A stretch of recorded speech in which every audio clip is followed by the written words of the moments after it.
in absolute compliance. They would feel the overpowering need for the object of their fidelity, the confessor, to give them direction. That would be the only purpose of their life. It would be a terrifying emptiness in their existence to be without the direction of the confessor, who touched them with his power. The confessor could, at that point, command anything, and the person would be compelled to comply, no matter what the command was. If it is physically possible, they would without hesitation carry it out, even at the cost of their own life. Even if it wasn't possible, they'd still try with every fiber of their being until told by the confessor to stop, or until they died. The only purpose to their new existence would be to do as the confessor commanded. So, as you can imagine, the confessor would have but to ask, and the person would, without hesitation, confess the truth.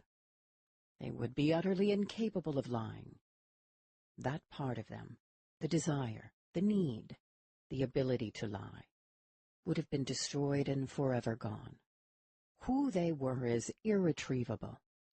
When the confessor asks for the truth, telling the truth becomes the only thing that matters to the person touched by the power. Magda was horrified. How could you give that much power to anyone? Forearms resting on his thighs, fingers intertwined, he leaned toward her. We give swords to soldiers, don't we?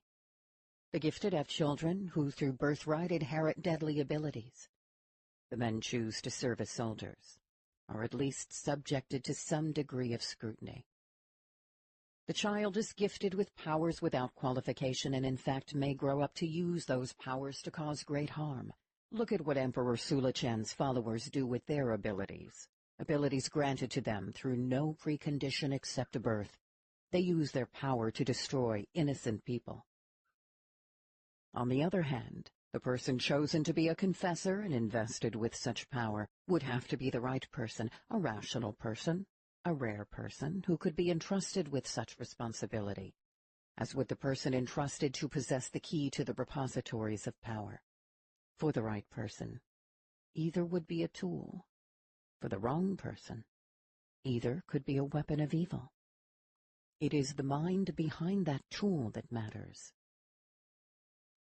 She was beginning to understand why the council had originally refused his request. I heard that the attempt to create the confessor is dangerous, and that it could even be fatal. You could very possibly kill a good person in the attempt to create a confessor out of them. He didn't look in the least bit daunted by the charge. If anything, he looked resolute. Yes, that's true. It's profoundly dangerous magic we're talking about here. I believe I can do it. But I can't be absolutely positive it will all work the way I think it will. Such a thing has never been attempted before. Dear spirits, as far as I know, such a thing has never been envisioned before. If I don't have every last bit of it right, it could all go terribly wrong in a heartbeat, and the person could be killed. There is that risk. He leaned toward her again, searching her eyes. But what is the danger of not trying? Despite all the efforts of our forces, towns and cities everywhere are being overrun. We are losing men by the thousands in battle, yet the horde from the south continues to pour north, coming to destroy us all. You yourself said that there is something going on in the keep, that you are searching for answers, that we are all in danger. The traitors are among us and very possibly plotting our destruction. We need to find those responsible. Do you think that the death of all of our people is preferable to the risks to the person chosen to become a confessor? Magda searched the depths of his hazel eyes, looking for some indication that he was misguided, or deluded, or even mad. She saw none. She glanced to the graceful women he had carved from white marble. This was not a man who did anything without fully appreciating every angle of it. I admit that you may have a point, she finally said. Magda had never liked the idea of magic altering a person. This was no different. It sounded horrific. She changed the subject back to what she had wanted to know in the beginning. What about the other wizards who have died? The ones people say died because of you. You haven't finished that part of the story. The impassioned animation that had been so evident in his eyes when he had been talking about the key and the confessor extinguished like a campfire in a downpour. He looked miserable to have to return to the subject. Magda felt bad for bringing him back to something that was so obviously painful for him. But all their lives were at stake. She needed to be able to find the truth. This audiobook has been broken into multiple parts to make the download faster. You have reached the end of a part, but not the end of the complete audiobook. So please check your library for the next part of this audiobook. Audible hopes you have enjoyed this program. This is Audible.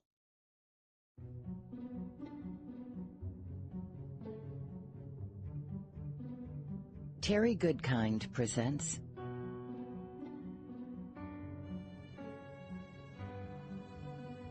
The First Confessor, The Legend of Magda Sirus, novel by Terry Goodkind, and read by Kelly Fitzgerald.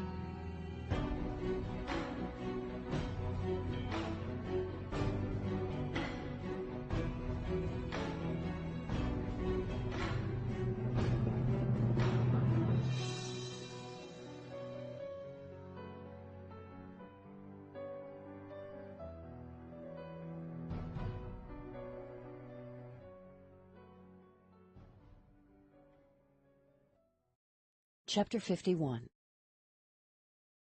Well, the thing is, as I've explained and as I hope you can appreciate, without the required formulas that are locked away in the Temple of the Winds, trying to make this kind of magic function for even the simplest form of the key, much less to create a confessor, is impossible. More than that, though, we're talking about very dangerous things here, things that are not to be taken lightly. Without the needed components, the attempt is guaranteed to fail and very well might be fatal. I can grasp why it wouldn't work without all the parts you say it needs, but why is even trying to make the key so risky? With a grim expression, Merritt lifted his fist so that she could see the signet ring he wore. On its raised center was a grace. The design of the grace was deeply engraved into the ring so that it could be used to make an impression in sealing wax. Magda remembered seeing that particular design of the grace left in the sealing wax of documents Baracus had received. Even as the ungifted person, you must be aware of the power involved in the grace when it is used by the gifted. She was. The grace represented the world of life, the world of the dead, and the way magic and creation linked them. The outer circle of the design represented the beginning of the infinite world of the dead. Inside that outer circle was a square, its points just touching the outer circle. Inside the square was another circle, just touching the insides of the square. The area between those two circles with the square represented the world of life. The inside circle was life's beginning, while the outer circle its end, where souls crossed through the veil into the eternity of the underworld. An 8-pointed star inside the smaller circle was the light of creation. Lines from the star's points radiated out across the inner circle, the square, and across the outer circle that also symbolized the veil to the world of the dead. The lines radiating outward from the light represented the spark of the gift that journeyed with everyone from birth, through life, and on into death. Magda imagined that those rays, those conduits of the gift, were what enabled Isidore, the living, gifted spiritist, to be able to connect with the spirit world beyond the veil. The gifted drew the grace when conjuring powerful spells in order to invoke specific forces. It added elements that nothing else could, but at the same time it was a dangerous tool and had to be treated with great respect. A grace was properly drawn from the outside toward the center, circle, square, circle, star, and then the rays back out across those elements. Everything inward and then back out. Drawing it improperly or in an improper sequence, when it counted, could cause magic to fail or even go terribly wrong. Drawn in blood, a grace could invoke alchemy of consequence. It was said that a person with enough knowledge and power could alter the grace and thus alter elements of it. Though a grace was a commonly used tool of the gifted, Baracus had often said that despite its seeming simplicity, it was rarely mastered. Not many people would dare to wear a grace. That alone said something important about his abilities. Merritt stared down at his ring, burnishing the design of the grace with the thumb of his other hand. He seemed lost in thought. Magda touched his wrist, making him look up. "You were saying?" His eyes focused again on her face. "I was saying that the spell forms in play to create a key are dangerously unstable in such combinations without the links from the rift calculations. You need those links to make the structure rigid. Only in that way can the various parts then fuse in the proper sequence. The Council wanted us to try anyway. They wanted the key completed. What happens if you don't have those elements? What happens if you try it without them? Without those rift and breach connectors, you can't stabilize the verification web and hold the spell form together. Without them, there is nothing to brace the various elements against. And those particular elements happen to involve both additive and subtractive magic. As you can imagine, letting the two touch in the wrong way, much less combine, is highly reactive. Almost as soon as you bring the structure up in a verification web, with those opposing elements both so openly contained within the formation, and before you can begin to activate the generation process, it begins to collapse in on itself. The additive and subtractive components attract each other as it implodes, accelerating the reaction. Anyone nearby trying to hold it together in order to bind and fuse the components into the key would be seriously injured or killed. It doesn't matter how you try to construct the web, or what different routines or sequence you use. Without all the parts needed to complete it, there is no chance that it might work. None. As far as I'm concerned, it's insanity for anyone to think that you can put those particular additive and the subtractive components together in that way without the necessary bridging elements and expect them to coexist. The attempt is not merely pointless. It's suicide. Wouldn't others realize that? Some do. But when people want something bad enough, they tend to fixate on the prize and ignore the dangers. The first attempt went as I had predicted and men died. Some people saw the risk as the price of the prize and wanted it to be the one to prove themselves better than anyone else. They think they will gain glory, being the one to make it work, yet more men died in subsequent attempts. "But you do that same kind of thing," she said. "You're a maker. You don't accept that something can be done. You figure out how to do things that are said to be impossible, so how can you fault them for wanting to make their attempts? The things I do that have never been done before are different. I study the problem and rationally analyze if it is really possible. Then, and only then, I work on how to do it. I develop a plan based on facts, not wishes. I know each step, each element's nature, and I know where the lines are. To an outside observer, it may seem that I'm attempting impossible things, but that's not the case." He gestured across the room toward a statue. "It's like carving. Before you make a cut, you know why. You know what to cut away. That's not what they're doing in this case. They are trying to carve, as it were, by hacking away without knowing what they're doing. They're substituting wishing for knowing. Some of the men I know understand the dangers involved, and were worried about attempting to make this key, but the Council insisted. Even in the face of deaths, they insisted that the effort to craft this sword continue. They've put all their hopes into wishing it to work. I refuse to be a part of it." Magda frowned. "I don't understand something. Is it a secret that the chests containing this power are locked away in the Temple of the Winds, and no one can get to them?" "No. Everyone involved in the attempt to make the key knows it. The chests were listed on the Temple's team manifest." "Then why is the Council so insistent that the key be made when they know that there is no use for it?" Merritt lifted his hands in a gesture of frustration. "Exactly. I made the same argument. They didn't want to hear it. Elder Cadle offered that it was a safety measure should the power ever be returned to the world of life. He said that we couldn't wait for something to go wrong and only then find out that we are unprepared to deal with it." "Elder Cadle said that?" "That's right. The Council wanted me to lead the team that was to make the key. I agree with their motive, but that doesn't mean it can be done. When I told them that it was impossible and would only get people killed, they became angry. They questioned my loyalty to the cause of the Midlands. They said that if I refused to help them and anyone was killed, it would be my fault. They thought that by putting me into such a position I would have to go along. And if I went along, then I would somehow find a way to make it work. They apparently have a great deal of faith in your ability as a maker, Magda said. Merritt could sit no longer. He went to the table again, where he leaned on his hands as he stared down at the sword, lying on red velvet. As Magda watched him, waiting for him to go on, his fingers lightly tracked the length of the blade's fuller. "It's as if they want us to be able to fly," he finally said. "And so they command people to leap off a cliff, flap their arms, and fly, thinking that because they have commanded it to work, it will. But then when those people plummet to their death, I'm the one blamed because I'm the one who told them the truth, that it wouldn't work." Chapter 52.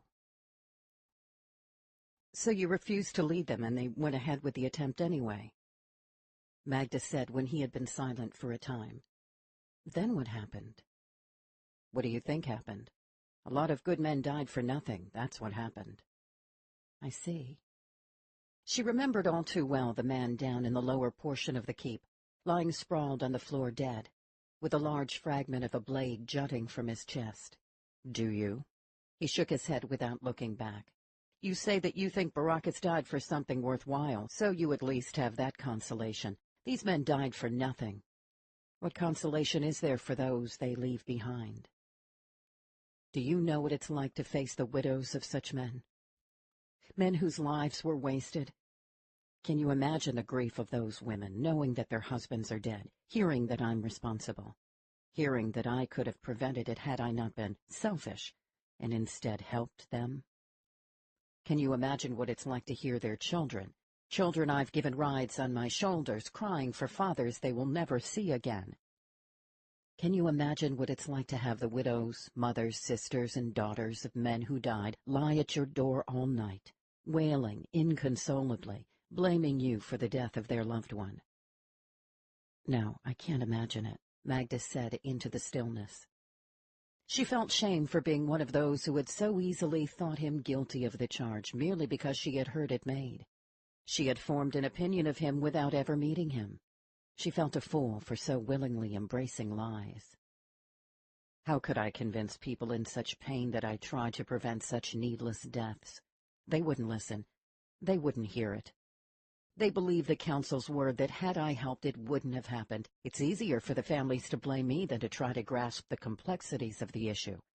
They can't understand that even if I had stayed and led the effort, their men would be just as dead, and me along with them.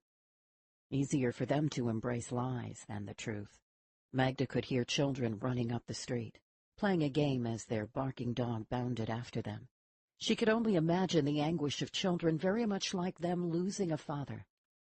When they finally receded into the distance, the pall of silence again settled over the small, cluttered home. "That's why you moved away from the keep," Magda said aloud, as the realization came to her. His back still to her, he nodded. "That's why." She could see how much it hurt him to be put in such an impossible situation and so unfairly blamed. She understood why Baracus had said that he wished he could have helped Merritt. Magda rose and crossed the room to lay a comforting hand on the back of his broad shoulder. She finally understood the depth of the compassion Isidore saw in him. "Thank you, Merritt, for explaining it to me. I understand now. I'm greatly relieved that what people say isn't true, but at the same time I'm ashamed that I blindly believed that you were to blame for those deaths." He nodded his appreciation as he lightly touched the blade of the sword. "A lot of good people have died for nothing. I'm afraid that a lot more good men are going to die before they finally give up the attempt as impossible." Standing beside him as he turned toward her, she saw then for the first time a full view of the magnificent sword lying on the red velvet. The fuller ran the length of a gleaming blade that flared beneath side notches near the top. An aggressive, down-swept crossguard tapered to sharp points. The hilt was covered in tightly wound, perfectly twisted fine silver wire. Gold wire woven through the silver spelled out the word, truth. The beauty of the sword nearly took her breath. Almost involuntarily, she reached out and touched the hilt, her fingers trailing over the word truth, standing out in gold. She'd never seen such a thing done before. Merritt watched her for a moment. Then, as he lifted the sword, her fingers finally, reluctantly, came off the word truth. He laid the blade over his forearm and offered her the hilt. Magda couldn't resist letting her fingers close around it. As she gripped the hilt, lifting the weapon, she could feel the raised letters of the word truth with her fingertips on one side, and the woven wire letters of the word truth on the other side of the hilt pressing into her palm. She knew a thing or two about using a sword, but she was by no means expert with one, as she was with knives. This sword felt magical in her hand. Its weight and balance were extraordinary. It felt light, swift, and remarkably right. It also stirred something deep within her, called something forth in a way that she hadn't expected and didn't quite understand. The only way she could interpret it was that it felt rather like righteous anger boiling just beneath the surface of her awareness, wanting release.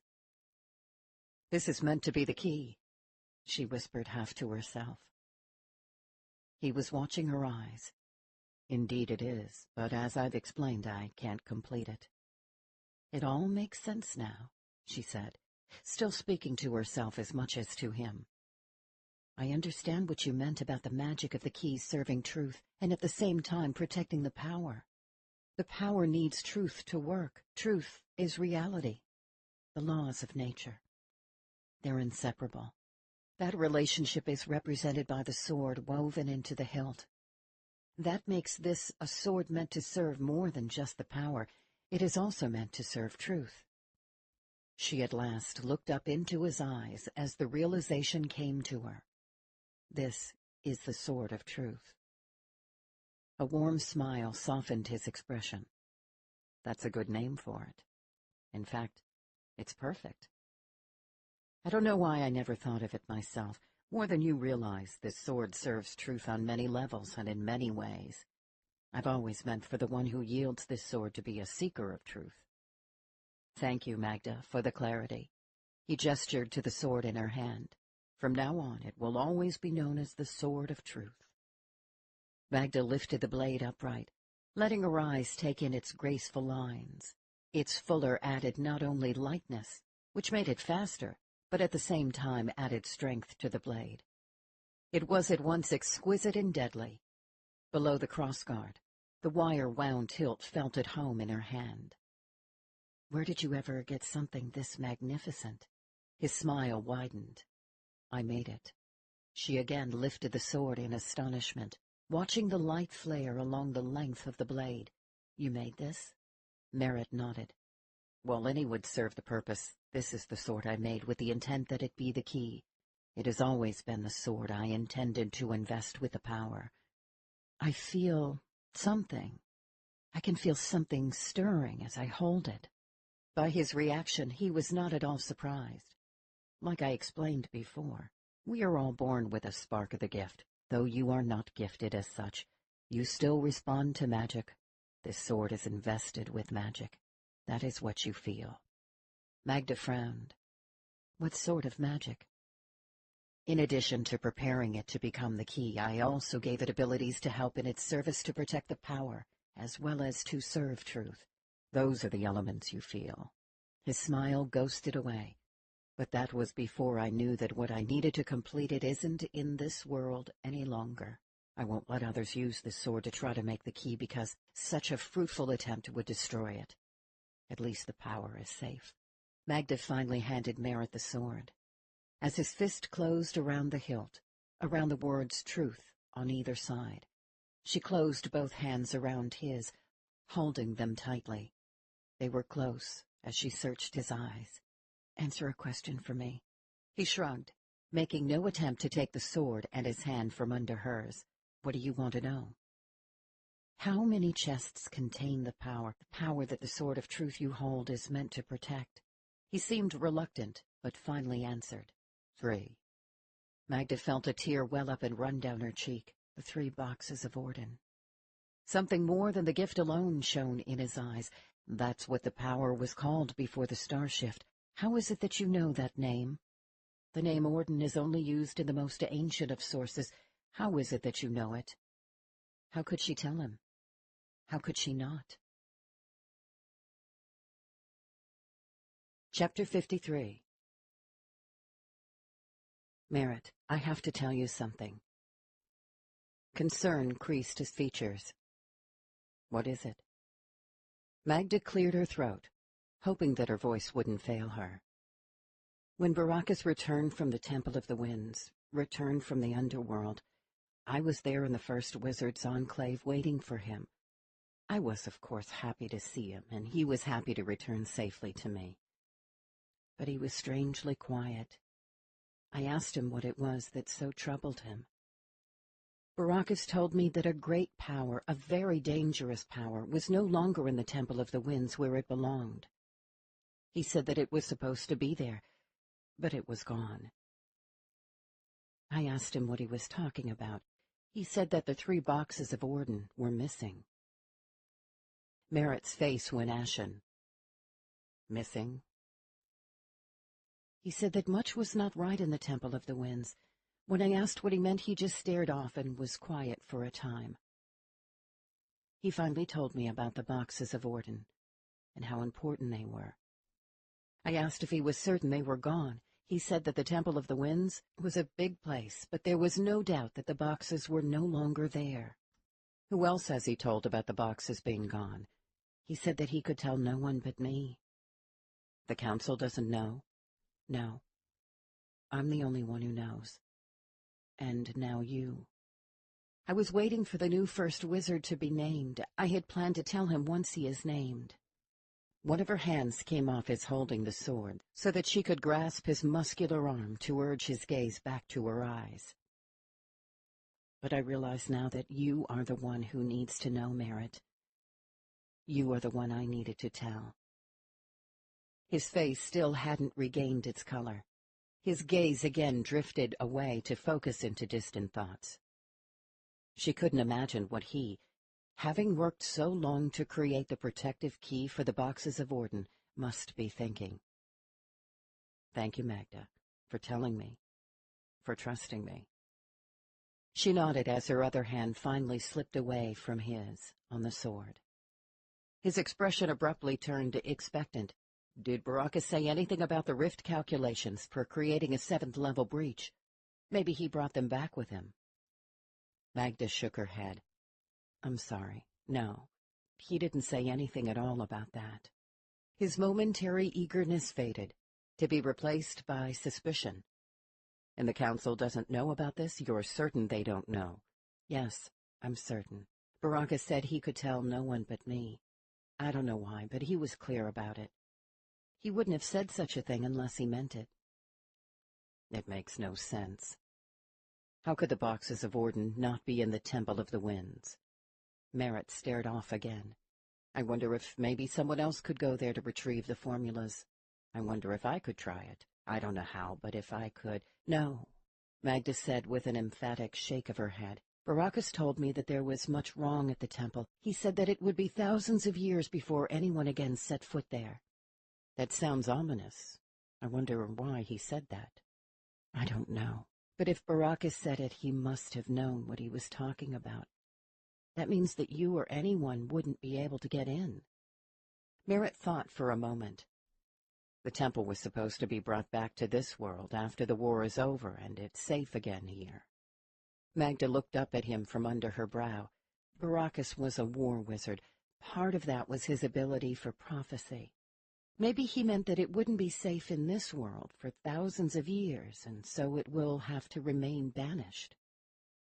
That's a grim thought. Maybe it's because of the other thing he said, though, that there is something seriously wrong there. Maybe it's not because of what's happening here in this world that it can't return, but because of the trouble there. I suppose that could be, Merritt said, deep in thought. That means that those things you need are never going to be within your reach. Merritt's shoulders sagged in frustration. That still doesn't explain anything about what happened to the boxes of Orden. If they aren't there, then they have to be here, in this world. It would seem so. She agreed. The temple team put the boxes there, in the temple, he said as he reasoned and thought out loud. Lothane tried to get into the temple to fix what the temple team had sabotaged, but he couldn't get in. Then, when Lothane's attempt to enter the temple failed, Baracus sent some of his best men to try to get in to find out what the temple team had done. When none of them returned, he finally went there himself. He confirmed the trouble there. That's right, Magda said. He gestured with the sword. That would seem to indicate that the boxes of Orden were never actually placed in the temple in the first place. That must have been part of the team's treachery. There has to be more to it than that. What do you mean? He asked. If the boxes were never there and no one else got in, then why did the Temple of the Winds turn the moon red in warning that something had gone terribly wrong there? Long after the temple team had been tried and executed for reason, something made the moon turn red in warning. Baracus sent wizards who failed to return and then went himself to answer the temple's call for help and find out what was wrong. Something had to have happened that made the moon turn red. I can't imagine what. Did Baracus give any hint? Magda's gaze dropped. He killed himself before I had a chance to really talk to him about it. She looked back up at Merritt. Maybe the boxes really were there in the temple all along, right where they belonged. Maybe someone else got in and took them. That's why the moon turned red. Merritt looked disturbed by the thought. Someone else? Like who? You mean the enemy? Magda shrugged. I don't know. But maybe someone got in and stole the boxes of Orden and caused the other trouble that Baracus spoke of. Maybe that's why the moon turned red. Merritt ran a thumb along his jaw as he considered. I suppose that's possible. Maybe it was the enemy. Someone Emperor Sulachan sent. Merritt looked over at her.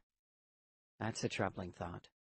Besides that troubling thought, as I told you, there are a number of troubling things going on at the keep.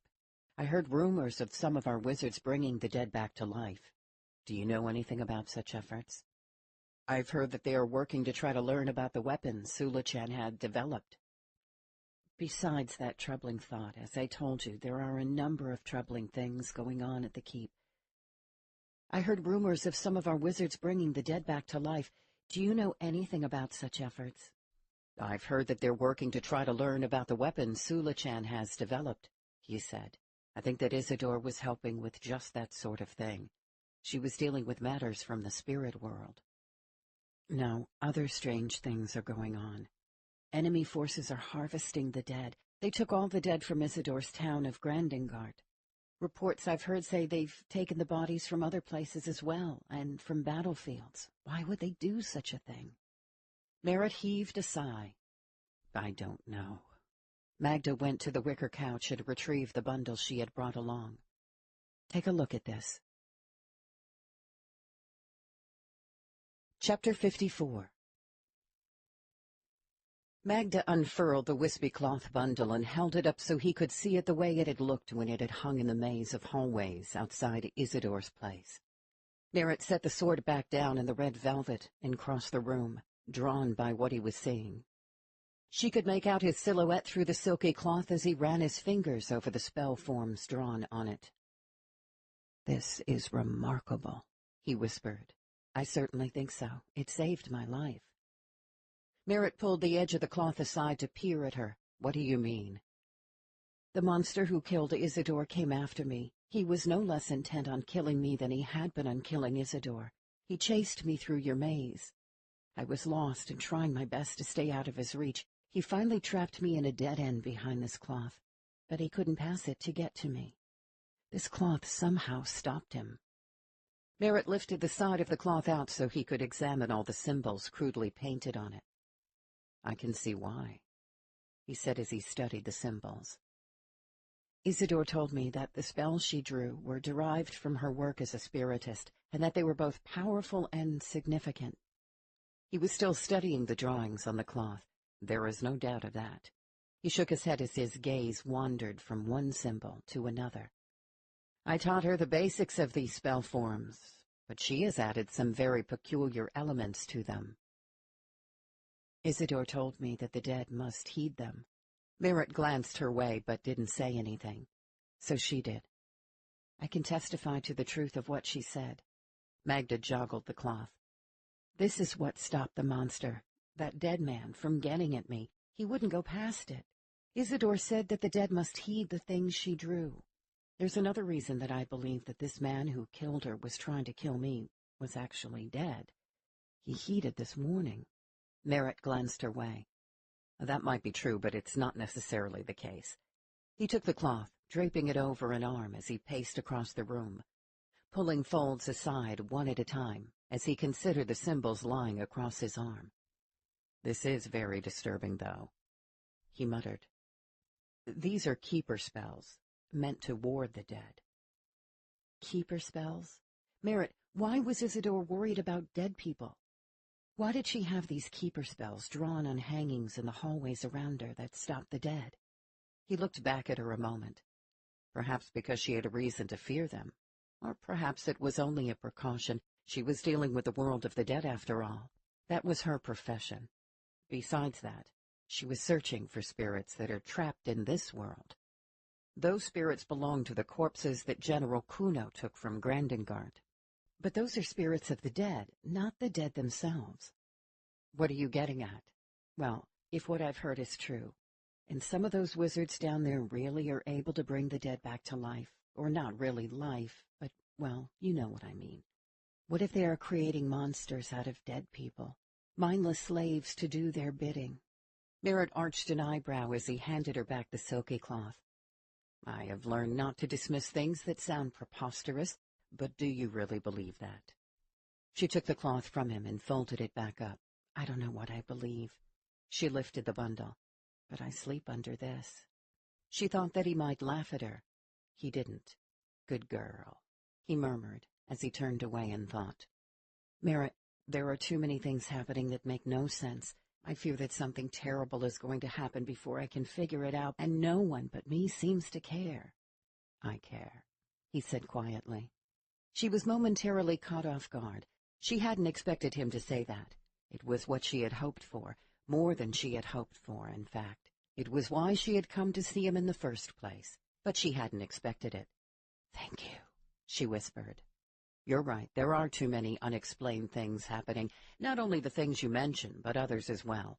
In isolation, they each might seem innocent enough, or might be able to be explained away. But when you consider the larger picture, those things together become suspect. Do you know anyone who could help us get answers? He ran his hand back and forth along a curved iron piece of a strange, complex metal composition as he considered. It almost looked like a sculptural representation of verification webs she had seen before. I might, he finally said. Encouraged, Magda stepped closer. I'm listening. He turned to face her. Do you know about the defector? Defector? No. What defector? What are you talking about? Just within the last day or two, a sorceress from the old world, a woman who is rumored was close to Emperor Sulichan, arrived in the keep seeking refuge. I heard that she told people she wanted to join our cause. If that's true, she might know something about the enemy's plans. We know precious little about what is going on under Sulichan's rule. I never heard of her, Magda said. You're right, we definitely should talk to her. Do you know where we can find her? In the dungeon. The dungeon? Magda frowned. If she defected and wants to join our cause, why is she in the dungeon? I heard whispers that she was tried and convicted of being a spy and that she is going to be executed. Magda gaped at him. I never heard about any such trial. He lifted his brow. Why should you? You're a nobody, remember? Magda's mouth twisted. Before Baracus died, I used to know a lot more about the goings-on at the keep than I do now. She folded her arms. We need to go see her, find out if she can tell us anything. I already tried. They wouldn't let me talk to her. There have to be some people around who would be willing to help. As she considered the problem, Magda went to the table where the sword of truth lay, gazing down at it. Lord Rahl told me that some of the officers had given the devotion to him. Do you know which ones? Officers Rendell and Morgan have, she said. I trust them. Either would help me. They're both with their troops, somewhere outside of Eidendrill. General Grunwald of the Home Guard swore the oath as well, she said. I know him, although not well. He often came to Baracus with reports. Merritt nodded as he considered. I've only met him once or twice, but commanding the Home Guard, he could certainly get in to see a prisoner. He glanced her way. Do you know him well enough for him to get me in there to see this sorceress? I think I know him well enough for him to get me in there. I might be able to convince him to let you come along. He smiled briefly. It quickly faded. Let's hope they haven't beheaded her already, and that she would be willing to talk to us. We should do that first, then. Do you know anyone else you can trust? Merritt rubbed his jaw as he thought it over. I know lots of trustworthy people, but most haven't sworn the oath to Lord Rahl, so as trustworthy as they might ordinarily be, we can't trust that a dreamwalker isn't watching through their eyes. A lot of people don't take the threat seriously. That creates an opportunity the enemy can take advantage of. Then we dare not take a chance with any of them. I do know one person I trust, and he has sworn the oath. Who's that? She asked. He's assigned to guard the Sliff. I trust him, and I know that he's one of the gifted who believed in Baracus. Since he is usually with the Sliff, he sees a lot of important people coming and going. He also knows a great deal about the wizards at the keep. Who's doing what, that sort of thing. You mean Quinn? Merritt's brow furrowed. You know Quinn? Magda smiled. I grew up with him. When I was younger, I would sometimes go for walks with him in the forests around Idendrill, out to an isolated pond that was home to loons. You were sweet on him. Magda could feel herself blushing. No, nothing like that. I liked him. But we were just children. He was a couple of years older, though, and that alone made him seem quite impressive. But Quinn was more interested in his journals. Ah, yes, Quinn's journals. You certainly do know him, then. He pored through books all the time. He loved to study the past. He used to tell me that history shaped people's beliefs, and that one day he was going to be the keep's historian and write about all the goings-on. He seems to be well on his way, Merritt said as he lifted the baldric off the chair and slipped it over his head. He placed it over the right shoulder with a scabbard at his left hip. He has quite the collection of journals that he keeps down there with him as he guards the Sliff. It keeps him busy, Magda said. It's probably pretty boring being down there most of the time. Merritt picked up the sword and slid it into the beautifully tooled silver and gold scabbard at his left hip. Let's go see if you can convince General Grunwald to take us down to the dungeon. You take the Sword of Truth with you often? I never let it out of my sight. It already has certain conjured elements locked into it in preparation for the final process. I guess that's not to be now. But even with the powers it has, it's still a dangerous weapon. I wouldn't want it to fall into the wrong hands. She supposed it made sense. Magda scooped the folded bundle off the wicker couch, tucking it under an arm.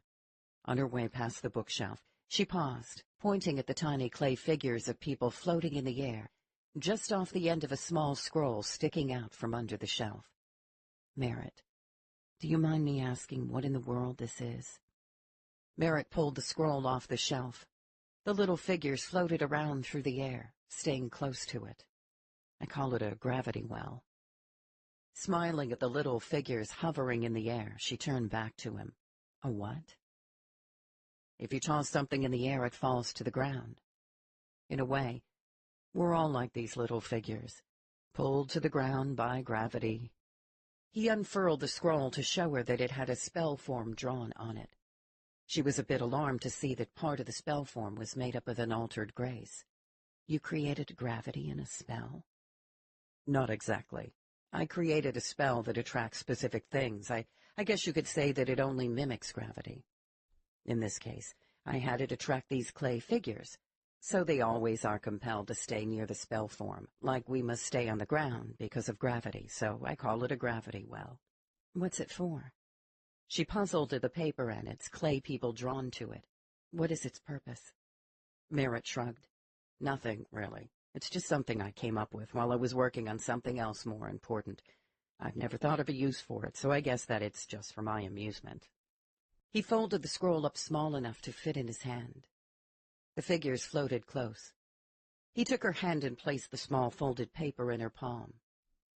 "Here, a gift for you to make you smile." Magda held the folded paper out in the palm of her hand, watching the small clay figures float around it. "Really, I can have this?" "Sure. If you promise to smile that lovely smile you have when you look at it." She couldn't help smiling. "I promise," she said as she gathered up the figures in her hand and put it all into her pocket. With 2 fingers on the crossguard, he lifted the sword a few inches and let it drop back into place, making sure it was clear in its scabbard. "Now, shall we see if we can go talk to this defector before they behead her?" Magda nodded and hurried to follow after him. For the first time since Baracus died, Magda didn't feel totally alone. She had someone who believed her, who took her seriously, someone who was going to help her. Chapter 55. On the stone bridge that spanned the vast chasm before the keep, 2 women crossing, near the short stone wall on the opposite side, spotted Merritt and momentarily froze in their tracks. Both were in long gray dresses and both had short hair.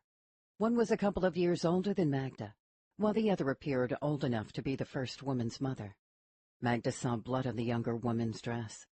Both threaded their way through the throngs coming and going from the keep to intercept Merritt. "Mary, what's the matter?" Merritt asked the younger of the 2 as she grabbed one of his hands. The older woman stood behind, expectantly wringing her own hands. The younger woman's face was tear-stained, and she was in obvious distress. "It's James. He's been hurt bad." "Hurt?" Merritt asked, clearly alarmed. "How? What happened? How badly is he hurt?" "He was working on an assignment from the council to make a sword of some sort." She had to pause to choke back a sob. "James never talked much about the work he does, so I don't know a great deal about it. But earlier this afternoon there was some kind of an accident down in the lower regions.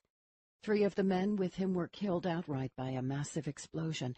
2 others standing farther back were hurt, but not seriously. James is in a bad way, though. He was closer and breathed in the inferno. They say it burned his lungs. He can't breathe. He's hurt bad, Merritt." As she fell against him sobbing, she clutched his black shirt in both fists. "What will I do if he dies, Merritt? What will I do?" "It had something to do with magic gone wrong," the older woman added when the first succumbed to her tears, hoping that somehow the information might help him. Merritt cast Magda a look as he circled an arm around Mary's shoulders. His big hand gently held the woman's head to his chest as she wept. Magda knew what the look meant. Yet more men had just died and others had been hurt, in a futile attempt to make the key to the boxes of Orden. "Are they healing him?" Merritt asked. "Are there gifted workers to heal him?" "No, he wouldn't let them," Mary sobbed, barely getting the words out. "What? Why not?" The older woman placed a hand on his forearm. "James is asking for you, Merritt." "But why? Why won't he let the gifted help him?" "Apparently he believes that you are the only one who knows enough about what they were doing, what elements are involved, to have a chance to heal him. The wizards with him are trying to keep him alive until you could be found. But they told me that they don't know enough to heal him and they need you. It's only chance that Mary and I spotted you on our way down to the city to look for you. Hurry, please." Merritt, with one arm around the younger woman, holding her as she cried against his chest, put his other hand on the older woman's shoulder. "Of course." He turned to Magda, concern shaping his features. "I need to help James. Wait for me?" Magda nodded. "Hurry, help him." Magda put a hand on Mary's back. She knew what it was like to fear for a loved one. She knew the terror of it. She was getting tears herself at the sight of Mary's distress. At least this woman was not yet grieving her husband's death. Magda hoped that Merritt could prevent that from happening. "Try to be brave," Magda said. "Merritt will help. Your husband will need to see you being strong for him." The woman nodded as she reached out to squeeze Magda's other hand. "I'll try." "Where will I find you?" he asked in a private tone. I'll either be in my apartments," Magda said, "or in the storage room next door getting my things ready to move so the new First Wizard can have the space. Wait for me then, and I will come and get you as soon as I help James." His hazel eyes looked even more green in the late daylight, and they spoke more than mere words. He knew how important their business was, but at the same time he couldn't let a man barely clinging to life die if there was anything that could be done to save him. Merritt reached out and briefly touched Magda's cheek, then let the two women lead him away in a rush. Magda stood in the center of the massive stone bridge, still feeling the touch of his fingers on her cheek as she watched the three of them cross the bridge and race toward the gaping iron maw of the portcullis. It had been a small but rather remarkable gesture, she thought, as if to say that he understood the trouble they were in and to hold tight until he was back. Magda knew that healing a seriously injured person could take a while. If everything went right, it could sometimes be done in a matter of hours. But it could also just as easily take days. The man, James, was apparently a friend. He needed Merritt's help, or he would certainly die. Merritt, of course, had to go help to try to heal him. Magda would expect no less of Merritt. But Magda didn't think the rest of them had days to wait. The boxes of Orden were missing. Dreamwalkers were haunting the keep. Traitors were among them. People were dying mysteriously. And dead men hunted among the dark passageways. Magda knew that no one else but Merritt even believed her. Chapter 56. As a jumble of thoughts fought for her attention, Magda gazed out over the stone wall at the side of the bridge and down into the vast chasm.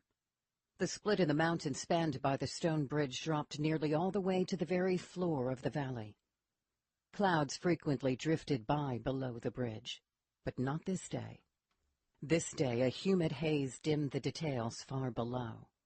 A flock of birds passed beneath the arch of the bridge, and far below them trees clung in places to small ledges in the cliff.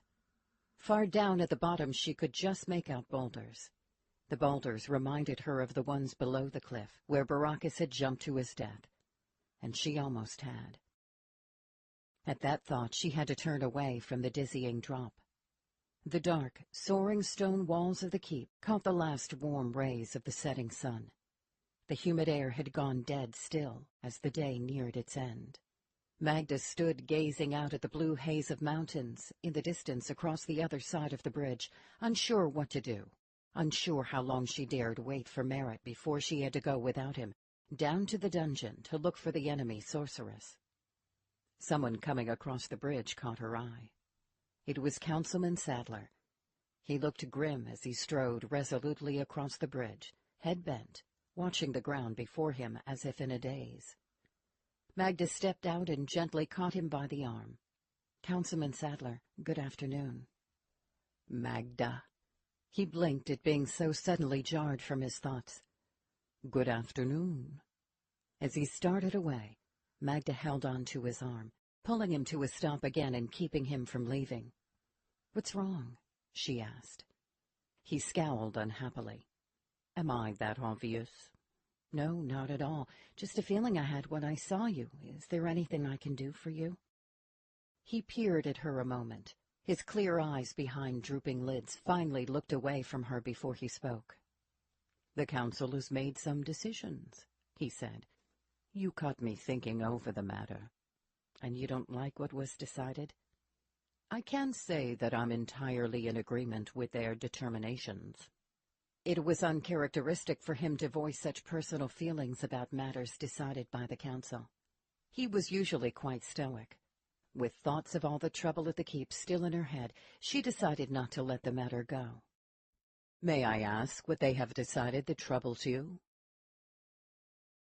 He pressed his lips tight for a moment, thinking it over, but then he finally relented.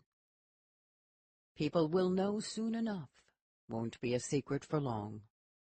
"Have they named a first wizard?" she gasped. "Is that it?" He straightened and studied her face before finally letting out a sigh. He gazed off at the city far down in the valley. "Yes, and more." Puzzled, Magda was not about to let the matter go without more details. "I don't know what you mean. What more?" He came out of his private thoughts and glanced around to see if anyone was close, then took her arm and led her over to the stone wall edging the bridge. Women carrying bundles hurried past on their way back from markets in Idendrill. Men walked before carts pulled by mules or rode in wagons piled high with supplies of every sort, from firewood to barrels of salted fish. A double column of soldiers coming from the keep rode past on big black horses. Their breastplates reflected the amber glow of the late daylight. Chainmail and armor jangled as the horses trotted past. People scurried out of their way. All the equally big men carried lances at a perfect upright angle. These heavily armed men, called the Black Lancers, were some of the most lethal soldiers in the Home Guard. Besides wearing black tunics beneath their armor and chainmail, they also proclaimed their identity with long black pennants as well as their beautiful black horses. Sadler watched the Black Lancers gallop away once they reached the far side of the bridge. He waited until all the nearby people continued on their way again, waited until the two of them stood apart from everyone crossing the bridge. "You're a good woman, Magda, always fair and always well-reasoned. So, I'll tell you before you hear it elsewhere tomorrow." Magda tilted her head toward him so as not to miss his quiet words. "What is it, Councilman Sadler?" "Lothane has been named First Wizard." Magda's mouth hung open. It was a moment before she finally found her voice. "Lothane? Head Prosecutor Lothane? That Lothane? He has been named First Wizard? Are you serious?" "Quite serious." Sadler's expression was grim. "His installation will be held soon, within a matter of a few days, I would expect, although I've not been informed of exactly when. With pressing matters of the war, the Council wants to forgo the usual large public events such as when Baracus was named. They want it to be somewhat smaller than is customary, in order to hurry arrangements along so he can get on with the business of First Wizard." Magda was too stunned to know what to say. "That's not all," Sadler added. He gestured down the mountain. "I'm moving down to my cottage in the woods. No need for me to live at the keep any longer. But the Council," his eyes still as sharp as ever, flashed her way. "I won't be sitting on the Council." Magda blinked. "What do you mean?" He looked suddenly uncomfortable, even embarrassed. "I have been dismissed." Magda had to run the word through her mind again to be sure so she heard it correctly. "Dismissed? You can't be dismissed. Unless, of course, you have been convicted of—" "No, no, nothing like that," he said as he waved with a gesture to indicate that she had gotten the wrong idea. "Then what do you mean you've been dismissed? How can you be dismissed? By whom?" "Lothane." Magda stared a moment before again having to remind herself to close her mouth. "I don't understand." He grimaced a little as he looked away from her. "Lothane suggested, and the rest of the Council agreed, that changes needed to be made so that decisions in such difficult times could be more easily reached. With 6 members on the Council, we were often deadlocked. But it's supposed to be that way so that a majority can't run roughshod and dictate. 6 members is meant to be more deliberative, meant to promote a measured pace in the Council working toward the truth. It prevents rash decisions." He gestured with a flick of his hand, as if he agreed with her but could do nothing about it. It was thought that in wartime, with problems such as we now face, what the Council needs most is the ability to reach swift rulings. 5 members gives them that ability. 3 members in agreement is all it takes now to pass a proposal. Magda didn't know what to say.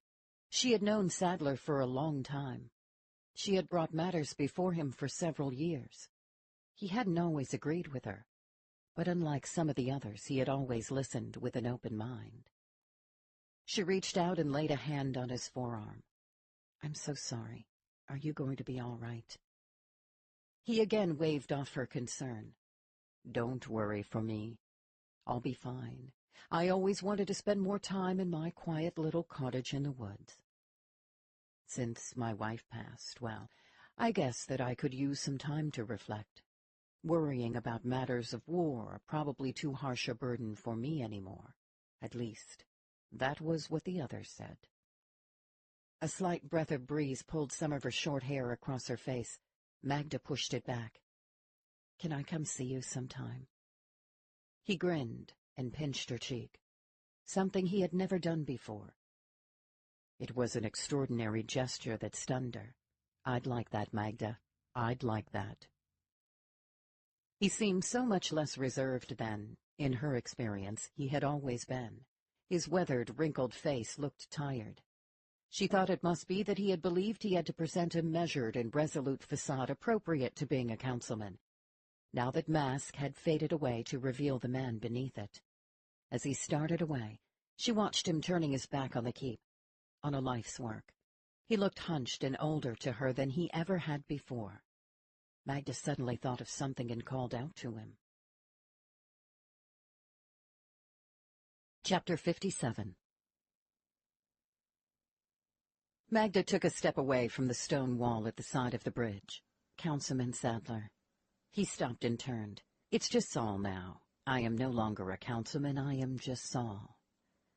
Magda smiled a sad smile. "I'm afraid that I could never in my life bring myself to call you anything other than Councilman Sadler." He accepted the sentiment with a slight smile and a nod. "If you wish. I guess my ears are accustomed enough to the sound of it, and as long as we are alone, I guess that there is no one to object." Magda glanced around to make sure that no one was close. Everyone looked to be mostly concerned with their own business and in a hurry to get where they were going before it got too dark. They didn't pay the two of them undue attention, although people who did recognize him stared for a moment on their way past. Magda took another step, closing the distance to him so that there was no chance that anyone could overhear them. She again glanced around. "Councilman Sadler, can you tell me anything about a woman, a sorceress from the old world, who defected and came here to the keep to join our cause?"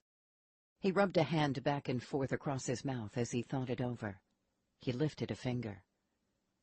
"Yes, as a matter of fact, I do recall now that Lothane mentioned something about a woman coming over from the enemy side, claiming to want to change her loyalty. I think you're right that she was a sorceress. He said that she was a spy, though. Could that be the woman you mean?" "Most likely.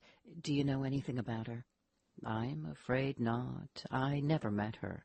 Why do you ask?" Magda didn't want to say. A councilman, of all people, would certainly be a prime target for a dreamwalker. For all she knew, there could be a dreamwalker hiding in the shadows of his mind at that very moment, watching and listening to her every word. She had to be careful. She also had to think quickly. She lifted a hand in a casual gesture. "I was hoping that maybe she might be able to help in our war effort.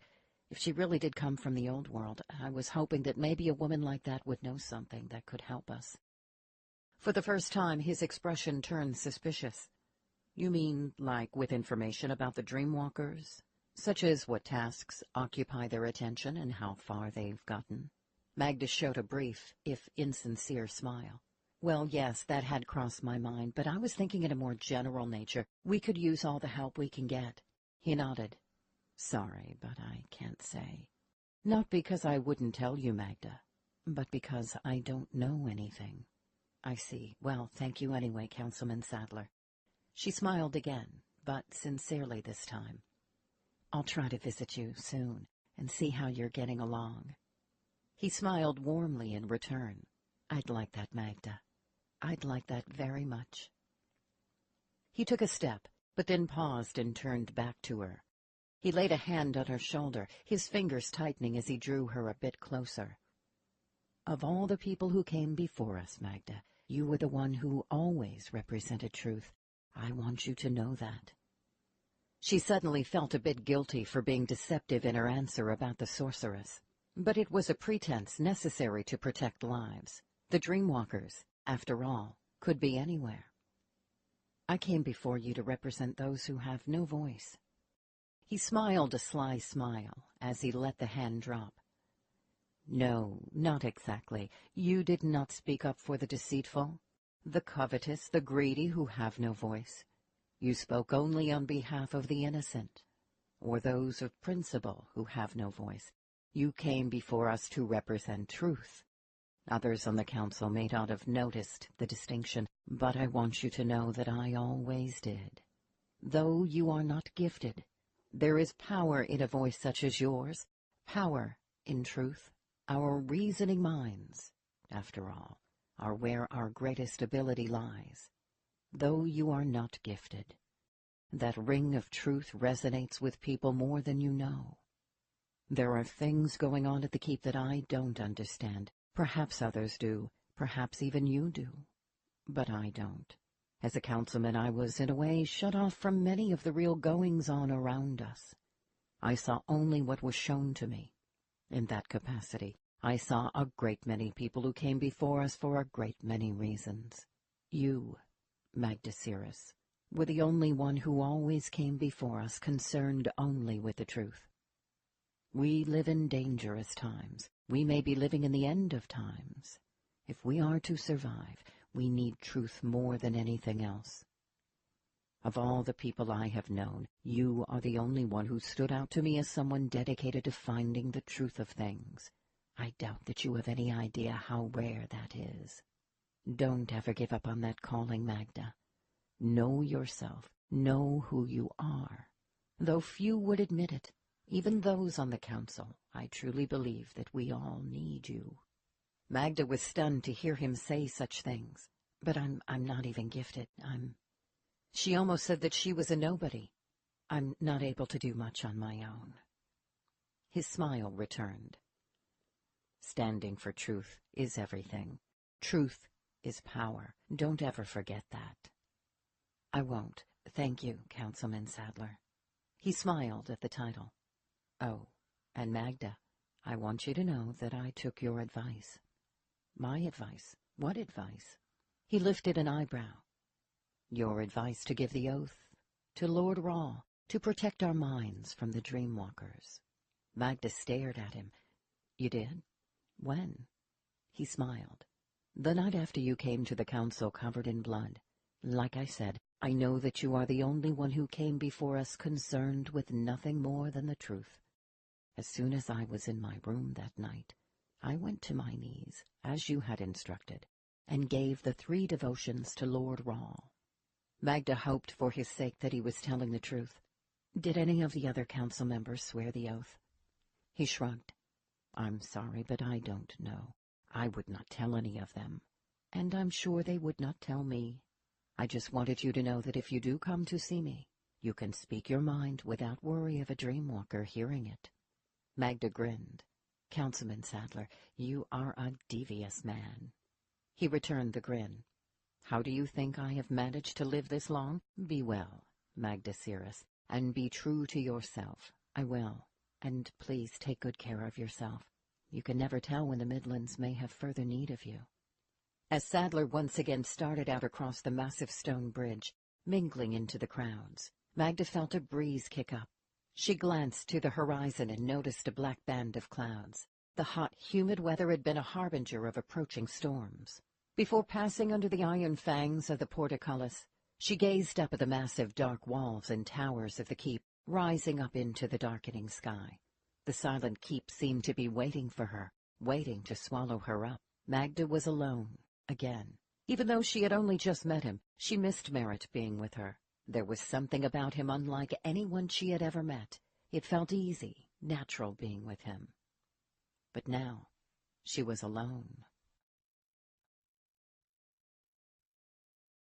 Chapter 58. Magda was just closing the heavy mahogany door to her apartment when she heard footsteps and then a knock. She thought it might be Merritt, even though she knew that it was too soon for him to be back. Unless he had been unable to help James, she pulled open the door. Lothane filled the doorway. He smiled in that private sort of way he had whenever he looked at her. It was a lecherous look that always made her skin crawl. After taking a quick appraisal of the room dimly lit by a half-dozen lamps, the man's black eyes again fixed on her. She could tell by the way he was looking at her that he was having some kind of private thoughts about her, thoughts she was sure she would not like. Magda wanted to slam the door in his face, but she thought better of it. She had already pushed him to the edge once before. It would be risky to do it again now, when they were alone and he didn't have to worry about witnesses. The word of the head prosecutor would be taken at face value if she were to end up dead. Enough people already thought she was disloyal to the Midlands that anything he said would likely be believed. He smoothed a hand over his short, wiry black hair and down the back of his bull neck. His shoulders and arms were as beefy as his neck. Though he had more formal, dignified clothes that he often wore when conducting official business, such as during trials, this night he was wearing unadorned brown robes, a simple reminder of his high rank as both prosecutor and wizard. Lavish outfits were all too often worn as a pretense of status, since the poor could not afford fine clothes. Plain, modest robes were meant to be a humble reminder that even those of the highest standing were still mortal. More, though, they were a subtle statement to all that they were of such high rank that they didn't actually need to prove it with stylish attire. Their rank transcended fashion. Those seeking standing would only look silly should they try to mimic the standing with simple robes, since everyone would know they were pretenders. So they were left the middle ground of finery to scrap for standing. "Good evening, Magda." She didn't like the arrogance of his informality any more than she liked his greasy smile. She stuck to the proper address, Prosecutor Lothane. His smile widened into a smug grin. "First Wizard Lothane," he corrected. She bowed her head slightly with a single nod. "Congratulations. You come into a difficult role with the heavy burden of a terrible war. The people of the Midlands will wish you well with such responsibility, I'm sure, in the hopes that you might guide us safely through these troubled times." She wondered if he was to also remain as head prosecutor. That would allow him to retain his private army, but she didn't want to ask and prolong the conversation. "Yes, a grim duty and heavy responsibility has been placed upon my shoulders," he said in an indifferent tone, his gaze wandering beyond her to the apartment within. It occurred to her that he was checking to make sure that she was alone. He started to step past her into the apartment, then stopped. "Oh, I'm sorry, Magda. Where are my manners? Here I was already thinking of the place as mine. Forgive me. May I come in?" Magda stepped back, opening the door wider. As she did, she noticed his large contingent of personal guards down the hall. "Of course, it's your place now. Or at least it will be once I am able to have my things moved out. I will try not to delay you any longer than necessary." She couldn't seem to make herself call him First Wizard. "As a matter of fact, I'm here to discuss that very subject with you." Magda didn't give him the satisfaction of asking what he meant. He wasn't at all a shy man. He liked the sound of his own voice. She knew that he would get around to it in his own good time. He didn't need her prompting. He strode into the room, peering about, taking in all the furniture, the gold-fringed draperies, the plush, multicolored carpets, the richly plastered walls, and the layered cornices at the edge of the ceiling. He ran a finger over a sideboard of banded mahogany that was beautifully inlaid with silver stems and leaves. It had been a wedding gift from Baracus, one of many. She hadn't liked the idea of Baracus getting such opulent furnishings. She didn't want people to say that he had only been able to win such a beautiful young woman into marriage because as First Wizard he was able to shower her with lavish gifts and provide her with a home like a palace. He had gotten her the gifts anyway. When people thought what she had feared, he had laughed it off and said that he didn't care about gossip because he knew better. He had insisted that the place needed the warmth if she was to live there. Magda had never in her life lived in such splendor. As beautiful as the surroundings were, though, they had never meant all that much to her. In fact, she preferred the small storage room because that was where Baracus's workbench was. She had often sat on her throne of an old crate and watched him work. "Nice," Lothane said, still looking around. "Very nice. You've obviously gone to a great deal of expense and effort adding a woman's touch to what used to be rather cold quarters." "I can't take credit. It was all Baracus's doing." He glanced back briefly, looking like he didn't believe her. He strolled past a wall of books in arched bookcases. Well, he created quite the comfortable home for you here. It's not my home. It is the First Wizard's home. She moved to the door, hinting that now that he had seen enough of the place that would soon be his, she expected him to be on his way. She wasn't going to show him the rest of the apartment. He could see the other rooms once she was gone. I really should get to packing my things. The sooner I move out, the sooner you can move in. He returned to stand before her. His burly build seemed all the more intimidating standing so close in front of her. She forced herself not to take a step back as she casually moved her hand closer to her knife, hidden in the small of her back, beneath her dress.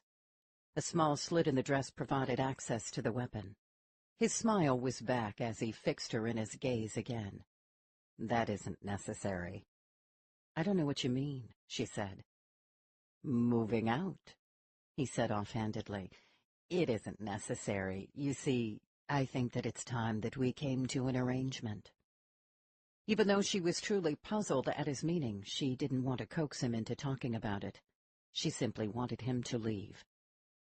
No arrangement will be necessary. If you will leave me to it, I will pack up my things and move out as quickly as I can, so as not to inconvenience you. You are to be First Wizard, so this place is to be yours as well. No, I mean that we can make an arrangement so that you don't have to leave. He gestured briefly around the room. It's such a beautiful home. This place really does fit you. I want you to stay. Stay. I don't need as my wife. Chapter 59. Magda stared, unsure that she had heard what she thought she'd heard. What? I have decided that it is socially appropriate for a man of such standing as the First Wizard to have a wife. She was beginning to grasp more graphically the nature of the thoughts that had been so evident behind those black eyes. What in the world would make you think? She checked herself, rethinking the wisdom of the insult she had been about to make. What makes you think that I would in any way make an appropriate wife for you? His gaze drifted down her curves. Oh, I think you will do just fine. When the calculating look finally made it all the way back up to her eyes, his tone turned a bit more serious. You see, you have already been the wife to a First Wizard. You know the protocols. You are familiar with the duties. You handled household matters admirably for Baracus, relieving him of menial tasks. And you will do the same for me. There are maids and such assigned to handle household matters. They come with the apartments. You will do just fine with their help.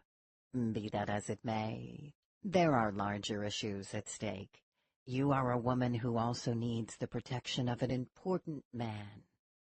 Magda was getting the distinct feeling that there was a hidden agenda that he was working toward. Protection? He shrugged. Of course. Your being the wife of the new First Wizard will bring an end to the questions about your allegiance. It would put to rest the whispers about your apparent loyalty to Lord Rahl over the Midlands. It would help disassociate you from the irregular matters Baracus was entangled in. It would also bring an end to suspicions about all the strange things you have been up to lately. Strange things I've been up to? What are you talking about? You have been sneaking about, trying not to be seen, hiding your face. In other words, you have people spying on me? It so happens that as the former wife of the First Wizard, I simply want to avoid undue attention. The fact remains that a virtuous woman, a woman with nothing to hide, would not do such things. It makes people wonder about you, wonder exactly what you have been up to. Very unsavory behavior for someone of your standing. He glanced at her short hair. Or should I say, former standing. If my loyalty to the Midlands and our cause is so suspect, why would you, as First Wizard, want to have a woman like that as a wife? More to the point, you are many things, but you are not stupid. You know what I think of you. Why would you be so interested in protecting my virtue? His smile widened. Your virtue? You think I care about your virtue? I have use of you, that's all.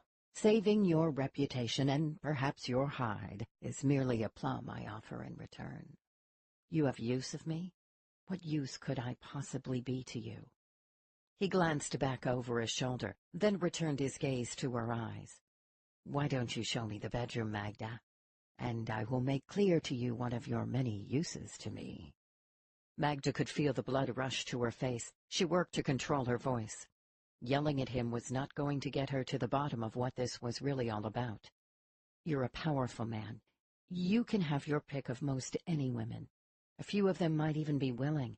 The rest you can easily afford. You don't need me for that. His grin remained in place. That may be true, but I would rather have you. The most unobtainable of all flowers is the most desirable, don't you think? It would prove me the most worthy of any man at the keep to win the widow of Baracus as my wife. I wasn't aware that your self-confidence was so shaky. His smile finally departed, leaving a grim expression. Self-confidence is not my problem. How people perceive me is. You see, having you as my wife would give me credibility as First Wizard.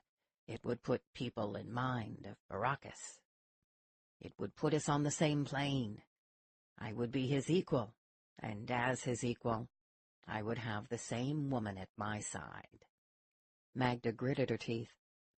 You are not the equal of Baracus. He chuckled. My dear, you will reconsider that after our first night in bed together. Get out, Magda growled through gritted teeth. She pointed through the open door. Leave. His humor vanished as his pinched expression took on a vicious cast. He jabbed a beefy finger against her shoulder. Now, you listen to me, Magda Cirrus. You've caused a lot of trouble here in the keep. Trouble that has spread down to the city. I don't know why, but there are a lot of people who believe in you. You got everyone in a fearful uproar.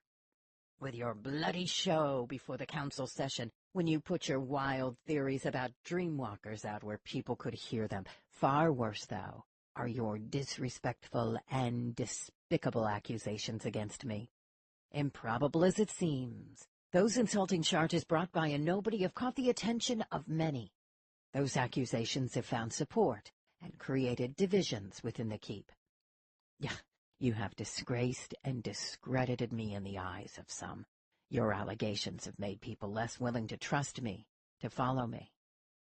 We are at war, and you have created speculation, divisions, and suspicion when we instead need to be united. Your theories and fanciful notions have shaken people's trust in the Council's wisdom, and especially in my authority. You have undermined faith in me. You, Magda Cirrus, have become a threat to order and therefore to our cause. If you care about the Midlands and the people, as you claim, then you would see that it is your duty to bring peace among them. You are the cause of the dissension and discord, so it is your duty to put an end to it. By marrying me, you will put to rest all the absurd theories flying around the keep. Absurd theories started by you. The gossip and speculation will end. You becoming my wife will calm fears and bring suspicion to an end. It will show people that your behavior was only your grief playing tricks on your weak, feminine mind. Marrying me will put an end to the whispers about you, and especially about me. Marrying me will silence the dissent that is brewing, will restore unity to the people. You are going to marry me in order to restore faith in my unquestioned authority, faith you undermined. You are going to do this for the good of the Midlands. I am not going. This is not a matter open to debate. It is for the good of our people, and you are going to do it. He smoothed a hand back over his bull neck and calmed his tone. Now, I will give you a chance to think it over.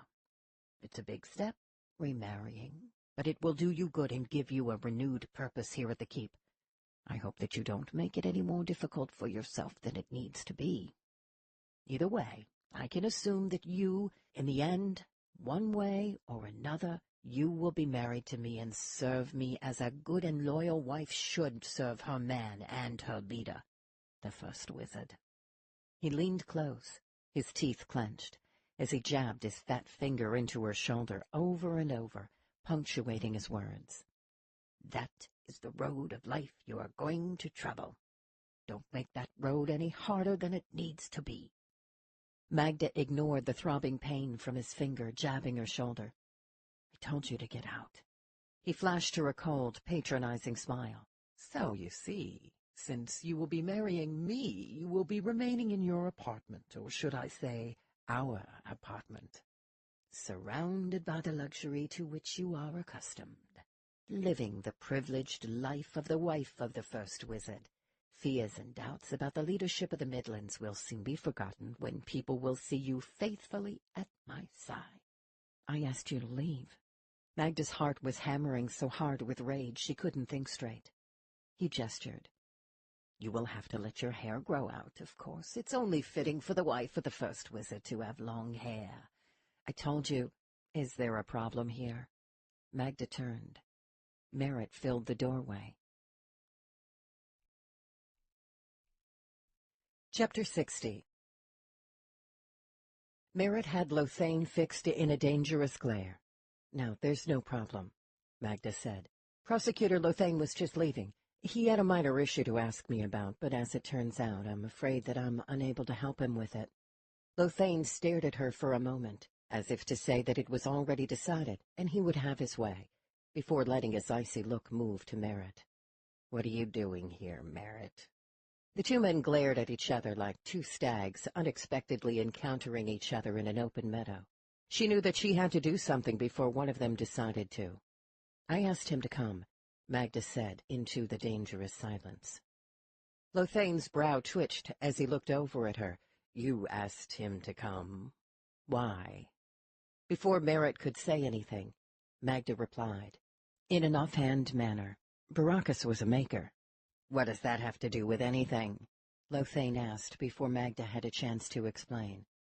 "Well, when the council told me that they needed the apartments for a new first wizard," she went on, "I told them that I would find a new place and move my things out. I'm in the process of picking them up, but I have no use for Baracus's old tools. I heard that Merritt is also a maker, so I offered him the tools. They aren't of any use to me.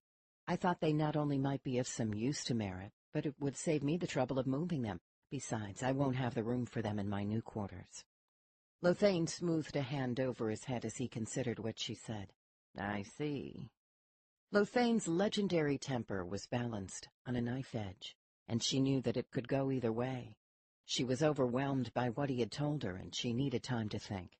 But if she didn't do something to cool him off, or at least move him into another direction, there was going to be trouble. With Lothane's private army filling the hall, she knew that Merritt didn't stand a chance. "I'm glad that I was here and had the chance to show you the quarters," Magda said before he could say anything. She gestured to the door. "If you're finished inspecting them, then I will see to getting rid of Baracus's old tools and move the rest of my things out as soon as possible." Magda had always thought of Lothane as a sizable man, but next to Merritt, he looked almost puny. Still, one man was no match for all the soldiers in green tunics. For whatever reason, Lothane took the opportunity to pass up an ugly confrontation. He flashed her a cold smile and a meaningful look. "Of course." He bowed his head slightly. "Thank you, Lady Cirrus, for listening with an open mind to my proposal. We will be coming to an agreement on it very soon, I assure you." Lothane let his gaze turn to take in Merritt. From his long wavy hair to his boots, and back up again. It was a condescending examination. "Didn't anybody ever tell you, boy, that real wizards don't need swords?" Magda expected the trouble to begin, but Merritt instead did something that surprised her. He grinned. As he leaned against the door frame, he shrugged with his other shoulder. "I'm compensating for my many inadequacies." Lothane arched an eyebrow as he bowled the taller man out of his way. "I imagine you are." Merritt looked back over his shoulder, watching Lothane and the prosecutor's private army depart. "What did he want?" Merritt asked, his grin gone. "A wife." "What?" Magda waved off the question. "I'll tell you later. What about James?" Merritt sighed. "I got lucky. He was having a lot of trouble breathing. They thought his lungs had been burned when he inhaled the illumination from the explosion of the collapsing web. They just didn't understand the reaction caused by the combination of spells involved. Those spells were still stuck together, I guess you could say, still reacting and suppressing his ability to breathe. Once I decoupled the elements of the spell forms to cease the reaction, he could breathe again. He's still hurting, but the others can heal him now. We have more important things to worry about. Magda let out a sigh of relief. Thank goodness. Merritt didn't look to share her relief. There are still 3 other wives mourning the deaths of their husbands. Magda nodded. Let's go next door, to the storage room, just in case Lothane comes back. I told him that you were here for Baracus's tools. Let's not give him any excuse to think we're up to something. Chapter 61. As they walked into the storage room, Merritt swept an arm out to ignite the lamps. Since he was gifted, his presence also lit the half-dozen heavy glass light spheres and iron brackets on the walls. The closed shutters held back the night and the distant flickers of lightning at the horizon. So what's this about Lothane wanting you as his wife? His tone betrayed his displeasure. We have trouble, Magda said without answering his question. More trouble than Lothane wanting you as his wife? Lothane has been named First Wizard. Suddenly speechless, Merritt stared at her, not unlike the way she had stared at Councilman Sadler when he'd first told her the news. The only sound in the storage room was the hissing sputters of the freshly lit lamps. Merritt finally found his voice. That is trouble. I've never trusted the man. He's not half the man needed for First Wizard. Believe me, I have a far lower opinion of him than you do, but he's apparently a man with enough power to get himself named as First Wizard. That's true enough. A lot of people support him. His reign as head prosecutor has seen a lot of formerly respected people brought down. Many people hold him in high regard for so vigorously going after criminals and traitors. You have to admit, he has been able to prosecute a lot of traitors. Merritt leaned toward her as they crossed the room. I have to confess, though, that I've always had my doubts about the guilt of some of those he has prosecuted. Magda frowned over at him. Like who? Merritt pressed his lips tight before finally giving in. I knew some of the wizards on the temple team. I'd always thought favorably of them. I can see that many on the team turned against our cause and betrayed us, but all of them? I wonder if some of them might not have been scapegoats. Charging someone and beheading them ends the investigation. It makes Lothane look like he successfully prosecuted all of the guilty, but I wonder. Magda was a bit surprised to hear Merritt say such things. She had thought that she was the only one. Being ungifted, she had assumed that she didn't know enough about the whole thing to judge. She didn't know the wizards had doubts about the guilt of the temple team. Maybe Merritt was the only one. She looked back over her shoulder, at his eyes. I've wondered as well. That's not all of it, she said as she reached the familiar workbench. Right after you left me to go to James, I ran into Councilman Sadler as he was leaving the keep. Besides telling me that Lothane was to be named First Wizard, he also told me that Lothane dismissed him from the council. Dismissed him? Merritt leaned in. Can he do such a thing? Apparently. Sadler put on a brave face, but I could tell that he was heartbroken about it. Merritt scratched his cheek as he considered it. Why would Lothane get rid of Sadler? In order to reduce the council's number to 5, so as to make it possible to carry any motion with 3 votes.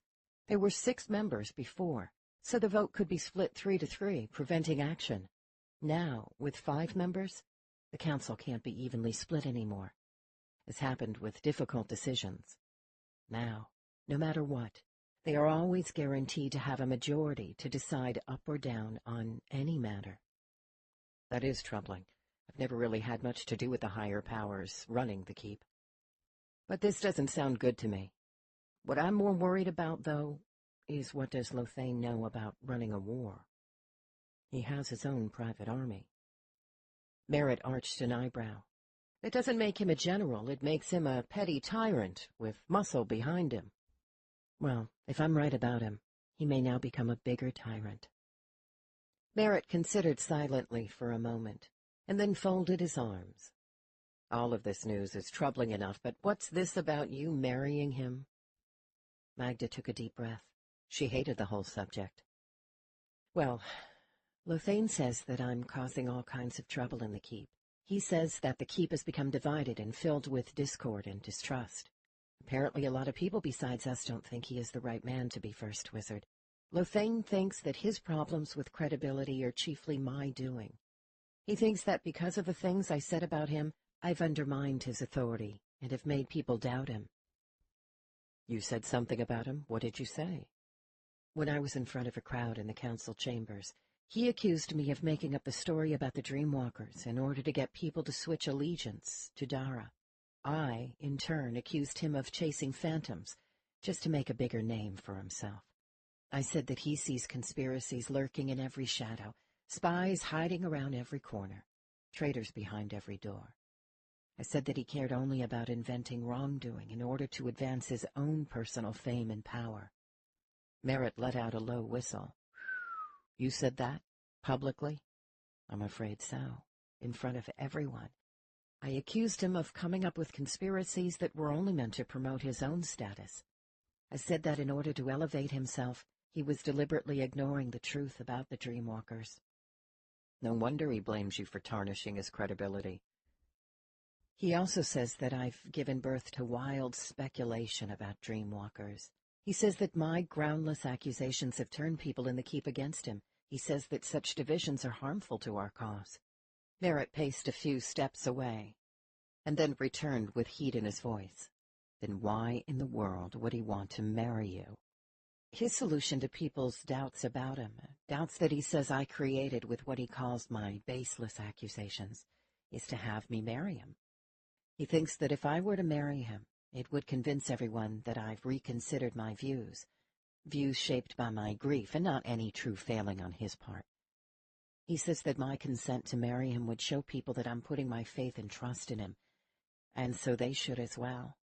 He thinks that it will banish any lingering doubts. He thinks that only in that way will people unite behind him in the war effort. He says that I need to do it for the good of the Midlands and our cause.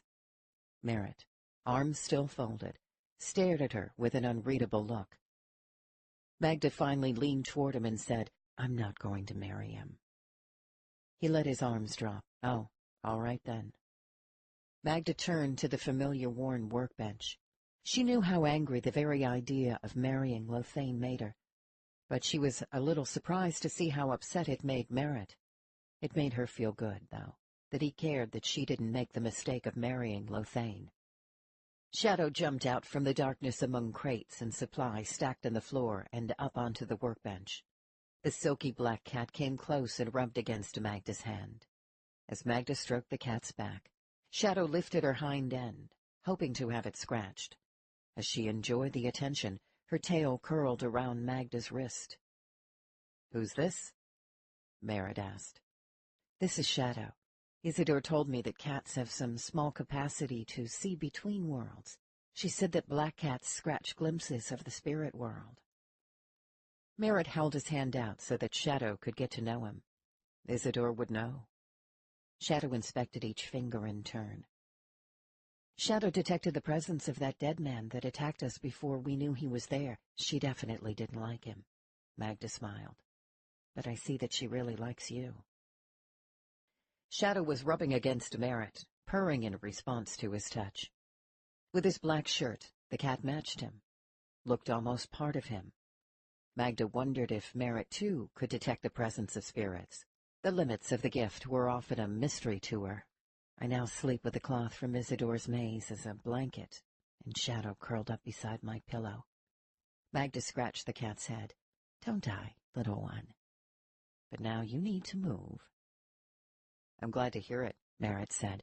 "For someone ungifted, you seem to know how to use the things of magic at your disposal." Magda smiled as she lifted the cat and set her to the back of the workbench, where she lay down on her side, curled a paw under, and settled in to watch as Magda pulled a piece of wood out that covered a secret compartment in the bench top. "I have something to show you."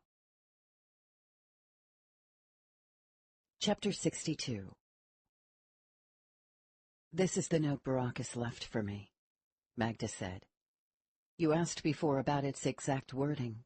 I thought we had better check. I know how important such little details can be to a wizard.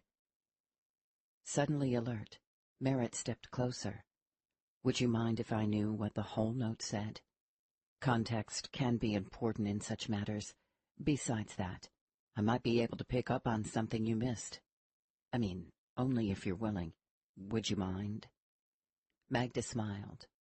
No, of course not. She carefully unfolded the piece of paper and then held the note up to the light so that she could read it aloud. My time has passed, Magda. Yours has not. Your destiny is not here. Your destiny is to find truth. It will be difficult, but having the courage to take up that calling. She looked up. I was right. It doesn't say find the truth. It just says find truth. Merritt was frowning, deep in thought. After a moment, he gestured to the note in her hands. Is there more? Magda nodded and went on. Look out to the rise on the valley floor below, just outside the city to the left. There, on that rise, a palace will one day be built. There is your destiny, not here. She had to swallow and compose herself before she could read the last part. Know that I believe in you. Know, too, that I will always love you. You are a rare, fierce flower, Magda. Be strong now. Guard your mind, and live the life that only you can live. The only sound was Shadow's tail, slowly, softly, slapping the top of the workbench. It's a beautiful note, Magda, Merritt said in a soft, compassionate voice as she stood staring down at the paper in her trembling fingers. It's clear how much you meant to him. Magda wiped a tear from her cheek. She hadn't realized how shaken she would be to read it again. It brought back so much, and at the same time reminded her of how distant it had all become. Baracus was gone. The world of life had moved on. Magda cleared her throat. Do you have any idea what he could mean about a palace, about my destiny being there? Sorry, but I don't. Baracus was a prophet, though. So he must know something about the future. A possible future, anyway. Our free will makes the future sometimes uncertain, even for prophets. I think that what he means is the future is yours to decide, and he is hoping that you will make the right decision. Magda's arm lowered. When the Dreamwalker was trying to kill me, I remembered what he said in this note. Ulrich Rahl told me that the devotion he created, the one you helped him create, is meant to guard our minds from Dreamwalkers. When a Dreamwalker had me and was trying to kill me, those words in the note made me realize that I had to give the devotion to Lord Rahl in order to guard my mind and save my own life. Baracus's words made me choose my own future, choose life. And, as a result, his prophetic words proved true. Prophecy is often like that, Merritt said. He seemed to surface from deep thoughts. It also says that your destiny is to find truth, just like you said, not the truth, as I had thought when you first told me. Does that mean something to you? Merritt gave her a meaningful look, then drew the sword at his hip. As it emerged from the scabbard, the blade made a soft ringing sound that filled the quiet storage room. Magda could see something besides the gift in his eyes when he held the sword. It was a kind of deep, distant rage, something almost alive with its power. Merritt carefully laid the sword on the workbench. Shadow gazed with drowsy green eyes at the blade he laid before her. Merritt finally looked at Magda in a way that told her he expected something from her. She looked from Merritt to the sword and back again. What? Merritt gestured to the sword. What does it say? She knew very well what it said. She hadn't been able to get it out of her mind. Still, Magda's eyes turned to the hilt. She let her fingers slightly glide over the raised gold letters. It says truth. She lifted a brow at Merritt. Are you saying that Baracus's words in his note, your destiny is to find truth, are meant to say that my destiny is to find the sword of truth? You really think that's what he meant? You really think it could be that obvious? Merritt shrugged. I don't know. I'm a maker, not a prophet. But I made the word truth on the hilt. And you came to me and found the sword with the word crafted into it.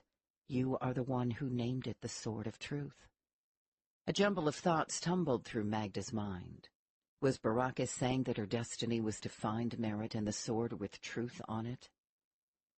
Or was he saying that this was the beginning of the path to her finding truth, and that path had taken her to merit? Chapter 63. Magda again ran her fingers over the letters as Merritt stepped up beside her at the workbench. His gaze scanned the tools off to the side. This is where Baracus made things, then? This room? This workbench? Magda nodded as she gestured to the side. I used to sit on this crate here and watch him work.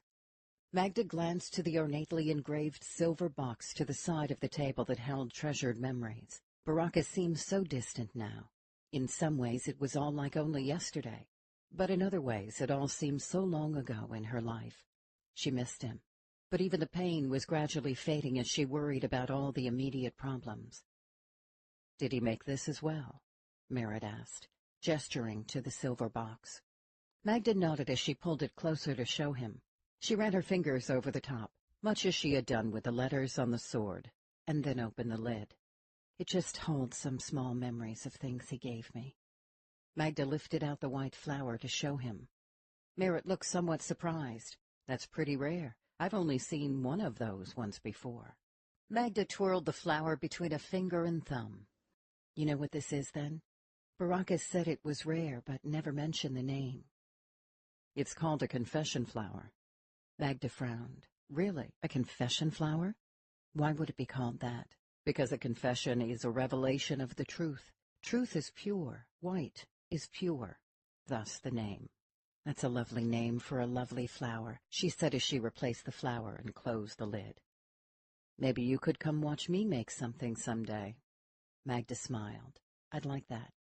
She hopped up onto her seat on the crate and pointed at the well-used collection of exquisite metal smithing tools, semi-precious stones in divided wooden trays, assorted supplies, and the small books filled with notes that had belonged to her husband.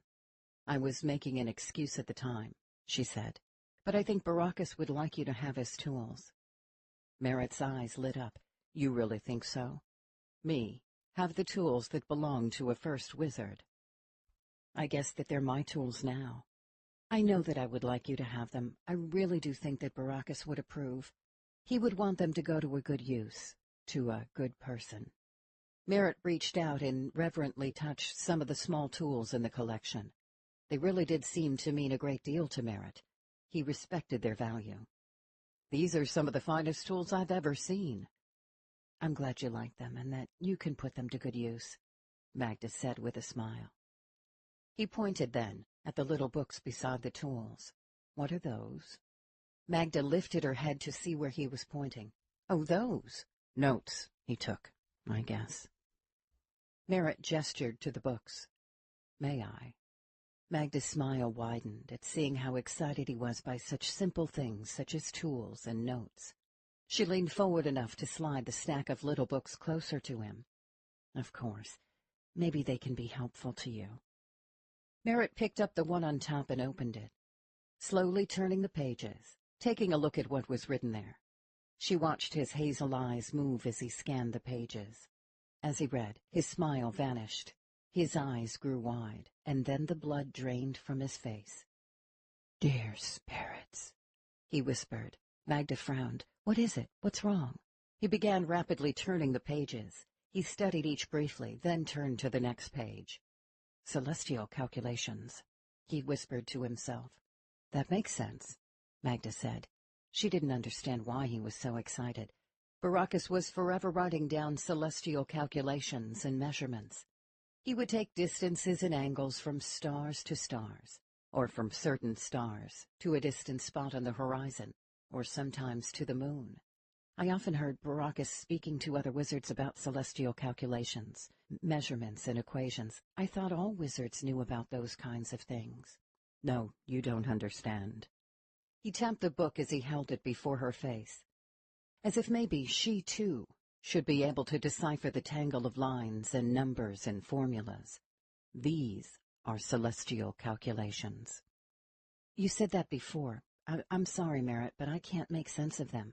Magda, these are the rift calculations for creating a 7th-level breach. His voice broke. Dear spirits, these celestial calculations are the measurements and formulas from before the star shift. These are the formulas that I knew had to exist, but had never been able to find. These are the formulas that Baracus said he couldn't give me because they had been taken away and hidden in the Temple of the Winds. Magda felt goosebumps tingle up her arms as she hopped down off her crate. Are you sure? Are you sure that these are those formulas? Yes, yes, the very ones. He tapped the book excitedly again. This is them. These are the occulted calculations and templates for creating a 7th-level breach. It's all right here. As Merritt dropped heavily into the chair at the bench, Magda looked down at the small, open book he was holding. The lines in writing looked like nothing but a bunch of angles and numbers to her, the same kinds of measurements Baracus took all the time from his own observations. It was like a foreign language to her, but it was a language that Merritt, like Baracus, understood well. It came to her then. Merritt was still staring at the open book. I understand now, she said in little more than a whisper. With a finger, Magda lifted his chin until his gaze met hers. I understand. What do you mean? Understand what? Baracus knew that you needed these. He must have brought them back with him from the Temple of the Winds. She felt the goosebumps on her arms crawl the rest of the way up to the nape of her neck. Remember when I told you before that when he got there he found out that the boxes of Orden were gone and he could tell no one but me? He knew they'd been taken. Do you see? He must have brought these back so that the key could be completed. Merritt could only stare at her. Magda swallowed past the lump in her throat. He brought them back for you, Merritt. He knew what you were making, and he knew that you needed these. He wanted you to be able to complete the key, hoping you could use it to protect the boxes of Orden.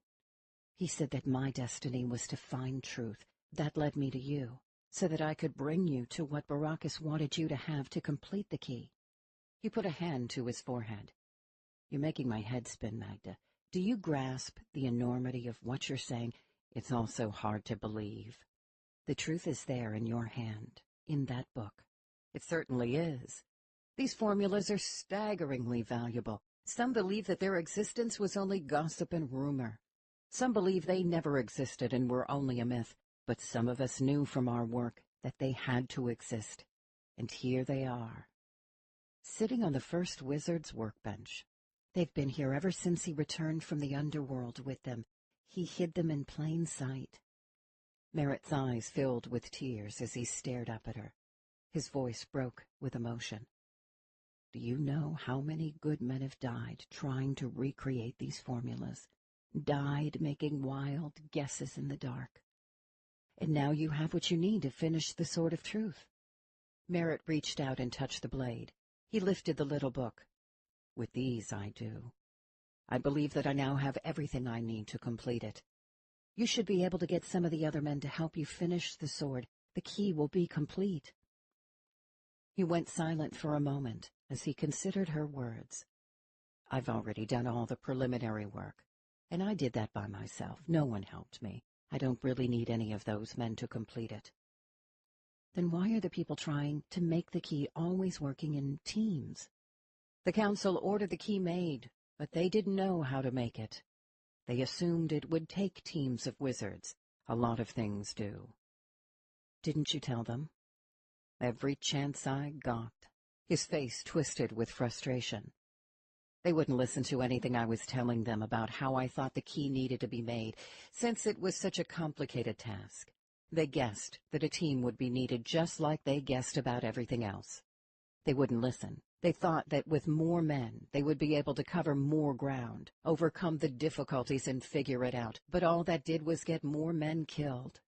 But shouldn't you have someone you trust help you? He regarded her with a meaningful look. Yes, but with all that's happening at the keep, I don't dare trust anyone. After all, you didn't trust even the council with the news that the power of Orden is back in this world. I guess you're right about that. Worse, though. The more people who know that the key has been completed, the more we risk word leaking out to whoever has the boxes of Orden. Baracus didn't trust telling anyone but you. If I do it by myself, no one will know that a key exists. Then I can work to try to find the boxes and protect them. Magda looked from the sword back to his eyes. Are you sure that you should finish the Sword of Truth? I mean, if the key doesn't exist. Whoever has the boxes very well might try to access the power without the key. That intoxicating temptation has always been the danger. By doing so, and if they do certain things wrong, they could unintentionally destroy the world of life. If that happened, the key would be the only way to control the power and walk us back from the brink. Then I guess it's better to complete the sword, and then we can try to protect the boxes. We? We're the only two people who know all of this. Baracus trusted me with the information about the missing boxes for a reason. The people who have the boxes don't know about the formulas that Baracus brought you. We're the only two people who know the whole story. We need to work together. Merritt mulled over her words. You're right about that much of it, but I don't know if I like that idea. It's too dangerous for you to be involved. Magda cocked her head. Too dangerous, Merritt? I'm already at the center of this whole thing. What unexpected threat might come after me next? The only true safety is to figure out what's going on and put a stop to it. He wiped a hand back across his face as he let out a weary sigh. I don't like it, Magda, but I have to admit that you very well might be right. No matter which way you turn, you seem to always be at the center of the storm, whether it's dreamwalkers or dead men trying to kill you. Baracus's prophecies in his note to you, or the boxes of Orden. Magda was glad he understood. That's the way I've always looked at it. I have to find out what's going on at the keep before it's too late. It's something that maybe only I can do. Merritt closed his fingers around the hilt of the sword and lifted it off the table. Shadow's green eyes followed the blade. Merritt's own eyes were filled with iron determination. I need to do it right now before anything happens. What about going to the dungeons to talk to the sorceress who defected? We have to do that too. We need to get her before they execute her. He placed the sword's point in the scabbard and slid the blade home. If she is still alive, they are going to behead her at night. They usually do beheadings in the afternoon, so we have at least until tomorrow. That gives me tonight to complete the key. That's true, I suppose, but that's for public executions. This may be something different. Magda didn't want to lose the opportunity to find out if the woman could tell them anything important about the enemy's plans. Are you sure, Merritt? What that woman knows could be important. We may never get another chance to learn about secrets from the old world. I understand, but this is more important. With a thumb, he tapped the hilt of the sword. We need to do this first. Then we can go to the dungeons and see if we can find her. For all we know, she may not even still be alive. This is more important. All right, then. Let's head down to the lower reaches of the keep and finish the sword. With his palm resting on the pommel, Merritt drummed his fingers on the crossguard as he considered. I think it best not to do it in the keep. I don't know for sure how big a reaction the release of that much power will create, but I expect that it will be pretty violent. It's sure to attract the attention of anyone nearby. Besides, I need water, lots of water. Water? Why? To cool the reaction. Magda brightened. I know a place like that out in the woods, the pond I used to go to when I was younger. The one you went to with Quinn? Magda nodded. That's the place.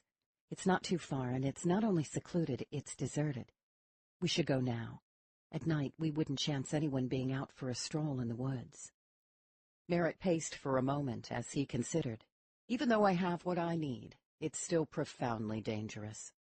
Such a thing, with the real elements, has never actually been attempted before that I know of. I think it would be better if you waited here. Magda waved the note.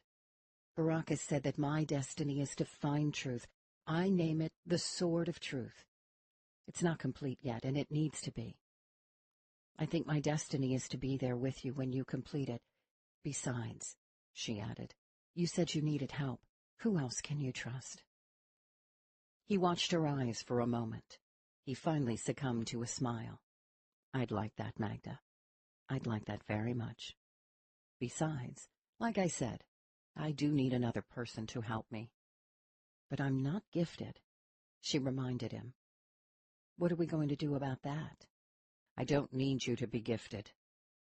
Then what do you need me for? I'll need your blood. Chapter 64. Magda glanced toward the call of unseen creatures echoing out from the darkness. She had little chance of seeing anything, of course, but she couldn't help looking every time she heard a strange sound. The hoots, yelps, and howls coming from the distance in the deep woods, even though she was familiar with many of the animals that made them, were unnerving at night, and especially a night such as this one. The lightning and thunder didn't help either. The dark shadow of Merritt behind her felt like she was being haunted by a spirit. After leaving the keep, they had walked for quite some time through the blackness of the dense woods that stretched away in all directions from Idendrill. She often thought of that thick carpet of forest as nearly going on forever, because it seemed to touch the most distant of places. The roads and trails through those forests connected Idendrill with the rest of the world.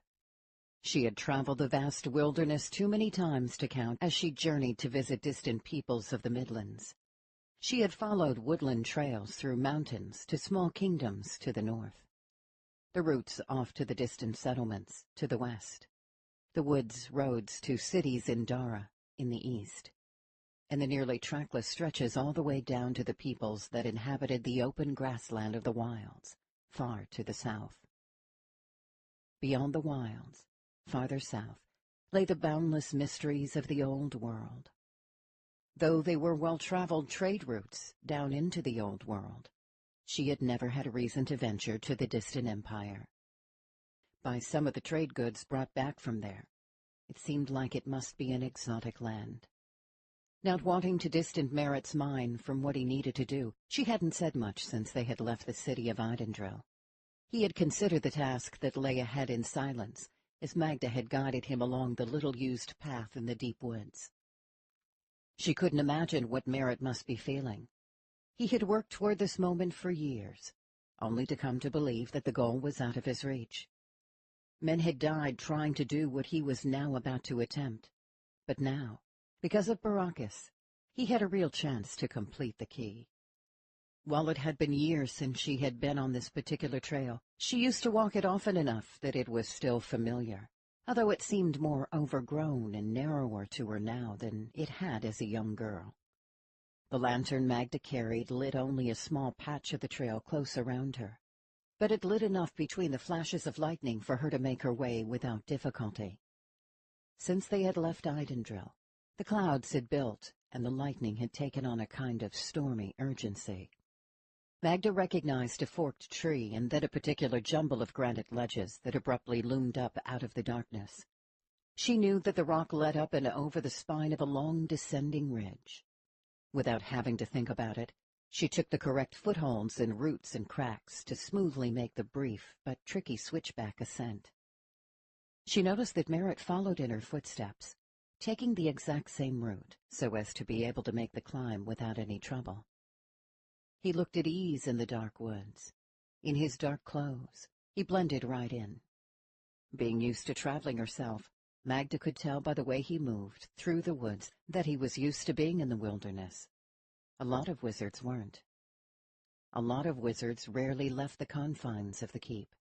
That contrast, too, made him stand apart from other wizards. With rain imminent, Magda wanted to finish their business as soon as possible and get back to the shelter of the keep.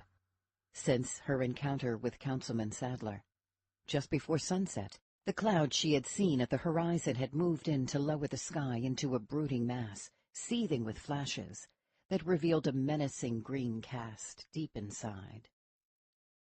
That color, she knew, often foretold especially violent weather. The arrival of the clouds had pushed out the hot, muggy air, replacing it with chill, gusty breezes. The sudden bursts of lightning lit the towering pines all around in flashes of harsh white light that cast bizarre shadows, making the journey through the dense forest unsettling. When the lightning abruptly cut off, it suddenly plunged the woods back into darkness. It made for alternating glaring light and then total blindness. The loud crack of thunder that followed each flash was equally unsettling. Sometimes a bright flicker of lightning and the low bang were quickly followed by deep, rolling thunder that shook the ground.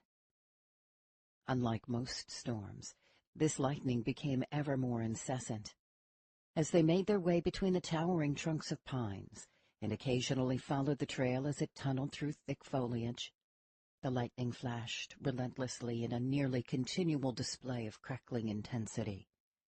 In fact, the lightning was often so closely stitched together that she could almost, but not quite, have made her way without the lantern's light. The intervals of darkness between flashes were surprisingly brief. But without the lantern, it would have been like being blind as they went from brightly lit to darkest night. The air smelled like rain, was imminent. Magda was resigned to getting wet. She could also smell the dry pine needles matting the ground, along with the occasional balsam trees or swaths of cinnamon ferns beside the trail. "How much farther?" Merritt asked as they descended the back of the low ridge. Magda stopped and pointed off to the right. "If it was light, I believe you could see the pond through the trees, down there." Merritt cast out his hand, as if he were tossing a pebble. A flare of light, not unlike a tiny, solid bit of the colossal light show overhead, sailed out in the direction she had pointed, illuminating the dark trunks of trees as it passed. She saw the water reflect the light before it touched down on the rippling surface, and was extinguished. "That's too steep and wooded here down to the shore," he said. "We need to have some open space." "Just up ahead is the place I told you about," she said. "The trail just ahead will take us to the open area at the pond's edge." Magda led him onward until she reached a familiar ancient oak. She passed just beneath a fat, low limb and warned Merritt to watch his head. He ducked under as he followed after her. The trail wound its way down across a band of open ledges, and then through a narrow cut in the screen of cedar trees.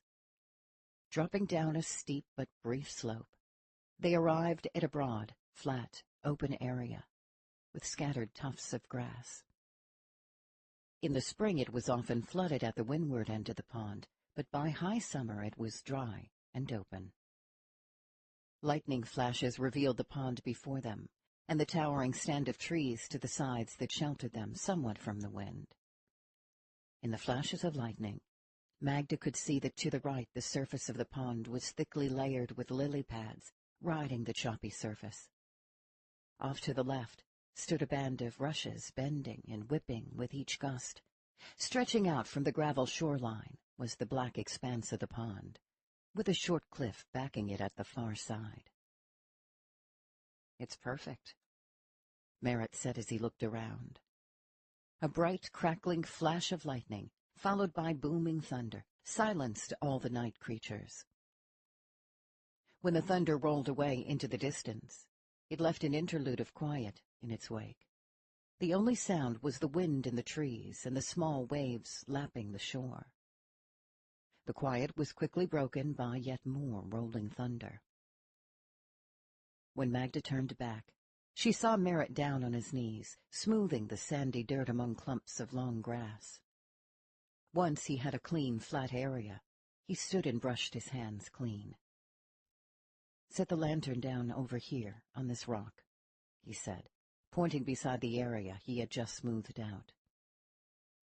As Magda was setting down the lantern, the chilly air rang with the sound of a sword being drawn. The blade coming out of the scabbard made a uniquely menacing sound that sent a chill up her spine. In the faint lantern light, she could see Merritt standing with his feet spread and the sword in one hand. A bright flash of lightning cast a shadow across the area. He had prepared. "You know how to draw the grace, right?" he asked her as he lifted his fist, showing her the ring he wore with the grace engraved on it. "Merritt, I'm not gifted." "I told you, it isn't necessary. I will be the one doing what is needed with magic. But you will have to be the one to draw the grace. That's all I will need you to do." Well, since I'm not gifted, I never had reason to draw the grace. But I've seen it often enough. It's not that complicated. I shouldn't have any problem at all drawing it. It needs to be drawn in blood. She had expected as much, and nodded. He had that serious look again that had a way of making her brow bead with sweat. The sword needs to taste the blood as well, he said. The blood connects the sword to the grace. Magda eyed the sword. She didn't know what he meant about the sword needing to taste blood. She folded her arms against a chill gust. How much blood will it take? He stepped into the center of the flat area and, using the sword to point, gestured to a circle around him. The grace needs to be big enough to surround where I'm standing. It has to be enough blood to complete the whole thing. All the lines you draw have to be complete. There can't be a bit here and another bit there. It has to be fully drawn with complete lines. I'm afraid that it will take quite a bit of blood to do that. She pulled strands of wind-blown hair back off her face. She had known it wasn't going to be easy. She had insisted on being a part of it. She had to be the one to do it. She wasn't about to back out now, no matter what it took. I understand, Magda said. I'll do my best. Chapter 65. Merritt stepped closer. He swept his hair back. Lightning cast his handsome features in stark light and black shadows. Listen, Magda, for the last time, you don't have to do this. It's dangerous. There are wizards on the teams who would— Wizards we can't be sure we can trust, she reminded him. Especially not with something this important. I know, but you need to understand that this particular sort of conjuring requires the use of blood in order to power certain elements. Your blood would link you to the event.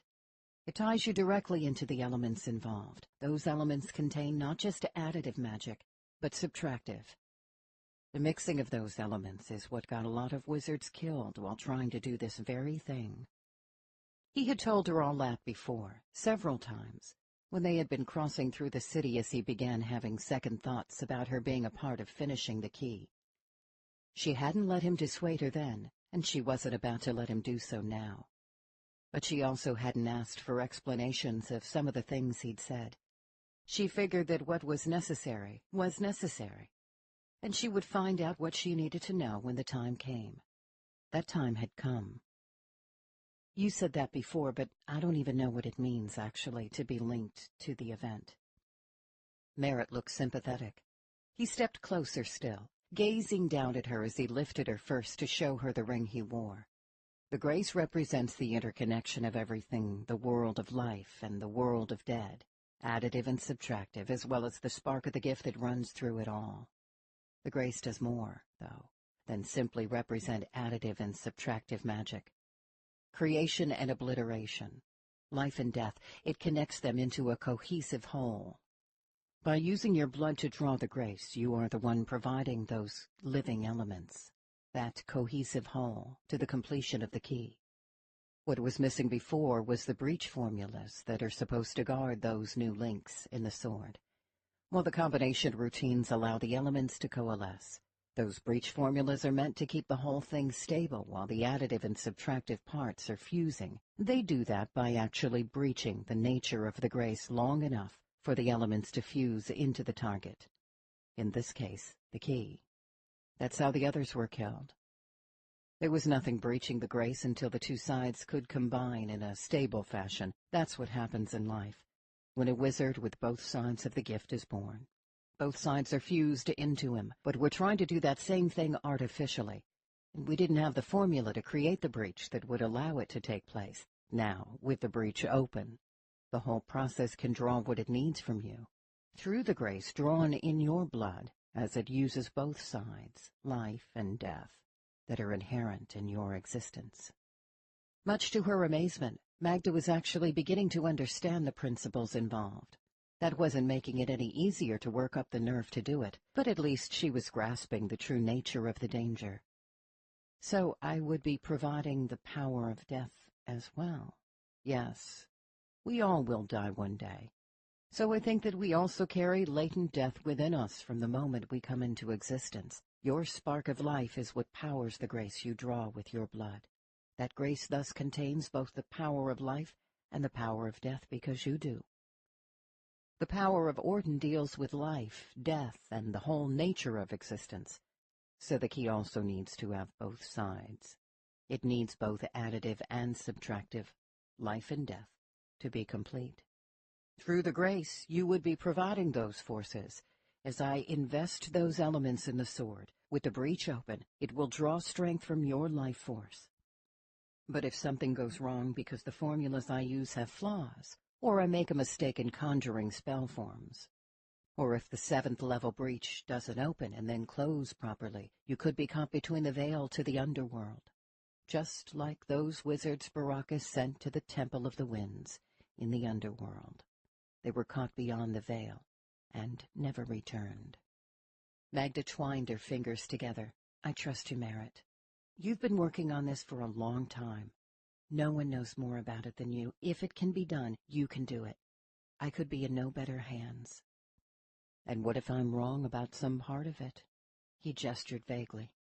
Look, Magda, you don't need to do this. I can get a wizard from one of the teams to try it first.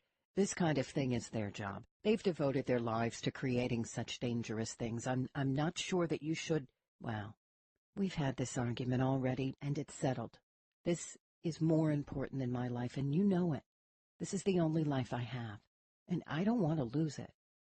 But there are profoundly important things at stake here this night. Things I care deeply about, things I believe in, like not letting harm come to all our people. The boxes of Orden are here, in the world of life. Someone stole them. They obviously must want to use those boxes, and when they do, they will intentionally, or even unintentionally, bring all of our lives to an end. Stopping that from happening is what matters. What good will it do to worry about a possible danger to me tonight, at the cost of all of this tomorrow? Who else but you can stop that from happening? Who else but you can complete the key?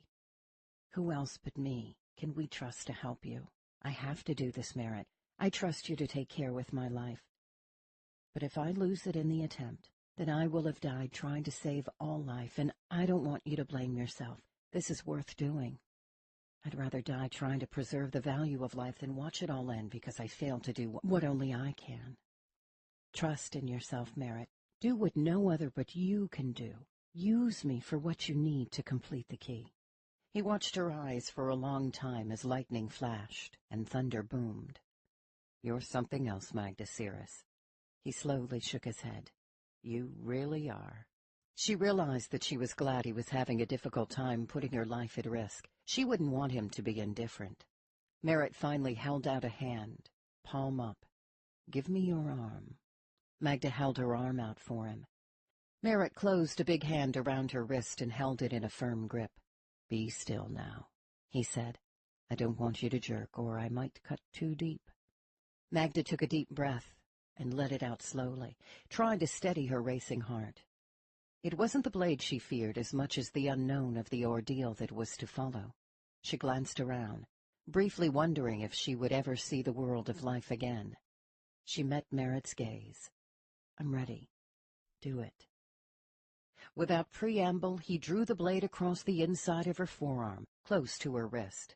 She felt the razor-sharp edge bite into her flesh as he dragged it across her arm, carefully controlling how deeply he cut. It sent a shock of pain through her. Blood immediately began gushing down her arm. He had cut deeper than she had expected. She felt faint. She fought the feeling. She knew that she had to remain conscious. Magda watched the blood flow down her arm, her wrist, down over her palm, to finally engulf and run off her fingers. She was shocked to see how much blood there was. Hurry now, Merritt said, before you lose too much blood. Feeling like she was watching herself in a dream, Magda took a couple of steps away to begin drawing the outer circle, the one representing the beginning of the world, of the dead. No, Merritt said, holding her shoulders as he guided her back. I need you to start in the center. You need to draw the star first. She looked up at the shadow of his face. But I know what you thought, and ordinarily you would be right. but it can't be drawn the way you were taught. This is for something entirely different than the grace is usually used for. We're altering the elements involved." He nodded his encouragement. "Draw the star first." Magda had been taught that a grace was always started with the outer circle, then moved inward through the square to the inner circle, to the center 8-pointed star, and then finally the rays of the gift were drawn from the start across that inner circle, the square, and finally across the outer circle, out into the underworld. She had always been told that the grace was never to be drawn in any other way, not even casually. The grace was a serious device that carried great importance as well as powerful magic, if done by the right people, and especially if done by them in blood. Worried about the implications, Magda nonetheless did as Merritt asked, letting the blood drip in a steady line across the sandy ground he had smoothed out. She was careful to go slow enough that the lines of blood were unbroken. "Good," he said. "Now draw the beginning of the world of life around it, touching the points of the star." Lightning flashed all around, thunder booming.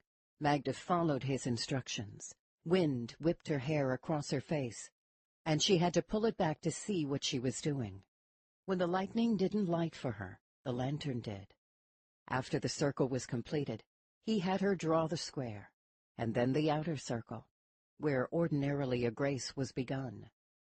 "Now," he said, "draw the rays, but you need to begin them out beyond the outer circle, in the world of the dead, pulling the lines inward through the whole thing, until they touch the points of the star, until they touch creation."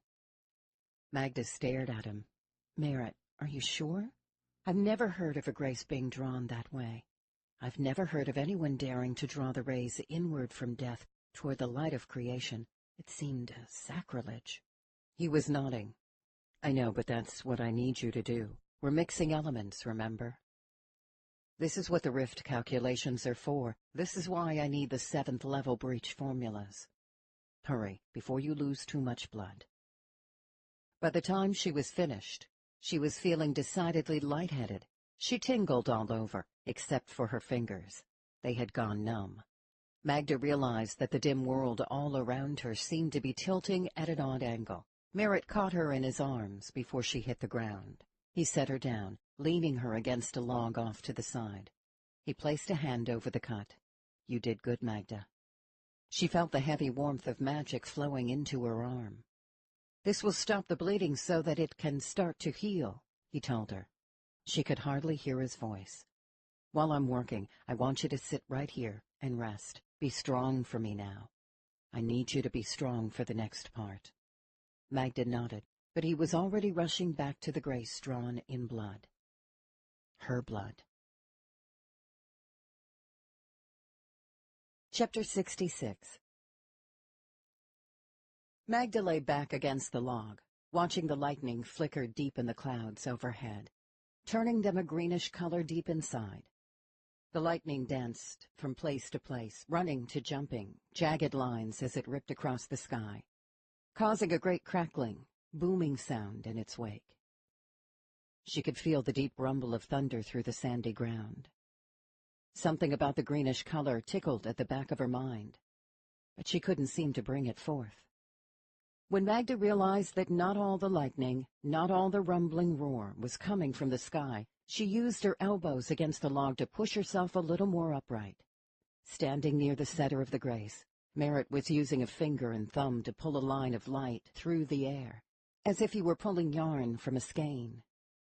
Before him stood a structure of hundreds of thin lines of light, all connected into a complex scaffolding. It was a verification web beyond the complexity of any she had seen. Lightning crackled around it, jumping around from point to point on the framework, or coming down from the darkness above to connect with it, touching here and there, testing, almost as if the threads of lightning were tasting it.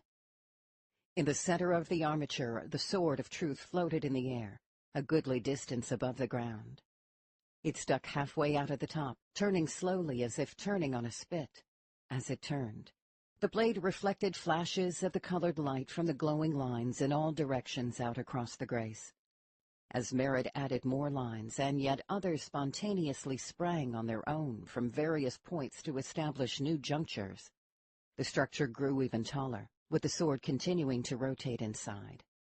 Merritt circled around the outside of the lighted framework, adding bits of lines here and there, pulling some of them in arcs from intersection to intersection, as if reinforcing areas he deemed weak. As the structure began building more rapidly on its own, Merritt raced to the points of the Star of the Grace and began drawing spell forms in the sandy ground. He used his finger and drew each line with swift precision until the form was complete. He moved from point to point on the star, adding a complex and exacting drawing at each of the points. Each spell form looked different to her. When all 8 had been completed, he returned to the glowing structure, pushing at it here and there with his palms, testing, then carefully adding a line of light here, another there, to stiffen the whole thing. Magda's head felt as if it were in a vice. The pressure was painful. She didn't know the source of the pain. She wondered whether it was her connection to the grace and the spells, or simply the loss of blood. She didn't know what to expect as she watched the framework continue to build on itself, growing ever upward, growing broader at the base. Legs of light grew from the side of the skeleton of lighted lines to anchor themselves at places along the lines of the star, drawn with her blood. She saw blood being drawn up along the beams of light. Merritt put a finger and thumb together at a spot in the structure, as if pinching the air itself pulled a radiant line all the way from the glowing scaffolding out and down across the grace, until he attached it at the end of one of the rays from the star, where it crossed the circle representing the world of the dead. Magda gasped as she flinched. She gritted her teeth against the stabbing pain. It felt like someone had pushed a knitting needle through her left side and taken a big stitch. She struggled to breathe against the pain bearing down on her. Merritt quickly returned to the opposite side of the structure and pulled another line of light from the scaffolding to the end of a ray on that side, where it crossed over into the underworld. Magda gasped again as she felt another stitch at her waist, but this time on the right side.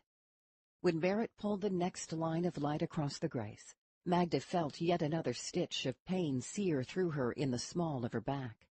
She put her hands to the pain, urgently wanting to make it stop, but it didn't. Overhead, dark, cloudy shapes had begun to swirl around the glowing structure of the verification web.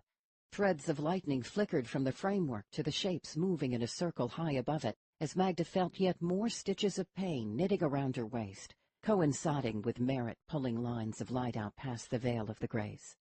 She felt as if she were being sewn to the ground. She could hardly move, hardly breathe.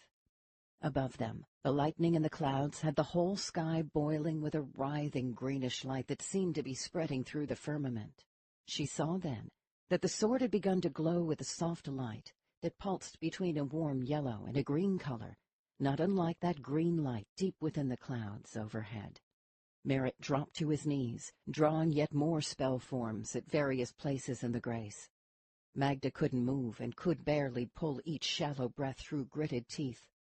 She felt as if she were being torn in half. The rotating dark mass over the structure grew in breadth as it revolved until it seemed like the entire sky was moving above her. The farthest out parts rotated more slowly. The closer in toward the glowing web, the faster they spiraled around. At the center, a point of intense greenish light flared. Magda realized that the green color was not merely in the clouds. It seemed as if the very air itself was becoming the same strange tint of green. She remembered then what had been at the back of her mind. Baracus had told her that the veil to the world of the dead had glowed a strange green when he had passed through it. He had told her that when he had gone through that green wall, that was how he knew that he had crossed over into the underworld. He had called it the Green Meadow of the Spirits. Magda gasped when she thought she saw a face in the rotating clouds over the structure. In the billowing green light, she saw another, and then another. Each had its mouth wide open, releasing a terrible scream. Each face was disjointed in pain and terror. The howls filled the air so that they all joined together into the sound of the roaring wind.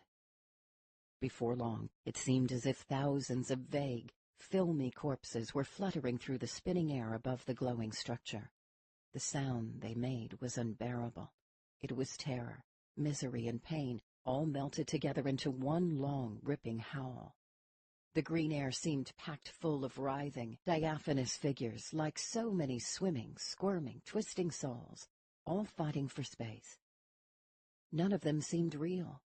None of them seemed alive, and yet they moved with frenzied purpose. Magda wondered if she had died and was being swallowed up into the spirit world, or if she was suspended, barely alive, beyond the veil, in the world of the dead. She wondered if this was what it had been like for Baracus. The air above the sword ignited with a massive jet of flame that shot upward, even at the distance she was. The heat of it felt as if it might burn her flesh from her bones. The sword heated to white-hot. It glowed brighter than anything else, even the bolts of lightning. It was so bright it hurt her eyes. Above it the sky burned with reddish-orange flame that turned and churned, blackening as it rolled away, replaced by yet more bright orange fire continually boiling forth. The ground around the glowing verification web seethed with a carpet of bluish flame that flickered and jumped. In the center of it, Merritt raced through the walls of flame to pull more lines and draw yet more spell forms. The world seemed an inferno, while forms in the greenish light howled in fury and agony. Magda could feel waves of heat off the white-hot, glowing sword rolling over her. The blade glowed incandescent. Magda thought that surely the heat was burning her lungs. The air above them was a rotating, turning, churning ceiling of flame. The noise of it was deafening. Black lightning, as dark as death itself, crackled through it all as it arched from the fire above to the hilt of the sword. Every time the black lightning touched it, the blade went momentarily just as black. Magda knew that she was seeing subtractive magic called to life before her. Black lightning erupted from points of the grace outside the outer ring to arc to the pommel of the glowing sword. Every crackling, twisting streak of it felt as if it was born in her very soul. At the same time, blinding flashes of bright lightning grounded at the pommel of the sword exploded skyward with ear-splitting booms. The blade looked as if it might explode, from all the heat and the mixing of lightning from different worlds. Merritt stood then and lifted his arms. As he drew his arms upward, over and over, great columns of water erupted from the pond, pouring up and over the sword. As the waves of water broke over the sword and the structure, she could see the glowing sword through the water. Clouds of steam billowed up as more and more water funneled up from the pond in a twisting column that cascaded over the sword. The flashes of white-hot and inky black lightning hurt her eyes. The thunderous noise hurt her ears. The sword smoked and steamed with a howling sound that matched that of the spirits twisting through the greenish air. Magda's head felt as if it might explode. The stitches of pain in her side hurt so much that she couldn't draw a breath. It felt like a great weight was crushing her chest, preventing her from drawing air into her lungs. Everything began to dim. Even though she knew that all the sight and sound was still going on, it seemed even more distant. And then, the sword of truth suddenly plunged straight down toward the ground. Magda screamed. As the sword fell, it felt as if an iron spike was being driven down through the top of her head, through her insides and right into the core of her soul. Like a great iron door slamming closed, the world went from green to black. Chapter 67. Magda was dimly aware that she was lying on something soft. She slitted her eyes, squinting. The light hurt her eyes. She was shivering all over. She realized that for some reason she was not simply cold, but also soaking wet. She remembered then that it had started raining fat drops of icy rain when they had been out in the woods. She didn't think that she was still in the woods, but she was having difficulty, between bouts of shivering, trying to figure out where she was. She saw the hazy figure of Merritt moving about, not far away. It was comforting to see him. Her vision wouldn't focus, but she could make out a table and a chair. There was a bit of red on the table. She saw statues, Stacks of books, scrolls, bones, and all sorts of strange devices sitting everywhere around the floor. There were lit candles around the room, too, some on low tables, some on the tops of short pillars, some on the table. As the room came into more focus, she realized that she was on the wicker couch in Merritt's home. She had no recollection of how she had gotten there. Merritt came closer and quietly bent over her a little, moving his hands in the air above her, sweeping them from her head downward. As his hands moved, she felt her frigid, soaking wet dress turn dry. By the time he had worked his way down to her feet, she was completely dry. The bone-chilling cold melted away as a calming, radiant warmth seeped back into her bones. But she still hurt everywhere. "Am I still alive?" she managed. Merritt turned to look at her. He smiled. "Quite alive. We're at my place in Idendrill. It was closer than trying to make it to the keep. I wanted to get you out of the rain. It was quite the storm." "You were in trouble." The reaction of all the elements combining was greater than I had hoped, but not as bad as I had feared. The breach held. His fingers touched her shoulder. "You were strong, Magda. You did good. But I was afraid to try to make it to the keep." "You carried me?" He nodded. "I didn't think. Well, I thought it best to get you out of the rain here and see to making sure that you're all right as soon as possible." "The sword," she said, licking her cracked lips. "What about it?" "Did it work, Merritt? Were you able to complete the key?" His handsome smile widened. "Thanks to you. Yes. Thanks to your strength and determination, I was able to do it." "You did it." "We did it." He squeezed her hand. "I've healed you, but more than anything, you need to rest now. I can't use magic to give you that, and you desperately need it." In the dim recesses of her memory, she recalled him holding her head in his hands as he worked to save her. She had been healed before, so she had known what he had been doing. His touch, though, felt different from any healing she had felt before. It had fierce intensity, yet a warmth to it that calmed her and let her relax so that she could do as she needed. She could remember only bits and pieces of him bent over her, holding her head as the rain poured down on them.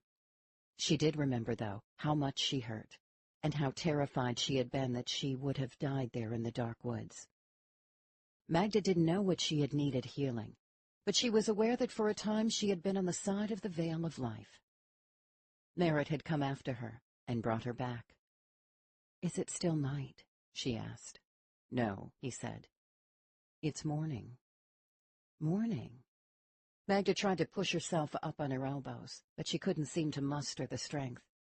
"Merritt, we have to go. We need to get to the dungeon. We need to find that sorceress who defected, if she's still even alive. If she is, they could execute her at any time."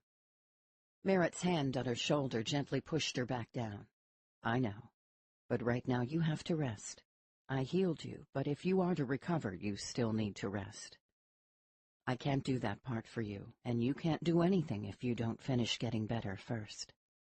There was something serious about his tone. She looked up to his face. His eyes revealed the level of his concern. The look in his hazel eyes gave her a ripple of terror. "Am I going to be all right? Am I going to live?" A touch of his smile returned. "If you rest, your body needs sleep to fully recover." Magda narrowed her eyes, peering, trying to focus her still blurry vision to see the sword at his hip. Trying to focus her eyes gave her sharp pains in her temples. She didn't see the scabbard there at his hip. Merritt saw where she was looking and gestured.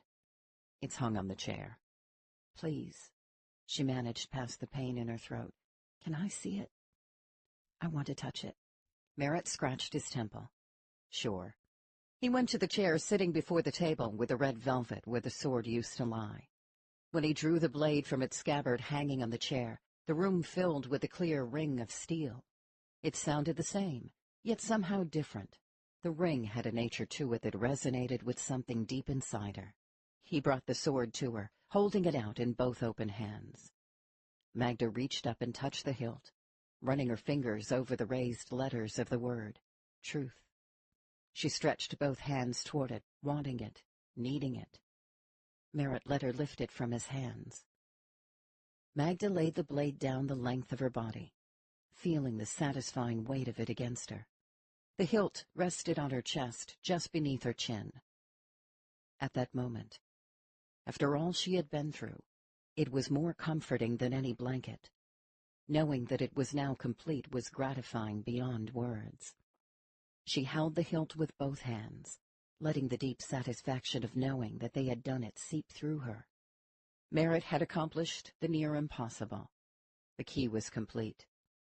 Magda had managed to do her small part to help him, and as a result, the Sword of Truth was now complete. Though she was ungifted, she could clearly feel the power of the magic the sword now possessed. It was power unlike anything she had ever imagined. It churned the way the storm had. It held more power than the storm had. It was fury and rage and love and life all folded together over and over, blending them into the finest layers of something new, something remarkable. This was now a weapon unlike any other, more than any other. It felt so good holding it, knowing they had done it, that she never wanted to let it go. Magda let out a deep breath of contentment, and, with the Sword of Truth held in both hands, lying down the length of her, listening to the steady drumming of rain on the roof, she allowed herself to succumb to sleep. Chapter 68. "Are you sure that you're all right?" Merritt asked in a quiet voice as they made their way up the broad hallway. "I know I would feel more confident in your recovery if you had gotten more rest. You've been through quite an ordeal." This section of the keep was reserved for the home guard. The hall was simple stone block walls, beamed ceilings, and plank floors. There were barracks, dining halls, and assembly rooms down various corridors. As they passed intersections, she saw that some of the halls were filled with soldiers. Iron brackets held torches with flames that flapped in the breeze as they passed. The hall smelled musty, punctuated with a heavy aroma of pitch each time they passed a hissing torch. Two soldiers in polished armor breastplates over blue tunics, their heads bent close in a confidential conversation, were walking swiftly toward them. Magda waited until they passed and were out of earshot before she answered Merritt. "I'm fine," she said. "Really, stop asking me, would you?" As they marched down the long corridor, Merritt glanced over with a skeptical expression but didn't answer. From time to time he looked over at her out of the corner of his eye, as if checking to make sure she was still upright. Magda wished it weren't so late. She had slept the entire day and on into the night. No matter how much she might need rest, she didn't want to sleep any more. She was strong enough to do what had to be done. That was all that really mattered at the moment. "Don't I look fine?" she asked. Merritt finally smiled. "Yes, you certainly do look fine." His face reddened. "I mean, you look like you've regained your strength." Magda smiled at his look of embarrassment. Truth be told, she didn't feel at all fine. She was so exhausted that she could hardly put one foot in front of the other. But she was more concerned that the sorceress from the old world might be executed before they could get to her. It might be their only chance to get information about what the enemy was up to. She couldn't afford to worry about how tired she was when there was so much at stake. Despite the late hour, she expected General Grunwald to still be up. She knew him to be ferociously dedicated to his duty of protecting the keep and those who lived and worked there. She remembered Baracus often reminding General Grunwald to get some sleep or he wouldn't be good for anything. The man rarely took the gentle reminders to heart. By the clusters of men crowded around the archway to the Home Guard's headquarters, she was sure he would be there. Some of the soldiers in blue tunics and light armor clutched paper or scrolls, waiting to give the general their reports. Other men were gathered for their patrols. The dozens of reflector lamps along the stone walls outside the archway reflected sparkles of light off polished armor and weapons that all the men carried. It was a decidedly male environment that made her feel out of place. As Magda and Merritt made their way up the corridor, past soldiers coming and going, as well as clusters of men discussing their work and their plans for the night, she spotted the general coming out of the arched opening to his headquarters. He was average height, but built like an oak tree, with thick arms and a neck that started flaring right from his ears down into his broad shoulders. She thought that he looked like a man who could shove a mountain aside if it was in his way. He spoke to various people with brief, direct orders, sending men on specific types of patrols, or telling officers how he wanted watches run, or taking papers with reports from waiting men even as he was talking to others. He scanned each report and thanked the man giving it. Before long, he had a sheaf of papers in his big fist. When General Grunwald spotted Magda weaving her way through the swarm of soldiers, his face lit up with a big grin. Magda instantly went on alert. The general smiling like that was out of character. He was a serious soldier, healthy and fit despite the gray at his temples. He often rode with his men or walked miles and miles of patrols through the keep with them, up and down countless stairs as he checked that his people were safe. He was focused and serious. He was not a man to smile casually. Since the strange deaths at the keep, he was, if anything, short-tempered. He felt that the murders reflected poorly on him personally, that the deaths put him continually on edge. But here he was, grinning as if he were at a ball and full of wine. "Lady Cirrus, so glad to see you," he said as he rushed up to her. Merritt, standing beside her, made the general look not nearly as big and muscular as she had always thought of him. "General Grunwald, can we speak privately? I need to ask you something." Of course," he said, still grinning as he gestured expansively, urging her into an alcove to the side that held several statues of famous soldiers from history. Before she could say anything, the general, still grinning, did. "I must congratulate you, Lady Cirrus." If Magda had been on alert before, now she was alarmed. Again, the general spoke before she had a chance to ask what he meant. "It's wonderful news, simply wonderful, just what the keep needed." It lifted the gloom. Magda was not merely bewildered, she was becoming ever more apprehensive. She thought it best to be as careful as possible. "And how did you hear the news, General?" He straightened with a proud grin and hooked his thumbs on his weapons belt. "Prosecutor Lothane told me himself." Magda had to force herself not to act startled. "He did?" General Grunwald nodded. He glanced around to make sure no one was close enough to hear him. "I have to say, I've been worried about matters here at the keep, but now, with you to marry our new first wizard, I have been put at ease." He held up his hand as he glanced around again.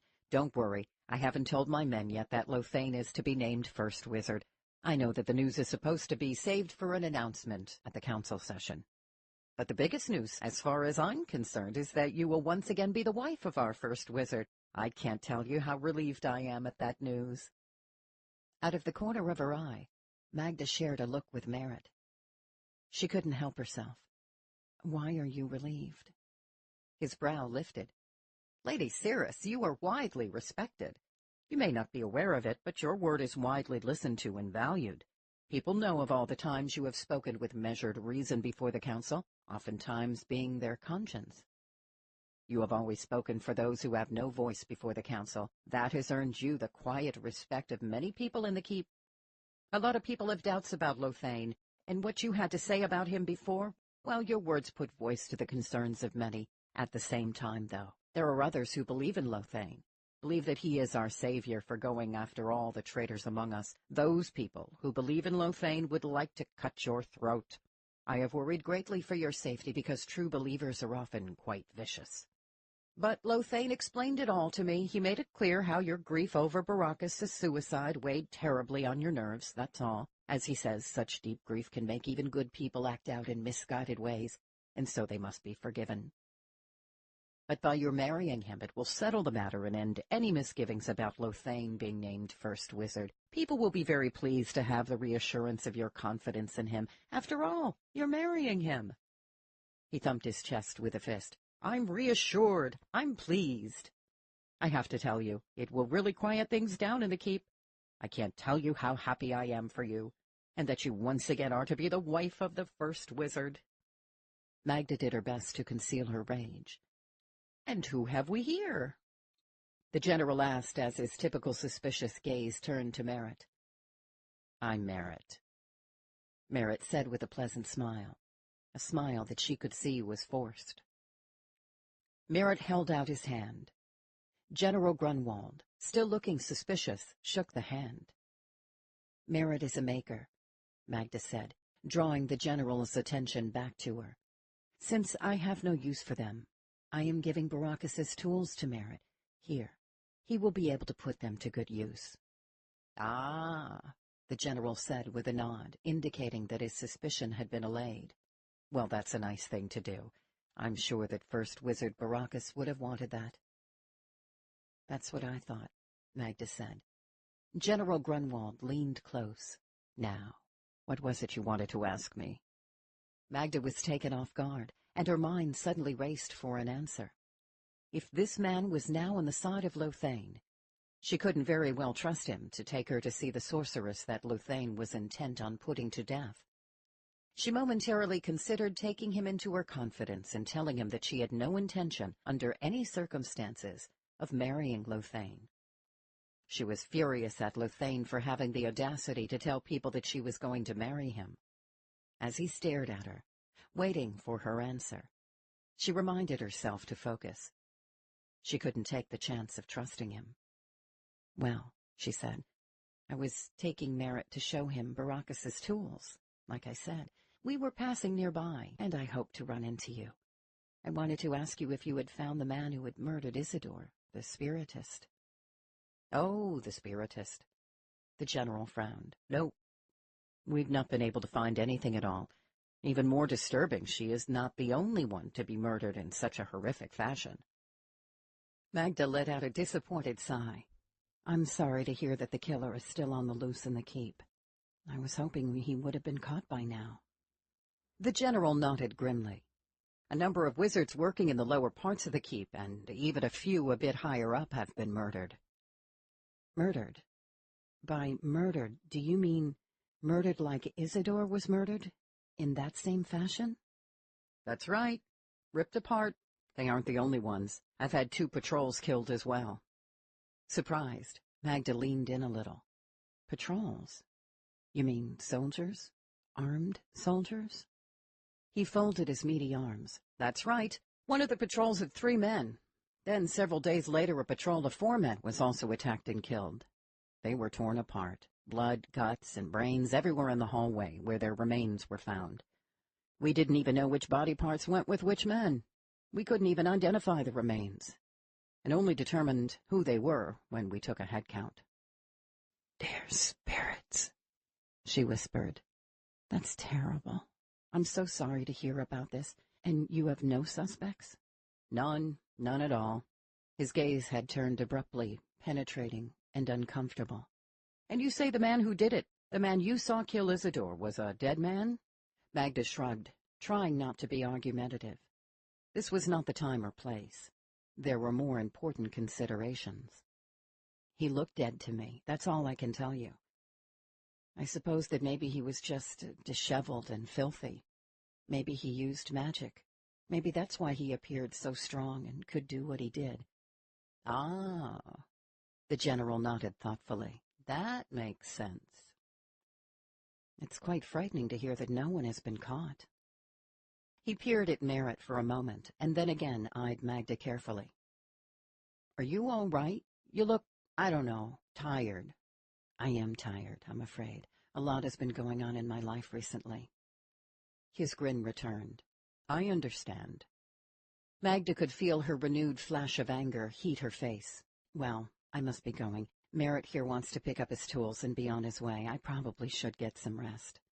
"Of course, Lady Cirrus," the general said with a bow of his head.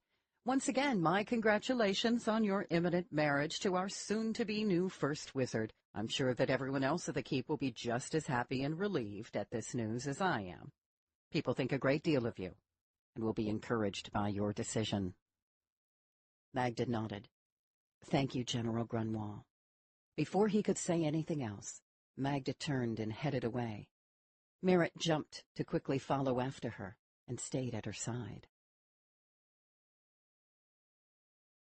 Chapter 69. Magda fisted her hands in fury as she marched away. She and Merritt passed groups of soldiers coming in the other direction as she resolutely made her way down the stone corridor. "What was that all about?" Merritt finally asked. He sounded about as angry as she felt. "Isn't it obvious? There must have been opposition to Lothane being named First Wizard. Apparently he's trying to quell dissent, shore up his support and win people over. It appears to be working. Grunwald thinks it's going to be good for the people of the keep. Lothane is no doubt counting on just that attitude. He probably thinks that when I see how pleased everyone is, how it eases tensions and reassures people in a time of crisis, I will have no choice but to go along with his plan. He knows that I care about the people here. He's trying to shame me into doing it for the good of the keep." "But you're not going to actually do it," Merritt said. It didn't sound like a question. Magda frowned over at him. "Are you out of your mind?" He heaved a sigh of bottled exasperation. "Where are we going anyway?" "To the dungeon." "The dungeon?" Merritt grabbed her arm and pulled her to an abrupt halt. He checked both ways to make sure none of the soldiers coming and going from the Home Guard headquarters were close enough to hear him. "Are you crazy?" Magda squared up to him. "Look, Merritt, we're running out of time. If that woman is still alive, we have to get to her before the executor." She threw her hands up. "I already wasted the entire day sleeping. We can't afford to waste any more time." "It wasn't a waste," he said in a tone meant to calm her down. "It kept you from dying." Magda took a breath, trying to calm her anger over the things the general had said. She didn't want Merritt to think she was angry with him or blame him for what they'd had to do. Merritt was the only one who believed her, and he was trying to help. She lowered her voice. "I suppose. And I'm grateful, I really am. You healed me, and I'm better. I know I need more rest to get back to myself, but right now it doesn't matter how exhausted I am. We may never get another chance. We have to get to that sorceress." Merritt nodded as he visibly cooled off. "I understand, and I share your sense of urgency. After all, I'm the one who told you about the sorceress defector in the first place, remember?" "I remember." "So, how do you propose we get to see her without General Grunwald? They don't simply let people in to see prisoners." A group of soldiers hurried past, eyeing the woman in the midst of their domain. She flashed them a brief, polite smile of greeting. Most of the men returned the smile. Once they were past, Magda pulled the hood of her cloak up over her head and started out once more. She peered around the edge of the hood at Merritt. "You heard the general. I'm respected. It's news to me, but maybe not to the men down in the dungeon. They certainly won't be expecting a woman, the wife of their dead first wizard, to show up in their midst in the middle of the night." Merritt looked to be getting agitated again. "And what good is that going to do you?" "Sometimes. Surprise is sometimes the best advantage a warrior can have." He eyed her suspiciously. "Where did you hear that?" "Baracus told me." "He's right, but this is different from what is typically meant by that saying. That's why this surprise will work to our advantage." "And if it doesn't?" Magda took his arm, leaning closer to him as they started down the stone steps of a broad stairway. Their footsteps echoed through the stairwell, so she kept her voice low. "Merritt, we have to try. Time is working against us. They haven't executed her before, or even today while I was sleeping the day away. They will surely behead her soon. Maybe even tomorrow. We can't delay. If they've tried her and condemned her to death, they're not going to keep her alive down in the dungeon for long, a few days at most. Every day we don't get to her adds to the odds that we never will. Maybe she doesn't know anything and can't help us. But what if she does know something about what's going on here in the keep, or Emperor Sulachan's battle plans? By the way she was tried without the public knowing about it, someone must have a reason to want to get rid of her. After all, why wouldn't Lothane want to try her publicly so he could add another executed traitor to his list of heralded accomplishments?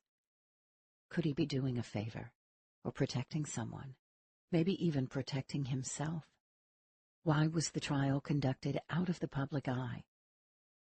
I was wondering those same things. Merritt looked both up and down the stairwell to make sure no one was near. What we really have to ask ourselves is why they've let her live this long. What do you mean?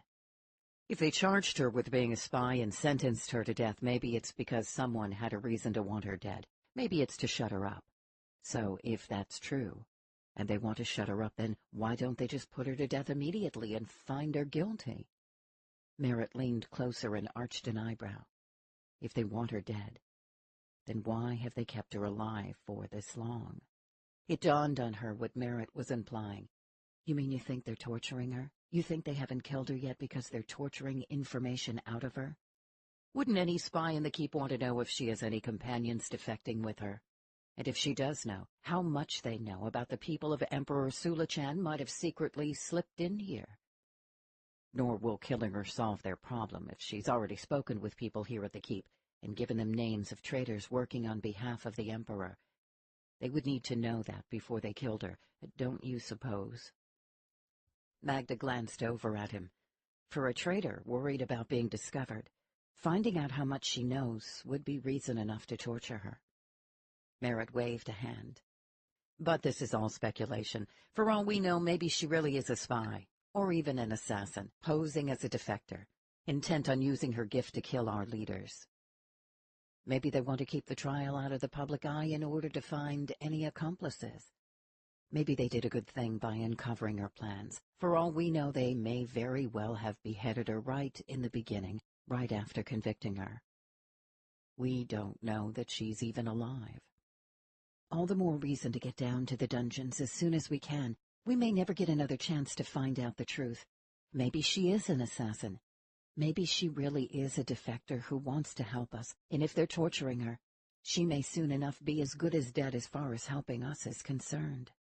Merritt considered her words as they continued down the broad stairs leading to the lower levels.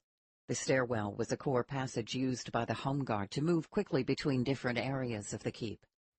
As they kept taking flight after flight down, several patrols passed them going up. I don't like it, Merritt said after a group of half a dozen soldiers, climbing the stairs 2 at a time. We're far enough above them not to be able to overhear. But I have to admit that what you say makes sense. We won't know the answers to any of it. If she's still alive, and if she is she in any condition to talk to us, unless we get down there and see for ourselves? The thing that worries me, Magda said, is that these dungeon guards might not necessarily be the reasonable type. Likely not, actually. That's why they're chosen for the task in the first place. Some very nasty criminals and killers are kept down there before being put to death. Those guards need to be tough men. When they reached the bottom of the stairs, Magda headed to the broadest corridor. It led to the immense chamber down in the heart of the lower keep. Their shadows from the torchlight rotated around them as they moved swiftly down the simple hall. That's what I mean, Magda said. I'm not sure they will have any desire to let us in. But, on the other hand, they are liable to be surprised to see me down there, that we may be able to bluff our way through. I'd prefer that to having to kill them, he said under his breath. Magda blinked in surprise. Kill them? They're on our side, Merritt. They're our men. How do you know that? What if the traitors in the keep have had those men placed there to keep the likes of you and me away from their dirty work? You said yourself that something terrible is going on at the keep, and there seem to be a number of people involved. This woman might have some answers about that, and that's why she's in the dungeon. So who are we up against? Who's keeping her there? Who is involved in wanting her dead? We're at war. We can't afford to fail, or we could easily end up dead, along with all the innocent people of the Midlands. Those guards down there may be our men, or they very well may be working for a traitor, for the enemy. With what we're doing, we've already crossed a lot of lines here. And don't forget, Merritt added, we're probably dealing with an enemy who stole the power of Orden. This sorceress may know something about all that. She may know who has the boxes or where they are. If we're really serious, then we can't be half-hearted.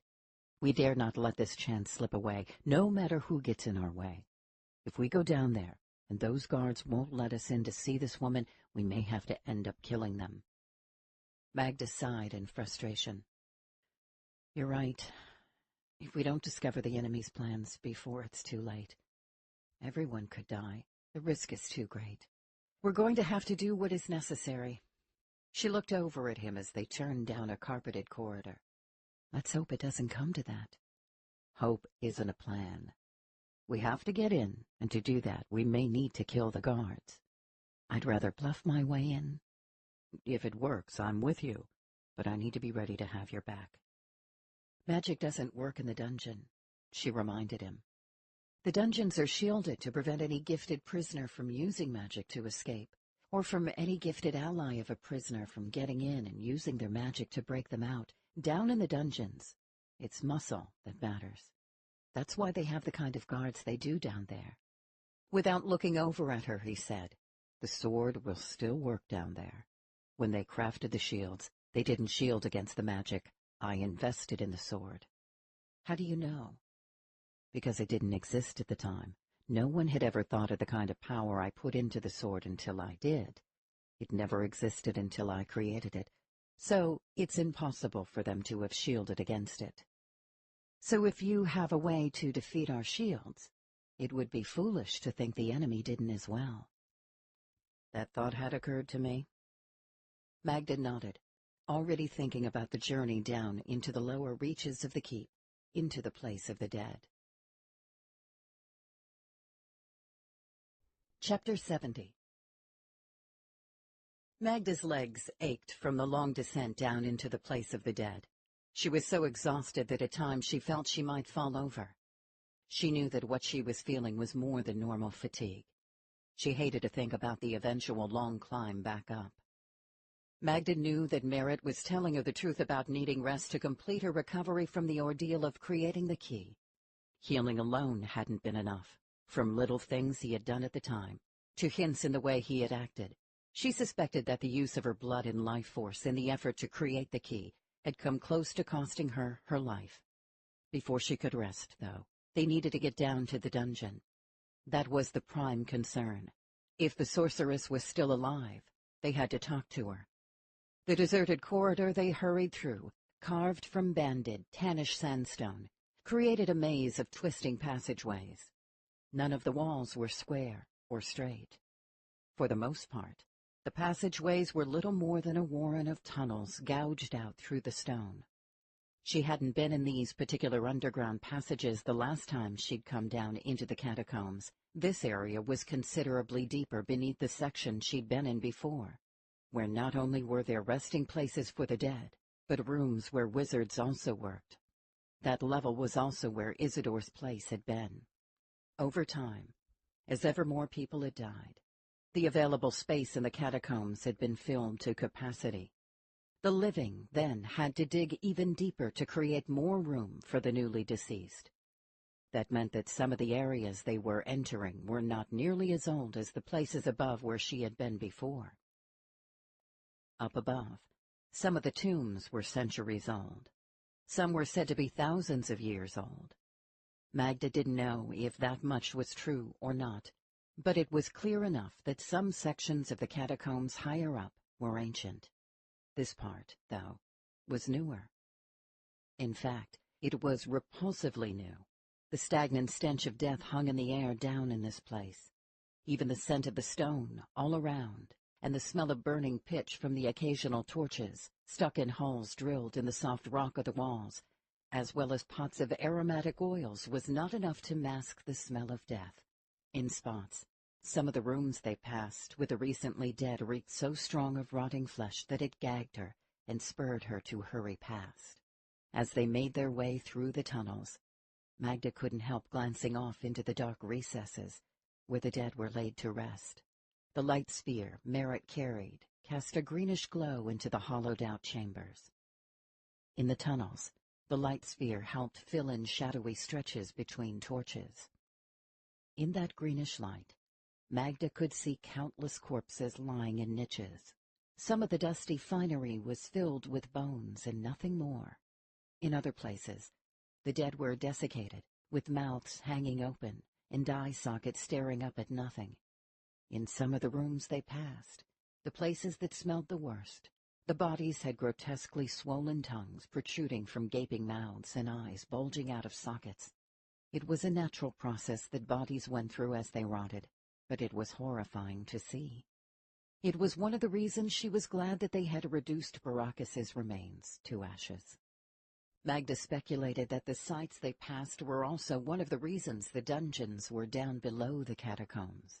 As prisoners were brought down through the place of the dead, the rotting corpses would be a demoralizing spectacle, meant to be a disturbing preview to the living being taken to the dungeon, of the fate awaiting them if they caused any trouble, or a reminder to those condemned to death of what they would soon look like. Magda only hoped that those condemned really were guilty. If they were guilty of murders, then they deserved their fate. But such an end was too horrifying for her to contemplate, if the condemned were actually innocent. She knew that guilt was not always clear-cut, and there were instances where people wondered if the true guilty party had avoided paying the price, and an innocent person was instead being put to an unjust death. It seemed like an endless spectacle of corpses as they made their way down the tunneled hallway. It was numbing to see so many dead people. Magda missed a step, and then jerked to a halt. She stood frozen in place. The realization ran an icy shiver up between her shoulder blades, to the nape of her neck. With a sudden comprehension, she could feel her hands begin to tremble. Her heart started beating faster. Merritt turned, holding the light sphere up to better see her face and to look into her wide eyes. He leaned down a little. "What's wrong?" Magda glanced around at all the niches carved out of the stone, all filled with remains of the dead. General Grunwald said they hadn't found the man who killed Isidore. "That's right," he said. Magda met his gaze. "That night, when I was lost in the maze outside her quarters, a lot of men, wizards with gifted abilities to see the living, came to see what the commotion was all about. They fanned out and searched the maze. They didn't find anyone. General Grunwald says that they haven't found those responsible for the murders." "I'm listening." "How is that possible? I mean, really, how in the world is that possible? How could a killer like that vanish? The keep is a big place, and there are tunnels everywhere down in the lower reaches, as well as down here in the catacombs, but still, they've had a lot of soldiers searching day and night. Think about it. How could the killer evade all those searchers? How did the killer manage to vanish so easily each time he struck?" "Well, I don't know, but even with all the soldiers, what if the killer really was dead?" Merritt stood staring at her. He glanced to the rooms filled with the dead. "You mean like these dead, here?" he finally said. Dead?" Magda gestured to one of the rooms beside them. There were dozens and dozens of desiccated corpses lying inside in various degrees of decay, some with hands crossed over their chests, others with arms at their sides, all with dead eyes, staring at nothing. Some had been reduced to almost nothing but bones. Yet some, dark and dried out, didn't look at all unlike the man Magda had seen murder Isidore. "Yes, what if," she said, lowering her voice, "what if the killer was one of these dead men? What if, after he killed, he simply went back to his resting place down here and, well, resumed being dead? He would have vanished in our midst. How would anyone find him? How would anyone know who it was?" "They would have the blood of the victims on them," Merritt pointed out. "No one searched all the dead to see if they had fresh blood on them," Magda scoffed. "No one believed me that it was a dead man who killed Isidore." "That's true. After the murders, the soldiers searched for a killer, but no one checked all the corpses looking for fresh blood. If it wasn't discovered soon enough, any evidence of fresh blood would soon deteriorate. In many cases, it might just look like natural decomposition and fluids seeping from the dead. The blood of the victims would become part of the dead." She gestured to a nearby room. "I mean, look at them. Yes, some are neat and tidy. But with a lot of these bodies looking like they do, it would be hard to spot fresh blood on them. Within a short time, you couldn't see it even if you were looking for it." Merritt slowly shook his head as he peered in rooms. "Dear spirits, Magda. I wish that didn't make so much sense. You told me that the shields wouldn't stop your sword because they weren't made to stop the magic it contained. That's right. There are shields everywhere in the keep. Think about it. What are the shields made to stop? The enemy, he said. What enemy? Merritt grasped her meaning. The living enemy. The shields work by detecting life. They can't detect something that isn't alive, something dead. With the war going on and the attacks in the keep, as a safeguard, the council ordered new shields placed all over. I've had to make detours to get around shielded areas. Magda lifted a finger. Yet it hasn't halted the murders, has it? Or helped soldiers trap the killer. The shields wouldn't stop a dead man. The shields wouldn't even be able to detect one, would they? No, they wouldn't. Something dead wouldn't even set off any of the alarms, much less the shields. After all, why would an alarm need to be set off to warn of the dead? What do shields do to intruders? Magda asked. Some of the shields are set to kill any unauthorized person who tries to pass. He arched an eyebrow. But you have to be alive to be killed. What is it that Isidore was searching for, looking into? What were the wizards that she was helping trying to do? Merritt showed her his ring with grace on it. They are trying to interfere with this. They are altering the natural order of things, the flow of life and magic and death. I haven't heard a lot of specifics about what they were doing, but I assumed that they were looking into what Isidore was so worried about. The dead the enemy took, and their missing spirits. From rumors I've heard, Magda said, wizards down in the lower reaches have been working to try to bring the dead back to life, or an imitation of life anyway. I wonder if it could be that some of those experiments have gone terribly wrong. I wonder if that is the source of the murders. Merritt stared at her for a long, uncomfortable moment before he gestured with the light sphere. We'd better get down to the dungeon. Chapter 71. The chiseled stone of the narrow passageway, cut through the granular granite bedrock of the mountain beneath the keep, was not only darker, but much harder than the extensive vein of fine, tan sandstone of the catacombs up above them. This was not a place that had been so easily carved out, as were the subterranean galleries for the dead higher up.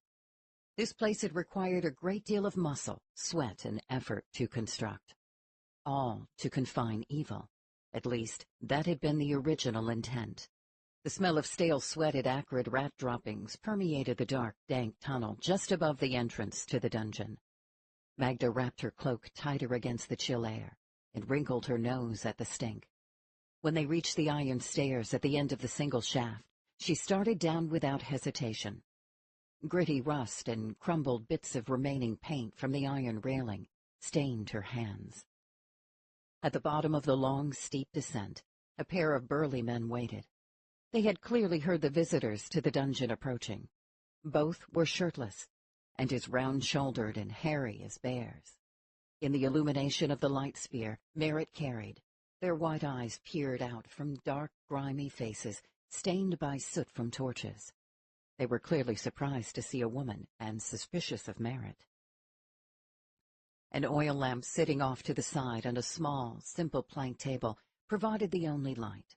It wasn't much, and so the men, used to the near darkness, squinted in the relatively bright light Merritt was holding.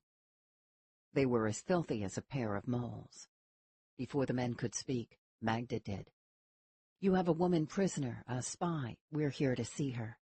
The two guards shared a look, surprised that it had been she, and not Merritt, who had spoken. "Prisoners don't get to have visitors," the first guard said in a gravelly voice. "I'm not a visitor," Magda told him. She kept her voice cold and unfriendly. "I am here to question her." In ill humor, the man planted his fists on his hips. "Prisoners don't generally answer questions either." He grinned as he glanced over his shoulder at the second guard, "unless it's under torture." They both chuckled. Magda knew that she had to be bold in her bluff if it was to work. She had convinced Merritt to go along with her plan and follow her lead, so he was letting her do the talking. She reasoned that it would be unexpected and thus more convincing. Coming from her than from a man, although he had agreed. Merritt stood ready if it didn't work. Not speaking, resting a palm on the hilt of his ever-present sword, towering just behind her left shoulder. He looked quite forbidding. Magda leaned toward the grinning man, putting her face close to his, looking him in the eye, and gritted her teeth. "Then I will have to torture the bitch now, won't I?" He blinked in surprise. He opened his mouth to say something, but before he could, Magda again spoke first. "Do you know who I am? Do you have any idea who you are talking to?" His thick brow drew lower. "Yes, I'm talking to—" Merritt, off to the side and just behind her, gestured from side to side with his fingertips across his throat, a warning to the man not to say anything to make her angry. It apparently looked convincing, because the man paused and reconsidered what he had been about to say. He poked his tongue out between missing bottom teeth to swipe at his lower lip, unsure what to do. The second man, picking up on Merritt's warning, spoke up instead. "I'm afraid that no, we don't know who you are. You have us at a disadvantage." Magda pushed the hood of her cloak back off her head. "I am Magda Cirrus." The first man's brow came up a little. "Wife to dead first wizard Baracus?" "Well, yes," she said as she flicked her hand, dismissing the importance of that much of it. "But more to the point, as far as you gentlemen are concerned, I am soon to be the wife of our soon-to-be new first wizard." "New first wizard." His brow drew back down. "What would you be talking about?" She turned to Merritt. "Don't they tell the guards down here anything?" When Merritt shrugged, she turned back to the guard and again leaned toward him. "I'm talking about Prosecutor Lothane." Both men backed away a bit at the name. They clearly knew who Lothane was, and they were afraid of him. "Prosecutor Lothane to be named first wizard?" the second man asked. Magda planted her fists on her own hips. "Who else? Do you have a suggestion for the council as to who would make a better first wizard? Shall I tell the council and my soon-to-be husband that the two guards down here in the dungeon have someone better in mind?" Both men held out their hands. "No, no," they said together. "No," the first repeated. "We have no better suggestion." "You misunderstood. Lothane will of course make an excellent first wizard." "And husband," she said in cold correction. "Like I said, we're soon to be married. He will be first wizard, and as such he wants me to serve beside him as his wife." Again she leaned toward them. "Unless, of course, you two gentlemen have an objection." The second man leaned in a little around the first. "Congratulations, Lady Cirrus. He could have chosen no better woman for his wife. Everyone will be delighted by the news." She bowed her head once, acknowledging the proffered praise with a brief, deliberately insincere smile. "Now, gentlemen, when my betrothed sends me to question one of his prisoners, he fully expects me to return with what he sent me for, don't you suppose? If you would like, I will wait right here for one of you two to trot on up to his office, interrupt his important work, and question him. Or better yet, we can have him dragged down here just for you two, so that you both can question his wishes and intentions. I'm sure he would be only too happy to explain it to you." She grinned wickedly as she glanced back over her shoulder at Merritt. "I think that would prove quite entertaining, don't you suppose?" Merritt chuckled. "Indeed it would." Both guards shared another look. "I don't think that it will be necessary, Lady Cirrus, as long as—" "Then open the door." They both flinched. "Of course, Lady Cirrus," the first said as he nodded vigorously, even as the second was pulling out a big key as he turned to the door. As Magda started for the door, the first man held up a finger. If I might inquire, Lady Cirrus, I can understand Prosecutor Lothane sending you to see the prisoner, but—" he gestured to Merritt. "What would be the purpose of this fellow you have with you?" Magda glared at the man, as if she were having difficulty believing how stupid he was. "Do you really expect me to torture the prisoner for information myself?" He straightened in relief at the explanation. "Oh, I see what you mean."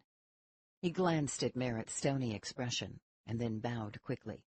"Of course, Lady Cirrus? I mean, no. Oh, of course not." The man with the key in his beefy fingers fumbled at getting it into the keyhole.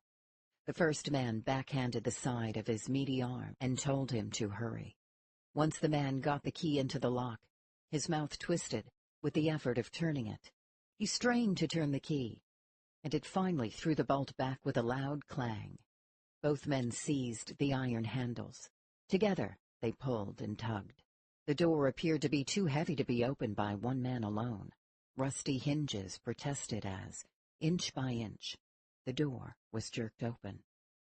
When they finally had an opening wide enough to pass through, the first man gestured to the second and, under his breath, ordered him to get a torch and take the two visitors in to see the prisoner they were interested in. It was obvious that he was eager to be out of Magda's sight and away from her sharp tongue. The second man nodded at the instructions and snatched up a torch from a pile at the side against the wall. He bent over the table to quickly light a splinter in the lantern and then set flame to the torch. As soon as he had the torch lit, he gestured for Magda and Merritt to follow, as he ducked under the low opening and stepped through the doorway. Magda hiked up her skirts and stepped over the high threshold. She and Merritt followed the hunched guard into a twisting maze of narrow tunnels that in places were no more than what looked like cracks in the bedrock. They took the second passageway to the left, down a split in the rock. That was so narrow, they had to turn sideways to pass through it. In places they had to walk through ankle-deep, stinking, stagnant water. To the sides, at intervals, were small iron doors set into places carved out of the solid rock. The fist-sized openings in the doors were all dark. "Here it is," the guard said, lifting a finger to the door. When Magda only stared at him, he jumped to stab the key into the lock and turn it. As the bolt clanged back, the sound echoed through the cave-like tunnels. Holding the torch in one hand, he used his other to tug the heavy door open. Neither Magda nor Merritt made any move to help him with the difficult task. When the door was opened enough to pass, Merritt cut in front of the guard and stepped through the doorway first. Magda followed close on his heels. The guard followed them in. She could see by the light of the glass sphere Merritt was holding that there was a second iron door. The outer room they were in had a ceiling so low that she and Merritt had to stoop over lest they hit their heads. She knew that the cells for the gifted had double doors, with an outer room as an extra layer of protection. Besides the iron doors, the small outer room, as well as the inner room, would be heavily shielded. "Give me the key," Merritt said to the guard. "You can wait for us back at the entrance." The squat, burly guard hesitated. Merritt snapped his fingers and held out a hand, palm up, wiggling his fingers impatiently. The guard reluctantly placed the key in his palm. Seeing the two of them silently waiting for him to leave, he fidgeted a moment, scratched a hairy shoulder, and then stepped back out the first doorway. He ducked his head back in. "If you need anything, yell. Sound echoes down here, so we'll hear you." "Well, if you hear the woman screaming, that doesn't mean we need you," Merritt snapped as he gestured a curt dismissal. "It only means we're questioning her." As Magda watched the torchlight disappear into the distance outside the first door, Merritt unlocked the second. As she waited anxiously, he put his weight into pulling open the inner door. It was so cold down in the dungeon that she could see her own breath rise slowly in the still air. Finally, the greenish light penetrated into the inner darkness.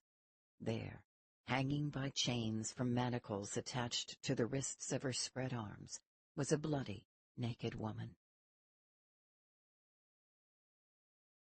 Chapter 72.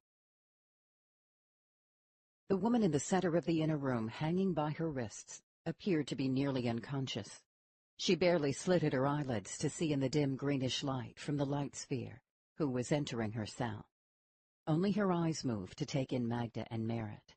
She wasn't older, as expected, but instead looked closer to Magda's age. Her disheveled, straight, jet-black hair was shoulder-length, with bangs that came to just above her eyes. She was so beautiful, even with strings of blood across her face, that Magda found herself pausing for an instant to stare. Magda's heart ached at the sight of what had been done to this poor creature. The woman, even though she was only half-conscious, still managed to level a black look at the two people entering her cell. She obviously expected more torture. Even though she was chained and helpless, Magda sensed that this was not a woman to be trifled with. Magda reached out and gently touched the woman's cheek. We're not here to hurt you. I promise. She tells the truth, Merritt said in a compassionate voice as he looked around, trying to see if there was a simple way to get her down. The woman watched Magda's eyes, but didn't answer. Magda turned to Merritt. Get her down, will you? The chains are pinned into the rock. The key is the only way. Merritt stretched up, fitting the key into the lock in the manacles. Despite how he tried, the key wouldn't turn. It doesn't work, he said. It's probably rusty, Magda said. Try harder. No, it's the wrong key. I can feel that it doesn't fit the lock properly. If I try any harder, it will just break off in the lock, and then we'll never be able to get them open. Magda started to turn away. I'll go get the right key from the guards. Merritt caught her arm, stopping her. I have the right key. Magda frowned at him. What are you talking about? As the sword of truth came out of its scabbard, the blade sent a clear, distinctive ring through the small prison chamber that had been hollowed out of solid bedrock.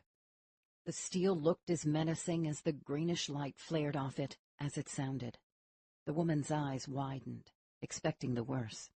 They're heavy iron, Magda said. You can't cut iron with a sword.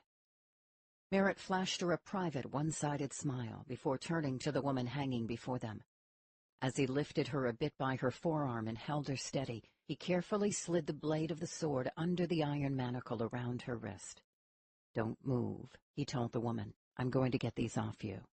The blade won't cut you, but just to be sure, don't move. It appeared to be too much effort for the woman to turn her head to see what he was doing. Instead, only her eyes turned to look at his face as he cautiously worked the sword under the iron band. She seemed puzzled. Her smooth brow twitched slightly. Hold still now, Merritt said. With a mighty effort, the muscles in his neck straining, Merritt pulled the sword.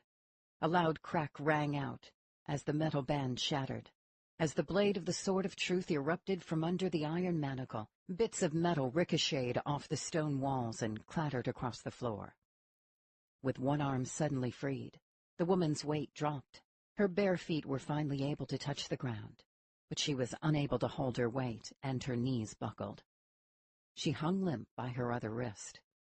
Magda could see that her weight hanging in the manacles had cut up her wrists. With the sudden added weight on just one wrist, fresh blood started flowing and running down her arm. Magda swept an arm around the woman's middle to try to take some of the weight off the bleeding wrist. The woman let out a small moan.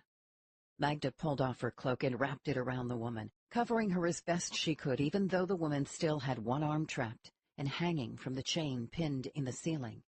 The woman's lips moved as she whispered her thanks. It was a voice as gracefully feminine as the rest of her. Merritt tried to work the sword in under the other manacle, but it wouldn't go. Can you lift her any? Her weight is pulling her hand into the top of the shackle, and I can't get the sword through. Magda nodded and strained to lift the dead weight. Can you help at all? She asked the limp woman. Can you use your legs to lift just a little, for just a moment? The woman strained to put weight on her legs. It was just enough of a help for Merritt to start to get the sword through. Magda could feel the woman shaking with the effort. As soon as Merritt was able to get the blade fully under the manacle, he immediately gave the sword a mighty yank. The iron band shattered with a loud bang. Pieces of iron clanged against the stone walls. One piece hit Magda's arm. The metal felt hot when it hit her skin and bounced off, but fortunately it didn't cut her. The woman collapsed into Magda's arms. Controlling the descent, Magda went to the ground with the weight of the woman, keeping her from falling hard and hurting herself. Once safely down on the ground, Magda hugged the woman close and pulled her cloak around her, trying to cover her and begin to warm her icy flesh. Who did this to you? Magda asked, unable to contain her anger. Who put you in here and ordered this done? The woman looked up and shook her head. I don't know them. Men, some men. She squeezed her eyes shut for a moment, in a stitch of pain. I came to help. They wouldn't let me. They hurt me instead. They said they were going to send me back in pieces to show others what had happened to them as well if they tried to do the same as me. I'm so sorry, Magda whispered. Looking rather mystified, the woman frowned as she reached up and touched her finger to a tear rolling down Magda's cheek. Magda quickly wiped her cheek. "We're going to get you out of here," she told the woman. The woman laid a hand on Magda's shoulder. "Thank you, but you can't help me." "Yes, we can," Magda insisted. "Do you think you can stand?" "You don't understand. You must not help me. I am lost. You must leave me. You don't know what you're dealing with. The Dreamwalkers will tell their contacts here, and then they will do this to you as well." Magda shared a look with Merritt. "We have a way to stop the Dreamwalkers from doing that," Magda said. "Dreamwalkers are powerful." The woman turned her eyes up. "Are you so sure?" "We're sure," Magda said. "Now, can you stand just until we can get you out of here?" The woman nodded. "If it kills me, I want to walk out of this place." Magda had to smile at that. She could easily understand the sentiment. "I'm Magda, by the way. This is Merritt. He's gifted. As soon as we get you out of here, we'll protect you from the Dreamwalkers so that they can't enter your mind. And then when you're safe, Merritt can heal you." The woman reached out and squeezed his hand. With a finger, Magda lifted some of the jet-black hair back off the woman's face. "What's your name?" "Naja Moon." It was a name as exotic as the woman's looks. "Well, Naja, can you tell me why you came here, to the keep?" Naja looked up at Merritt and then back to Magda. "I came because Emperor Sulachan must be stopped, or he will destroy the world of life." Magda straightened a little as she glanced up at Merritt, standing over them with the light sphere. She leaned in again towards Naja. "How do you know this, Naja?" "I was his spiritist." Chapter 73. Before Magda could ask anything else, Naja's eyes winced closed as she endured a shudder of pain. When the stitch of agony eased up, she struggled to catch her breath as she rested, huddled in Magda's warm embrace. Steam from her labored breathing rose into the still air of the small stone cell. Instead of asking anything else for the moment, Magda rubbed the woman's hands, letting her rest while working some warmth into her icy fingers. The chill of being deep underground was an insidious killer, over time, sapping a person's energy and eventually their life. Magda knew that the woman needed to gather her strength after having her arms freed. No longer hanging from the ceiling, she was at last able to breathe properly. Her wrists had finally stopped bleeding, but she had other, more insidious wounds that Magda knew needed tending as soon as possible. Merritt was impatient to get out of the dungeon, to be away from the shield so that he could heal her, but also to get them all away from the ever-present threat of the guards. By the way he kept checking the corridor outside the inner door, it was clear that he was concerned that the longer they waited, the more suspicious the guards would get. They also had to worry that someone else might show up, possibly even those who had captured Naja, had put her in the dungeon, and had been torturing her. Getting trapped down in the dungeons would be the end of them all.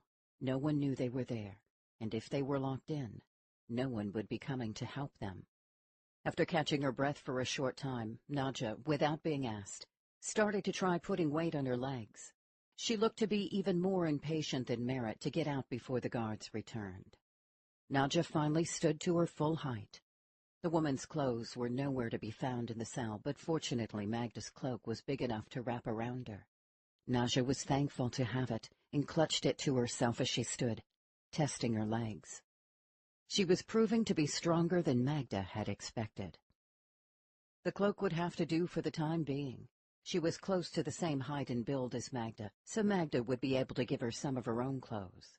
First, they needed to get her out of the dungeon. "How is it that your blade did not cut me?"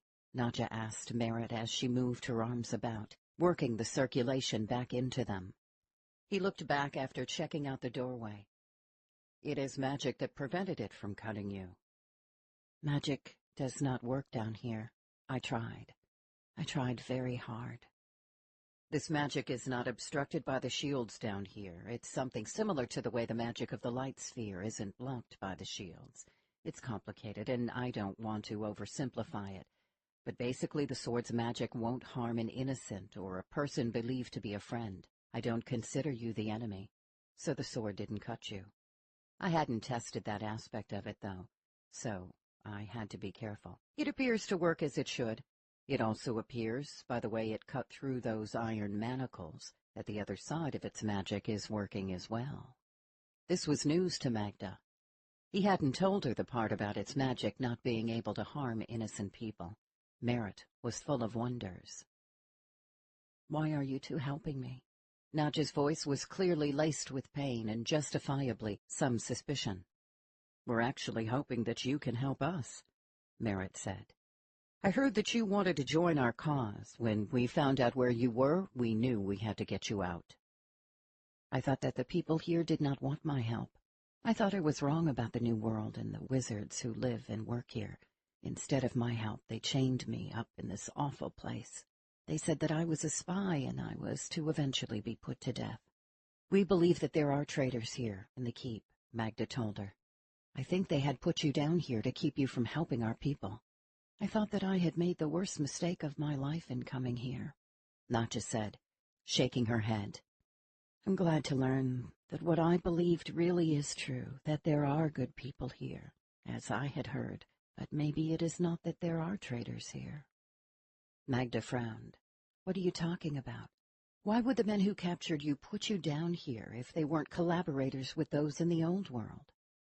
She looked from Magda to Merritt, and back to Magda. "Maybe Dreamwalkers possessed them and made them do it." Merritt stiffened. "Do you think that could be what is really going on?" "It's possible. Dreamwalkers can make people do terrible things."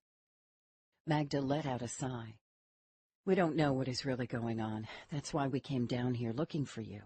We hope you can help us learn the truth." "If this place is shielded," Nadja said, "then maybe in here we are safe from the Dreamwalkers hearing us." "That's possible," Merritt said. "The dungeon is heavily protected with some of the most powerful suppression shields ever created." "Your sword has a newly created form of magic," Magda said. "It works down here in spite of the shields. The Dreamwalkers were likely also created after these shields, so the shields may not be able to protect us from them." She cast a meaningful look at Nadja. Nadja caught her meaning. "If one of them found me and was in my mind, watching us, I wouldn't know it." Magda looked up at Merritt. "We can't trust that the bond will work through the shields. We only know for sure that it works when not shielded. We dare not take a chance. Before we talk, we'd better first get her out of here and then get her protected from the Dreamwalkers." "She's right," Nadja said. "If you have a protection that works, then we need to get out of here and use it." Merritt lifted his sword a few inches and then let it drop back into its scabbard, making sure that the weapon was clear. "As soon as you feel strong enough to go, we're ready. We're glad to have you on our side in this war, Nadja, and we do need your help," Merritt added, "just as soon as we heal you."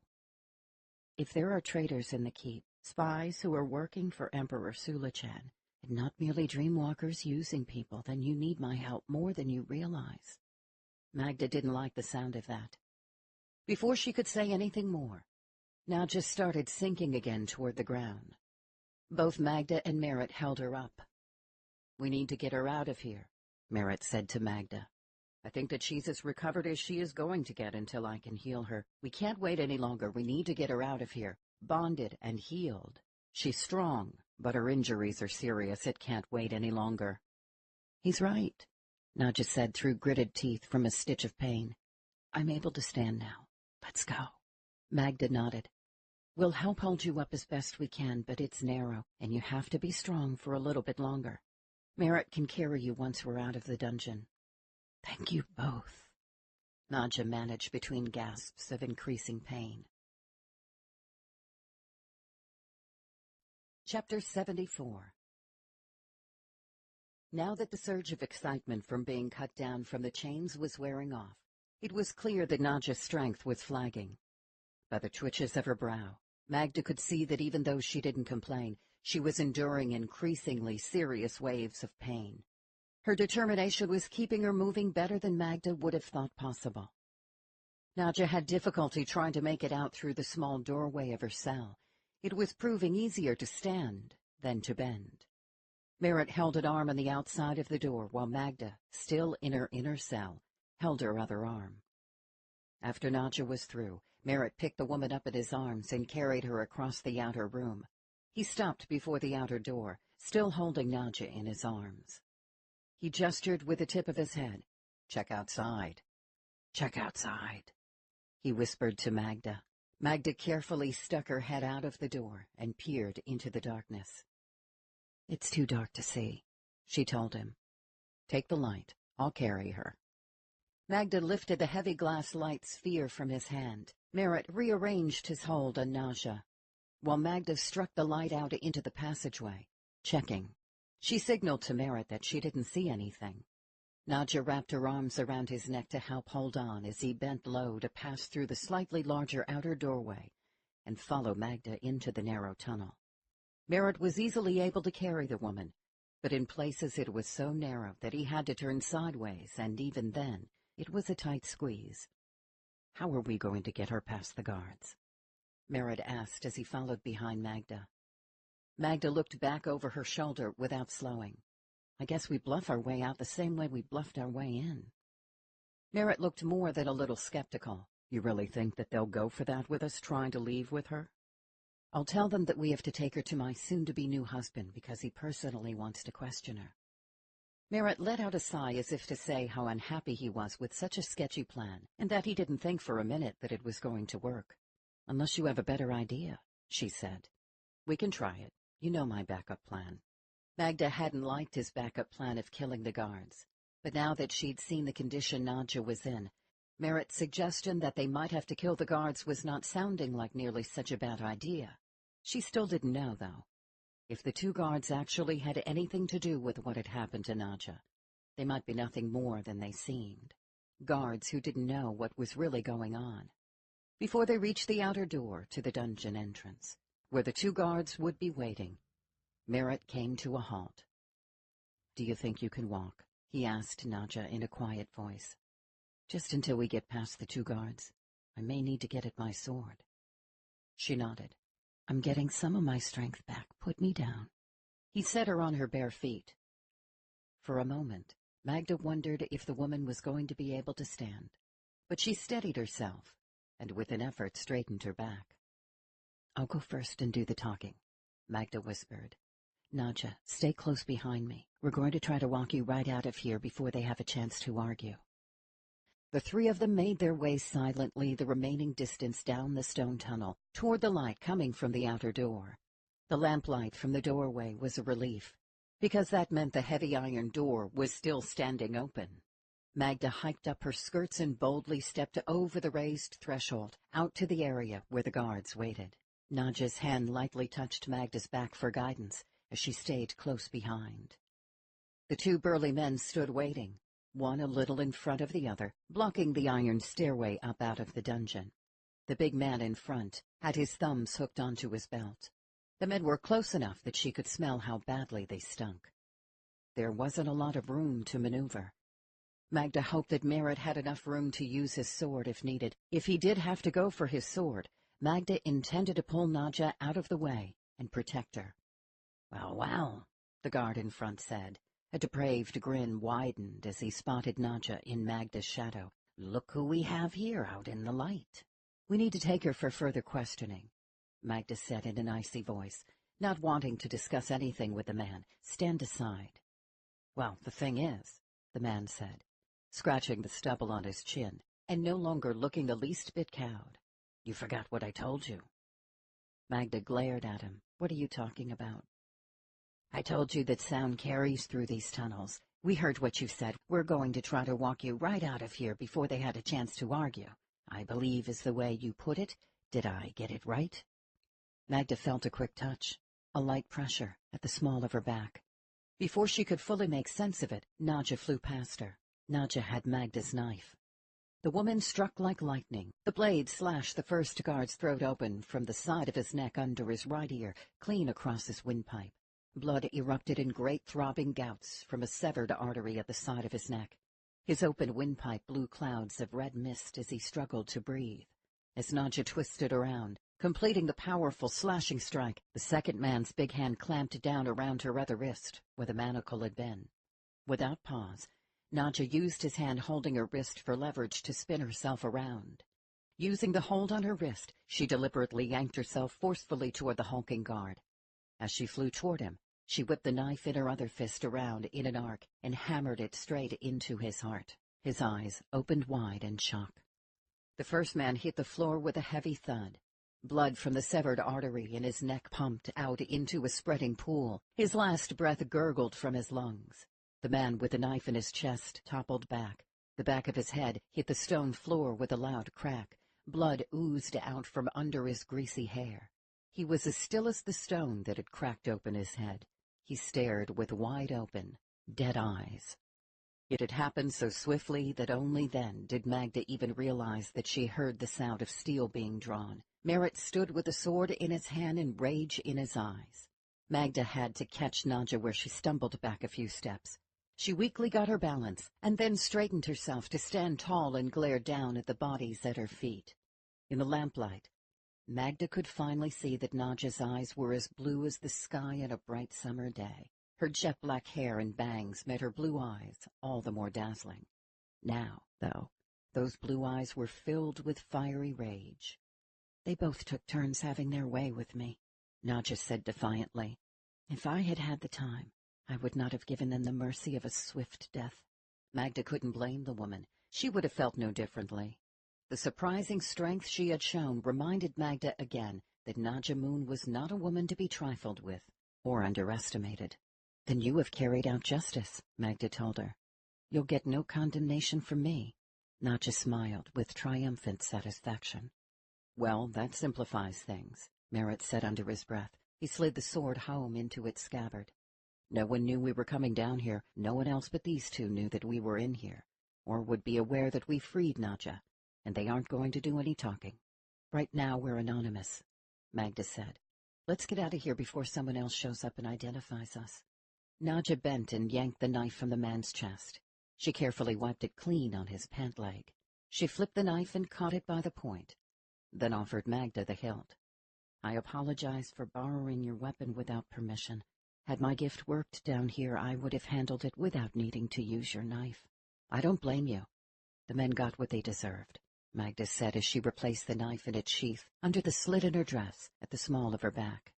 She headed for the iron stairs. "Now, let's get out of here." Nadja smiled and followed her up. Chapter 75.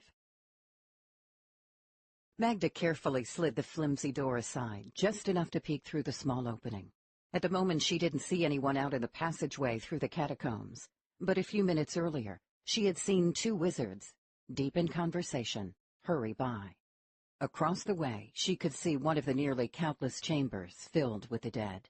At least this upper area didn't smell as bad as the lower levels.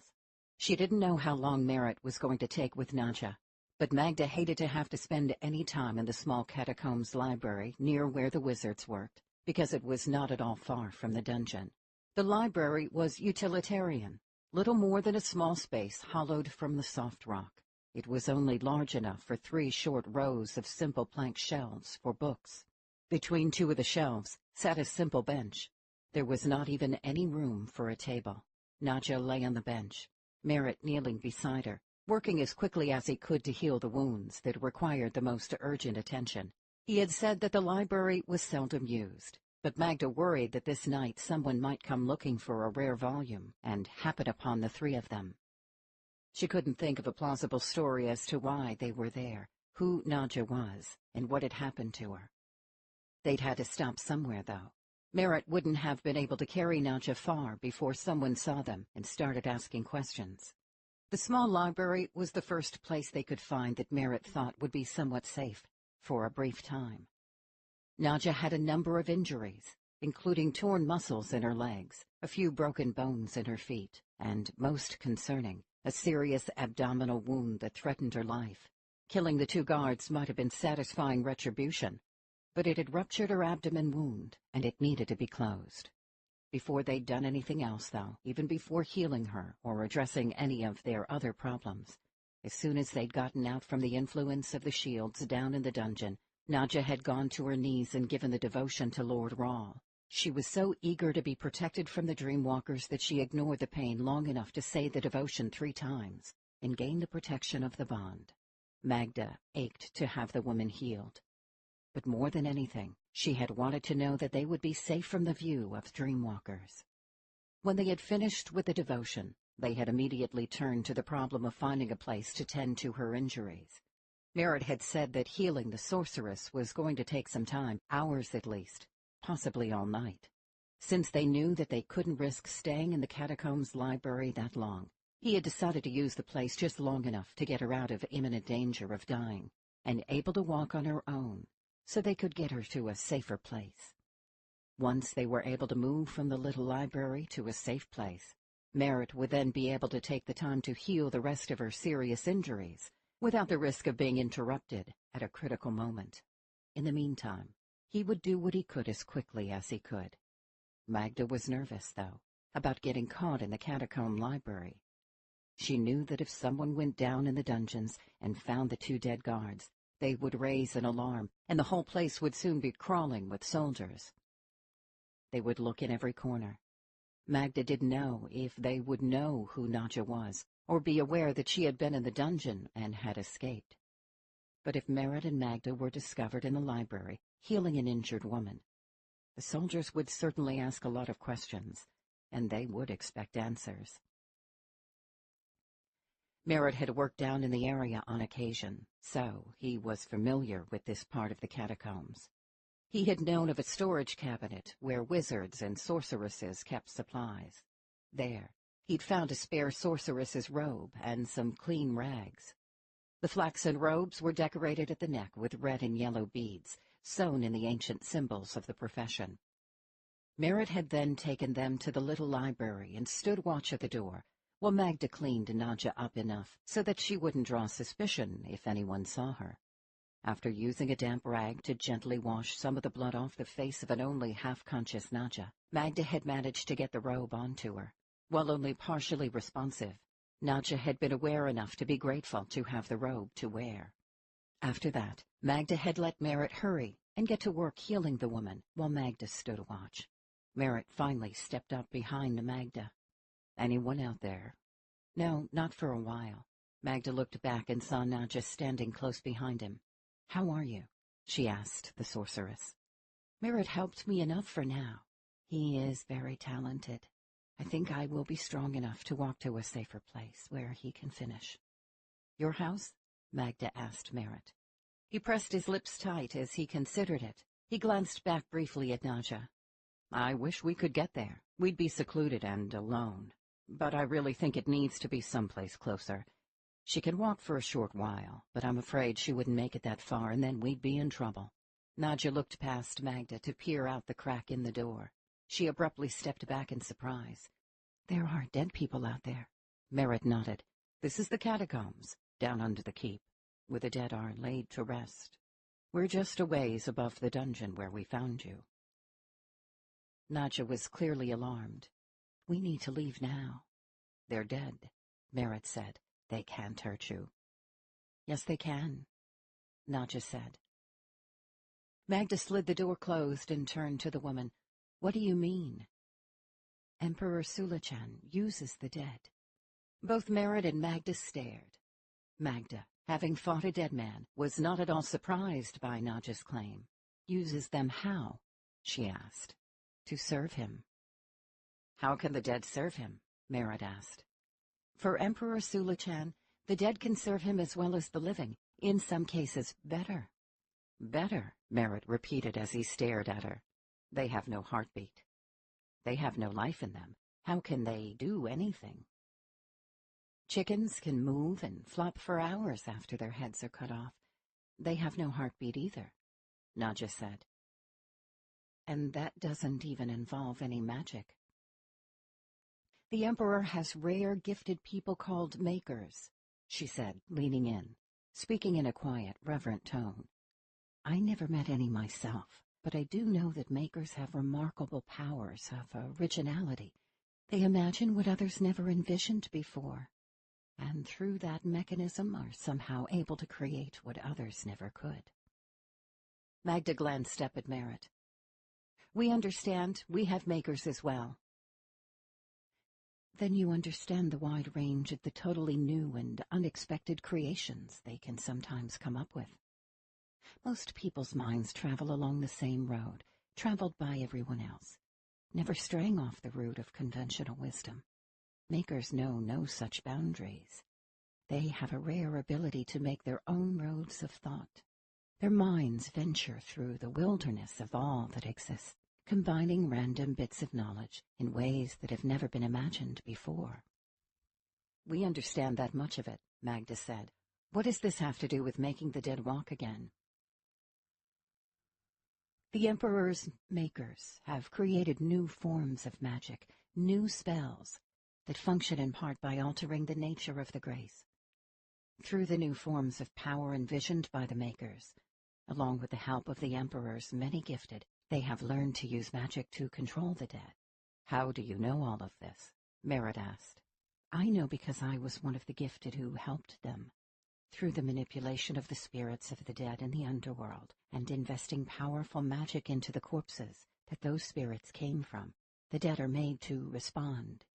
That was the secret that the makers unlocked, using the spirits of the dead from the spirit world, linking them back to corpses they came from, using that connection to the grace, the spark that runs through creation, life, and into death, connecting it all. With the new spells designed by our makers, the dead are made to serve the wishes of Emperor Sulachan. Against their will, then? Magda asked. Nadja shook her head. They have no will. They are dead. They are like a raw material, which, through the methods dreamed up by the makers, is crafted to serve as the Emperor wants. Serve? How do they serve? Merritt asked. What purpose would the dead have that serves Sulachan better than the living? The dead never get weary.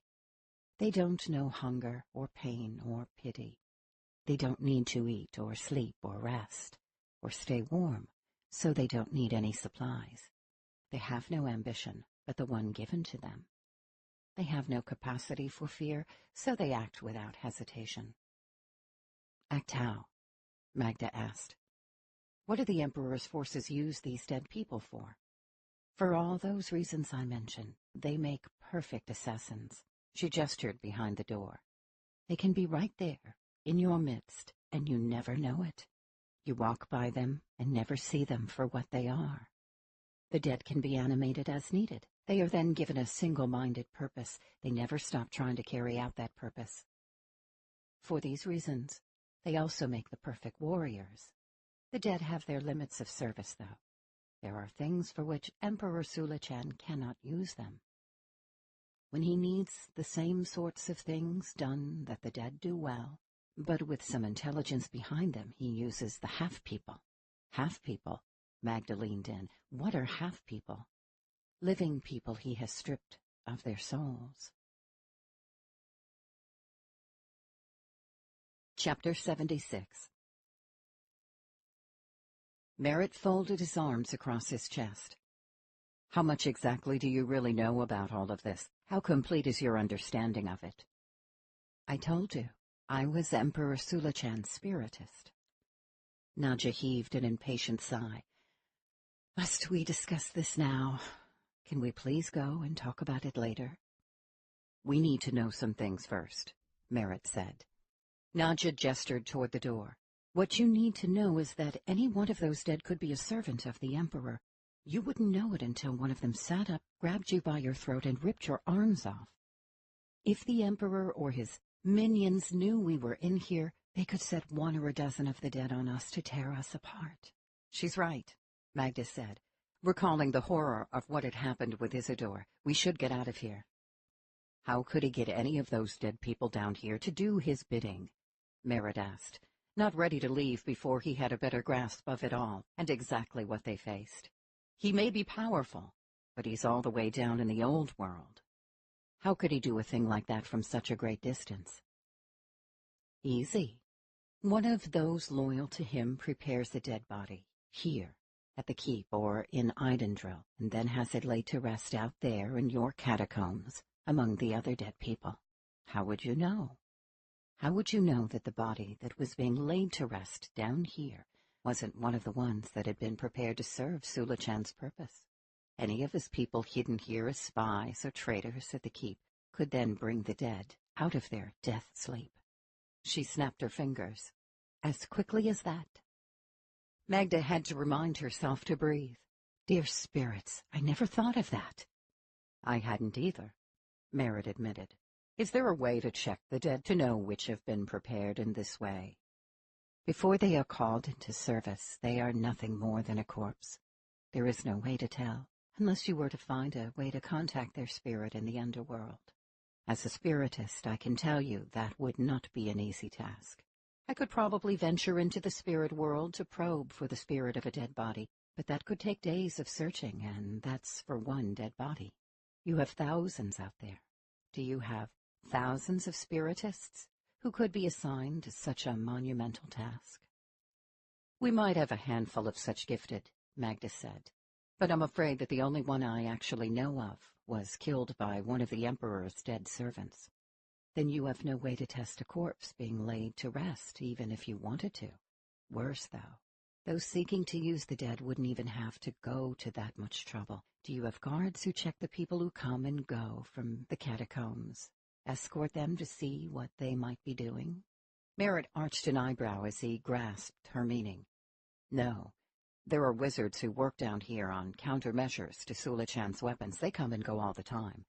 Exactly, she said. Any of those wizards could be a spy, secretly working for Emperor Sulichan's cause. They would have their pick from thousands of dead. They merely find a suitable corpse and prepare it to be awakened from death. The spells have already been well developed by Sulichan's makers to use on the dead. Such spies would also be able to identify important targets among the gifted and set the dead upon them to cripple your efforts. Merritt wiped a hand back across his face in exasperation. Nadja, this is all pretty hard to take in. I need to have an idea of what exactly it is that we're up against, the larger picture, not just about some traitors assassinating people here, but how it all fits together in Sulichan's larger purpose. It's important for me to be able to grasp the totality of it. Nadja took a deep breath as she nodded. I understand. It must be difficult to hear this all for the first time. It certainly is, Merritt said. Well, you see, Emperor Sulichan is old and sickly, Nadja said. He fears that he will not live to see the old world unite all people into his vision of a just world. He calls that vision the People's Alliance. He wants all people ruled under that alliance. Emperor Sulichan sees this as a just cause that transcends his life, as a larger cause for the good of all existence. The world of life and the world of the dead, as one interconnected entity, one whole, just as the grace is one whole, interconnected concept. To that end, he believes that all people must have common rule for that greater good of all, both the living and the dead. Merritt looked incredulous. The living and the dead? That's right, the sorceress said. Setting aside for the moment the issue of thinking he can rule the spirit world, Merritt said. How does he think it's going to be possible for him to accomplish this merely with the world of life if he's dying? He won't be around to carry out his plans. He seeks to continue to exist and function without life, in the conventional sense. So you can't separate the issue of ruling the spirit world. They're interconnected. You said that you wanted the larger picture. The larger picture is that he seeks an alternate form of existence, you might say. So you have to understand it in those terms. What he seeks is a way to remain connected after his death to a functioning world in this world, in the world of life, so that he can rule it all. He believes that if he rules the spirit world, he can not only rule through the spirit in that world, but rule this world as well through his spirit's connection to his reanimated body. In that way, he unites it all. It's madness. Magda shook her head as she let out a deep sigh. We stand at the twilight of everything we hold dear, not only our liberty, but our very existence. Merritt looked stymied by 1,000 questions he wanted to ask, all at once. So Magda asked a question instead. How did the dead fit into this plan of his? As I said, He uses them for assassins and is preparing to use them as warriors. They are mindless at that task. Once set to it, they are very difficult to stop. If you cut them, they don't bleed. If you chop off an arm, they don't feel it and will attack with the one they have left. If you cut off their legs, they will use their arms to continue to pull themselves after you. They don't rest. They are tireless, bloodless, relentless, remorseless killers. More corpses can be animated as needed. The dead are plentiful. They just keep going forever? Magda asked. Well, no, not forever, I don't suppose. The dead rot away. But the magic that possesses them forestalls that process as part of its function. But the magic that has been invested in the dead is not a perfect solution. It has limits. It decays with time. Much the same as a corpse would decompose. As the magic breaks down, so does the effectiveness. And so do the dead it possesses. Well, there is that, Merritt said. Maybe there is a way we can attack this magic. He rolled his hand for her to continue.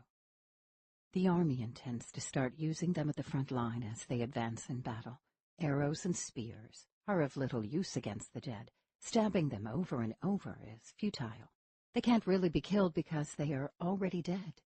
The soldiers on your side will waste their energy trying to kill them, trying to hack them apart, trying to stop their advance. The dead will keep coming, wearing them out. Sulichan intends his forces to sweep in after the waves of the dead have exhausted your soldiers and cut them down. Their corpses will be recovered and end up serving Sulichan's side in his lifeless army. When the dead are no longer needed, no longer have a use at the time, Sulichan's forces simply sever the links of magic and leave them as they would any of the dead. They are thus returned to what they were, corpses. They are of little value, individually. They are just a supply to be used. If he needs more, his gifted can provide them. Deep in thought as he listened, Merritt pinched the bridge of his nose. How can they be stopped? I am not really all that familiar with their use in warfare. I didn't deal with the army officers, command structure, or strategists. I dealt with the gifted who created things, not the people who use those things. But I can tell you from my general knowledge and familiarity that there are only a couple of ways to stop them that I know of, other than cutting off the magic that drives them. One way is to rip them to pieces, not as easy as it sounds, because the magic also hardens them to an extent. It's not intended to create a better weapon out of the dead person. Its purpose is rather straightforward. It's meant to counter the decomposition of the body that would otherwise allow tissues to break down. Even then, if a disembodied arm is close, it will try to grab you, try to attach itself to your leg to slow you down, or if it managed to use the fingers to pull itself across the ground into camp at night, it might clamp on to a sleeping soldier's throat to choke them to death. But as you might expect, body pieces don't have much of an ability to come after a person, so they aren't nearly so serious a threat. Your forces will try to use shields, but I can tell you from experience that shields don't work. Shields key off life. They have nothing to latch onto with the dead. That's true enough, Merritt said, still deep in thought as he listened. Keying a shield to things that aren't alive would paralyze the shield because it would try to ward the world around it. He looked up. What about fire? That would have to work. Nadja nodded. That's the second way to stop them. Fire. Any kind of fire is effective because it can reduce the dead to ashes. That certainly would be one sure way to stop them. Wizard's fire would obviously work because it would stick to them and keep burning. But as you can imagine, the effectiveness of using it would degrade over time, because Sulichan's gifted can send endless ranks of the dead into the face of the wizard's fire. I can also tell you that his gifted are working on ways to shield the dead that send it from wizard's fire. I don't know if they have perfected that sort of shield, or if they ever will. But you need to be aware that they are trying. Even if they don't come up with a counter to such conjured fire, it's not a significant setback because they don't care about losses. Eventually, the wizard summoning such fire would begin to tire. It takes effort to keep up such conjuring. That is the advantage of using the dead. As I said before, they don't tire. Enough of the dead would eventually make it through. Through the process that animates them, some of the dead will be dedicated to the task of going after specific targets, such as you're gifted. If it takes 100 or 1,000 dead to take out one wizard on the battlefield, what does Sula-chan care? If it takes 10,000, he wouldn't care. Magda thought that Merritt was looking numbed by such horrifying accounts. It was overwhelming, and she could see the despair in his eyes. "What about those others?" Magda asked when Merritt fell silent. "The half-people." Nadja ran her fingers back through her black hair, clearly unsettled by the mention of the half-people. "The half-people are worse. Far worse." Chapter 77. "What do you mean, the half-people are worse?" Merritt asked. "How are they worse?" "They were actually created to control and guide the dead. They are living people who are stripped of their souls, so the dead and the half-people share certain things in common." "Things in common?" Merritt asked. "Like what?" "They are not alive, at least not in the accepted sense." Merritt let out an angry breath. "What do you mean by accepted sense?" "The accepted sense of life means having a soul. That is part of existence as we understand it, part of what it means for us to be in the world of life." Nadja reached out and lifted his hand with his ring and with her finger tapped the grace on it. "Creation, life, death, with the light of creation running through it all. The half-people are a perversion of the grace. They are separated from that spark of the gift that is their soul, that spark they are supposed to carry through life and then after death into the spirit world. But these souls from the half-people do not pass through the veil in the normal manner, didn't carry that spark through the veil themselves. They have been ripped asunder. They are neither dead nor alive. Though they are alive in the sense that they breathe, eat, even talk some, they are not really alive because they have no soul, no connection to creation and the grace. It is a living body that is just a vessel that has been torn away from the conventional sense of the grace. If Emperor Sula-chan dies before he can complete his grand scheme, he will be reanimated to be an extension of his soul in the spirit world. But the Emperor is hoping that when the method is perfected, if he is still alive, his soul can be sent on to the underworld, while his living form remains here to rule the world of life as one of the half-people. Or should I say, what is left of the world of life. It is his way of achieving a form of immortality." "How can that make him immortal?" Merritt asked, his impatience growing by the moment. "He wants to create a race of half-people with him as their ruler. He would no longer have to fear being old, fear being sickly, fear dying. His soul would be safe in the spirit world, leaving his temporal form to carry out his wishes in this world, thereby uniting the world of life and death in purpose. He and his race of half-people would live indefinitely, largely unaffected by the afflictions of the living, because they aren't living people. They are, to an extent, animated in the way the dead have been animated, with magic having quickening their corporeal form. And of course the world of the dead is eternal, so there is no such thing as death for spirits. Spirits are by definition dead. Some of the spirits he has stripped from both the living and the dead still haunt this world. Having lost their connection, they are unable to pass through the veil. The half-people wouldn't live forever, but through the process of sending their souls to the underworld and investing this vitalizing magic in their bodies, they also alter the way the body that is left behind would age. Changing the grace changes the way time passes for them. Time doesn't touch them in the same way it does us. Without the soul, and without what they do to the husk of the living person, that person ages very slowly. I don't know much of the details. I'm not sure anyone does yet. Emperor Sula-chan wants to convert as many people as possible into this new race of humans, these half-people, living in this altered timeline. He plans to eliminate any opposition to his grand scheme by first eliminating the gifted who would oppose him. That would be you here in the New World, so that there would be no one with the ability to stop his plans. That's what this war is about. Magda said out loud as the full realization came to her. He wants to unite everyone under the rule of the People's Alliance, but his main goal in attacking the New World is to first eliminate magic, so that he and his followers are the only ones with the power of the gift. That's right, Nadja said. He never says that, though. He promotes his goal as eliminate the tyranny of magic from mankind. He makes people think that magic is their oppressor, and he is fighting for them by fighting to eliminate magic from the world of life. But in reality, Merritt said, by eliminating the magic we have, he is eliminating the potential for opposition. Nadja nodded. Then he plans on eliminating life itself. Merritt's arms came unfolded and dropped to his side. What? He seeks to destroy the world of life as we know it, purging it of those people with souls. That would leave only the dead, which he can control, and the half-people who, as I said, aren't really alive in the conventional sense. Then, the lifeless half-people would rule a lifeless world. With his soul safely in the underworld, Emperor Sulichan would be the ruler of the world of life.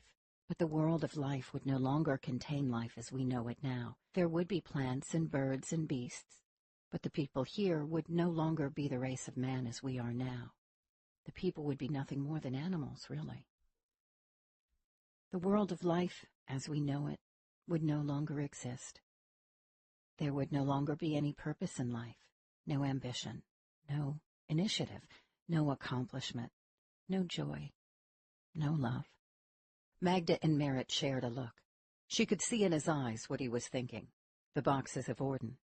In wordless confirmation, private message to Magda, he lifted the sword of truth a few inches and let it drop back into its scabbard. That's insanity, Merritt finally said. There is no other word for it. It's hard to even grasp the very idea of it. Whether you can grasp it or not, whether you believe it will work or not, whether you think it has a chance to succeed or not, what matters is that he intends to try to carry out his plan, insane as it is. He intends to try to destroy the world of life in order to create this vision of a perfect world where people do not think for themselves. This is why I defected. That is why I want to join your cause of stopping him. I, too, think it is insanity. I don't want any part of it. I don't want to live in his idealistic version of an ideal world. I don't want to be a slave to his purpose, to his deluded vision. It's my life to live, not his to take for his ends. Merritt smiled for the first time in a while. Then you have come to the right side. That is our feelings as well. That is what we believe in and what we are fighting for, the right to the joy of life, the right to our own life, the right to love. The problem is, Nadja said, I believe that even if he doesn't succeed at his plan for the perfect world, he very well may succeed at destroying the world of life in the attempt. He is technically intelligent, resourceful, and determined man, but he is tampering with the very nature of what the grace represents. Even if what he believes he can accomplish is utterly impossible, and he doesn't succeed with his ultimate plan, he will kill untold numbers trying. Even if he doesn't succeed, even if he is insane and he fails to do what he thinks he can do, I fear that he may very well accidentally destroy the world of life in the process. Either way, the result is the same. Everyone is dead in the end.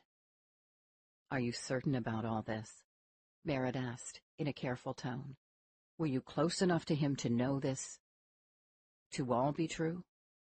To really believe all this half-people talk? Nadja Moon lifted an eyebrow over a cold blue eye. This was the dangerous sorceress Magda had recognized from the first moment she had seen her. I know how the half-people were created because I helped create them. I am a spiritist. I speak with the dead. I also manipulated the spirits of the dead in the underworld to create for Emperor Sulichan an army of the dead. I helped show him how it could be done. Even though she had defected, Magda suddenly wanted to strangle the woman. Why would you do such a thing? How could you do such a thing? How could you help put all the innocent lives everywhere in such mortal peril? Nadja leveled a grim look at Magda. What was being done to me down in your dungeon is a fate I would have prayed for, had I not done as Sulichan commanded. You could not beg to understand what life is like in the old world, and especially in the halls of power there. Though he may be old and sickly, Emperor Sula-chan is still a wizard of great power. Defying his wishes earns a person unimaginable torture. He keeps those he tortures alive for a very long time to serve as a reminder to others of the fate that awaits them should they too disobey his wishes. You would be surprised what you would do when living every day of your life in such terror. If he is so powerful, then how did you manage to escape? Merritt asked. Nadja let out a deep breath as her gaze drifted away. There was a brief window of opportunity created by an unexpected calamity. While people were distracted, I saw my chance and was able to slip away. I ran, and I kept running. I didn't want Sula-chan's vision to come to pass. I didn't want people to die to fulfill his plans. I didn't want innocent people to be visited by such horror as I knew was coming. I hated that I'd had a part in it all. I was ashamed that I hadn't been brave enough to have chosen torture and death instead of the things I did to help him. I thought that maybe this was my chance to do something to try to stop the world from falling into such darkness. After all, if not me, then who? What was my life to me if I did nothing and let this happen? What kind of person was I, knowing what was coming, if I stood by it and didn't try to stop it? I saw my chance and chose to act. Because I am gifted, I was able to fight my way through some of our forces standing between me and the free parts of the New World. And because I am a spiritist, I understood how the dead and the half-dead function, so I was able to avoid them along the way. Magda laid a hand on Nadja's arm. Thank you for being brave enough to take up this cause of life.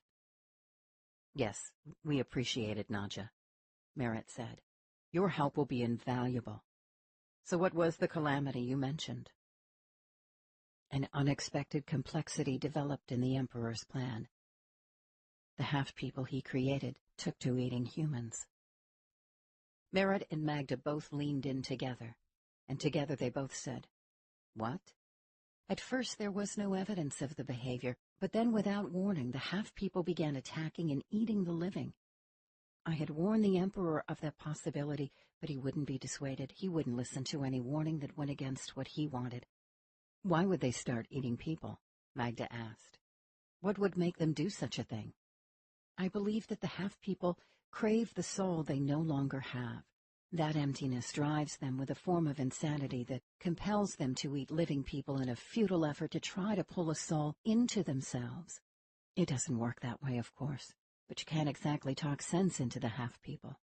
It rapidly became a kind of madness infecting all of them, an obsession that overrode everything else. They tear living people open, believing the soul they crave is inside. They eat the insides first, where they think the soul resides. They drink the blood, fearing the soul might leak away. When they aren't satisfied because they haven't gotten what they want, they strip all of the meat from the bones, devouring it, trying to find and consume the soul in the still warm flesh. If a group of them catches a living person, they will all tear into them, competing for the soul. A cluster of half-people will reduce a living person to bones in short order. It's horrifying. The dead are not even able to be identified because the half-people will use their teeth to peel the face right off the skull and eat it. They even suck the brains out of the skull. And no one anticipated this? Merritt asked. I did, but like I said, no one would listen. When it didn't happen at first and everything seemed fine, they were all the more convinced that I was wrong.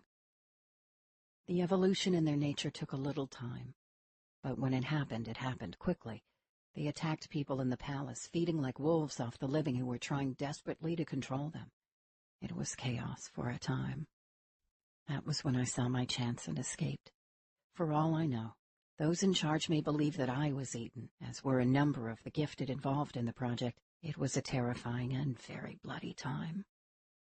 And this is still going on? Merritt asked.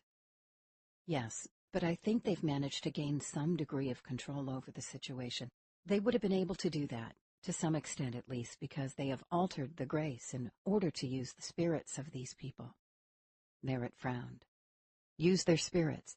How can they control spirits in the underworld beyond the veil?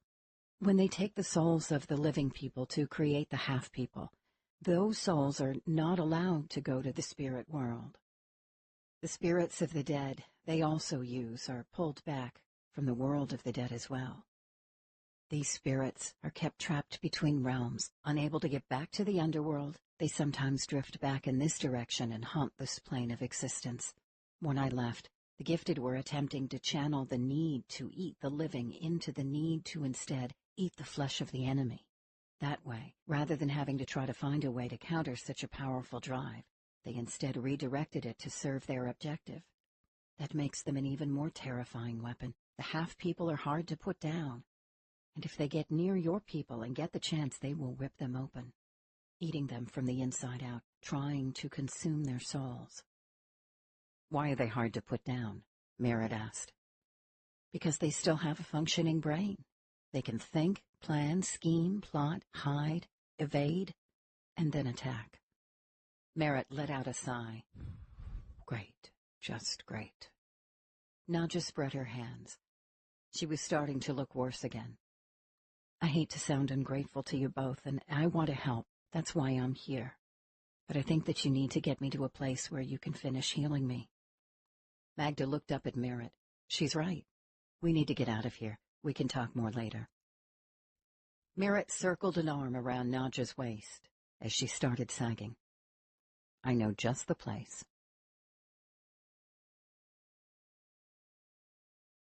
Chapter 78. As they passed through the opening off the walkway around the inside of the immense circular stone interior of the great tower and into the Sliff's room, Magda saw Quinn sitting at a table across the room, writing in one of his journals. Dominating the center of the room, under a domed ceiling, sat the Sliff's stone well. "Merritt!" Quinn called. He leaned over in his chair to peer past Merritt, helping Nadja walk into the room. "And Magda!" Quinn skidded the chair back from the table and rushed to meet them. "So good to see you both." The young wizard was about Magda's height and of average build. His ready smile matched his good nature, but it was his brown eyes that were so riveting. They had a quality well beyond his years, an incisive grasp of all they took in, and despite the intellect behind that astute gaze. The man was always modest, when others would have been cocky in their knowledge and accomplishments. They were the eyes of a wise adviser. "Good to see you too, Quinn," Merritt said. Quinn's gaze finally settled on Nadja. "Who have we here?" With one arm around Nadja's waist, steadying her, Merritt held his other out in introduction. "Quinn, I'd like you to meet a friend of ours. This is Nadja Moon." Grinning, staring at the woman for an instant, Quinn remembered his manners and gestured into the room. "Please, Nadja, won't you come in and have a seat? I'm afraid that there is only the one chair. Please take it. You look like you may need to sit down. Let me get you some water." "She needs more than water," Merritt said, getting right down to business. "She needs to be healed." Quinn regarded the sorceress with a more appraising look. "Yes, I can see that." Nadja showed a brief smile of greeting to Quinn, but declined the offer to sit. "To tell you the truth, Merritt, I don't think any of you look all that good." Quinn laid a hand on the side of Magda's shoulder. "What's wrong? You look ashen." "You don't look well at all. Maybe you had better sit down." Magda gently waved off the concern. "Thank you, but we don't have time for that at the moment." "Some things have happened," Merritt said. "Magda has been healed, but she needs rest to complete the process, or she is going to soon go downhill, and then she's going to be in trouble." It was more of a warning to Magda than an explanation to Quinn. Magda got the point, but it wasn't really needed. She knew that she was nearing the end of her strength. It was only her worry after what she had learned from Nadja that was driving her on at the moment. Her stomach felt like it was in a knot. "I can see that," Quinn said, a look of concern creasing his brow as he leaned in toward Magda, looking into her eyes for any sign of the trouble. "What happened? How were you hurt?" Magda smiled to dispel his concern. "That's not important at the moment. We have more urgent business right now." She looked toward Nadja, signaling what she meant. Quinn got the message. Nadja had turned, transfixed by the liquid silver hump of the Sliff rising up out of the well that contained her. The swelling bulge of what looked like nothing so much as polished, highly reflective liquid silver began to rise up until it formed into a head with the aspects of a human face. The quicksilver features resolved fluidly into those of a beautiful woman. A pleasing smile formed in the expression of what looked like nothing so much as a silver statue. That was the Sliff, except that it always seemed to be moving. "Do you wish to travel?" the Sliff asked, her silvery voice echoing around the room. "No," Magda said in a blunt tone. "We don't wish to travel." "You will be pleased," the Sliff said. "Thank you, but not now," Merritt said on his way past as he helped Nadja toward the chair.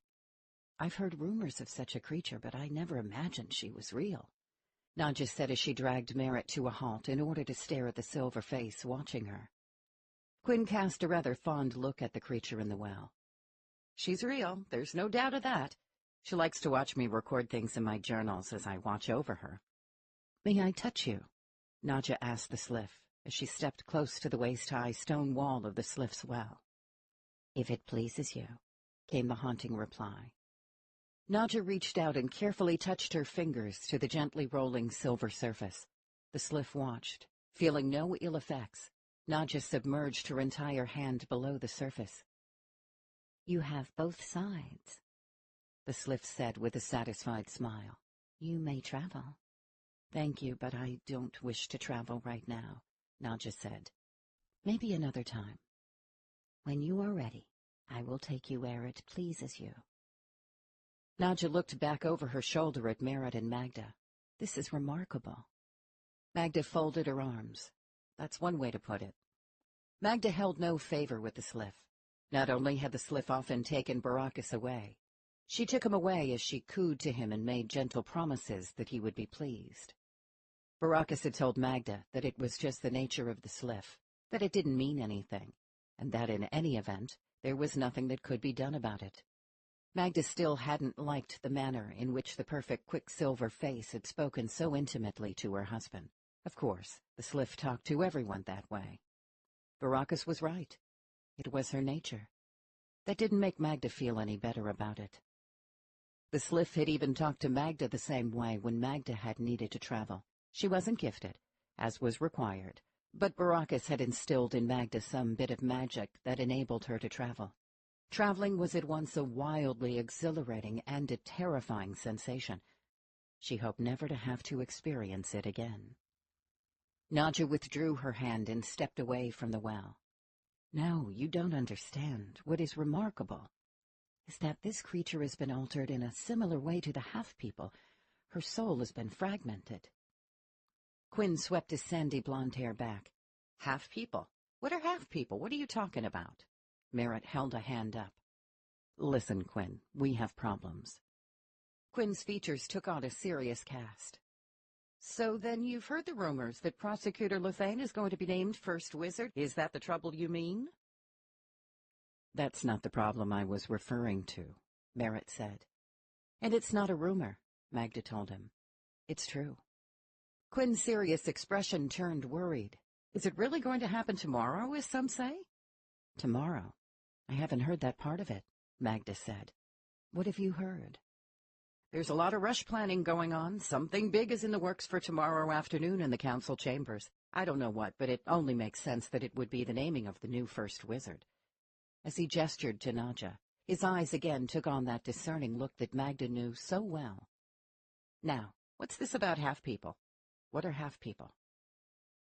Before Nadja could speak, Merritt did. "Quinn, we don't have time to explain it at the moment. Right now I need you to listen and do something for me." Quinn shrugged. "Sure, Merritt. You know I will. Just tell me what you need and consider it done." Merritt pulled Nadja forward by the arm. "I need you to heal Nadja for me. You've always been better at healing than me anyway. I have some important things to do that can't wait. Once you've healed her, she can explain why she's here. About the half-people and the trouble we're in." Quinn glanced at Nadja's face briefly and back to Merritt. "Well, I've never seen her before. Can you at least tell me who she is and how she's involved in what's going on?" "I was Emperor Sulachan's spiritist," Nadja said before Merritt could explain. I came here to help your people stop him. Quinn's brow lifted. You're the defector I've heard rumored? I could never find out anything about you. People said that it must be gossip and nothing more. Not gossip. Real. Did you get injured escaping then? Nadja fixed Quinn a serious look. When I came here, I was captured. Men said that I was a spy and sentenced me to death. They tortured me. That is how I was hurt. Who did such a thing? Quinn demanded, looking from one face to another. What men? She doesn't know who they were, Magda told him. They were torturing her to find out if she knows who the traitors in the keep are, and if she has others with her, Merritt said. They must be worried about being discovered. And do you know? Quinn asked Nadja. Nadja looked genuinely downcast. No, I'm sorry. Quinn ran his fingers back through his hair as he walked off a few paces, considering what he'd been told. This is the very thing I've been worried about. I'm convinced that there are traitors or at least spies in the keep. Magda and Merritt shared a look. Do you have any information about such traitors? Merritt asked. Have you heard anything from all the wizards and important people who come through here to use the sliff? Quinn turned back to them. No, no one knows anything. I have my suspicions, but I don't have any evidence to base it on. With the war going badly, people are making a scapegoat of Baracus. You know me, Magda, and you know that I believe that Baracus was our greatest champion. But people are beginning to believe Prosecutor Lothain's contention that Baracus was responsible for conspiracies that have harmed our war effort. He thinks these conspiracies are the source of the murders at the keep. Lothain has been asking a lot of questions about Baracus, trying to find out if he was working with enemy agents. I know, Magda said. I've heard the accusations. A lot of people are starting to listen to Lothain's theories because he has been right so often and so successful at uncovering traitors that no one would have suspected. Fortunately, there are still a lot of people who don't believe it. It seems the whole keep is in turmoil over the discord. From what I've heard, that friction is beginning to become a problem. Feeling momentarily faint, Magda had to lean against the side of the sliff's well. Merritt saw her fading. Look, Quinn, we have to go. After you heal her, Nadja will explain about the Walking Dead and the half-people. She can fill you in on everything. Walking Dead? Quinn blinked. Does that have to do with the murders down here? Is that what you're talking about? That's right, Merritt said. The enemy is animating the dead with magic and using them to assassinate important wizards. If you see a dead person walking, use wizard's fire. Quinn wiped a hand across his mouth. This fits with some of the pieces I've already put together. You hear a lot of talk about wizards and officials using the sliff, Magda said. Have you heard anything that would give you any idea who the traitors or spies might be? Quinn gestured toward the table at the back of the room. Let me go through some of my notes and entries. I've talked to a lot of people. Now that I have a better idea what I'm looking for, I might be able to pull out some important details. After I heal Nadja, of course. I'll let you know tomorrow if I find out anything meaningful. Good. Merritt stepped closer to his friend. Listen to me, Quinn. This is all very dangerous. We're not sure who was torturing Nadja, but they are surely the same people responsible for killing so many of our friends and fellow gifted. I don't want you taking any chances. You need to keep this all secret for now. I understand, Quinn said as he gestured out the doorway. There are empty rooms up off the tower. My relief watch is due down here soon. I'll take Nadja up to one of those rooms right now, and I'll keep her out of sight. As soon as my relief shows up, I'll go heal her. From the look in her eyes, it will likely take all night. Thanks, Quinn. You've got it all right. Nadja will fill you in after you heal her. We're going to need your help, then, to get to the bottom of things and catch the traitors before they kill us all. There are a lot bigger things going on than you realize. I'm glad you came to me, Quinn said. Magda could see in his eyes that he meant it. Merritt turned to Magda, putting a big hand under her arm. I need to get you up to your room. You need rest to recover. Recover from what? Quinn asked. I meant to ask what happened. We'll tell you tomorrow when we talk again. Merritt said as he started Magda toward the door. He obviously was getting concerned by her fading strength. On the way to the door, Nadja stopped them. She squeezed Magda's arm. "Thank you both. I'm going to return your confidence in me, I swear. I'm going to help you." Magda smiled and touched Nadja's cheek. "Thank you, Nadja." Out in the immense round tower, outside the room with the Sliff's well, only a few torches burned higher up on iron landings at intervals in the stairs, curving up around the stone walls. The openings at the top revealed a night sky clouded over to hide the stars and the moon. Magda looked up at Merritt in the near darkness. "What is it that you need to do? You told Quinn that you needed to work on something." "I need to work on a way to stop the dead and the half-people. We don't have any time to waste. When I get you to your room, I need to have another look at the cloth hanging that you took out of Isidore's maze. I need to see the specific alteration she did to the Keeper spells. Because it stopped the dead?" Merritt nodded. "Because it stopped the dead. I need to do some experiments and try some things." Chapter 79. Shadow meowed and came running when Magda opened the door. The black cat rubbed against her leg, and then against Merritt. Magda leaned down and briefly scratched the cat's back. "Have you been a good girl, little one?" The cat answered, as if she had understood the question, with a long mew. "I guess that neither one of us has had dinner." "You need to eat," Merritt said, as he waved an arm, lighting the lamps in the apartment. "But it can wait until tomorrow. Right now you need to sleep more than you need food." Magda put a hand on his shoulder. "Thank you, Merritt. As terrifying as everything seems right now, it's comforting to have you on my side in all of this." Merritt smiled. "Thanks to you, we now have the key. That's a monumental achievement, and that is going to be a great asset. And I couldn't have done it without you. It's all the better for having your strength." Magda let out a sigh.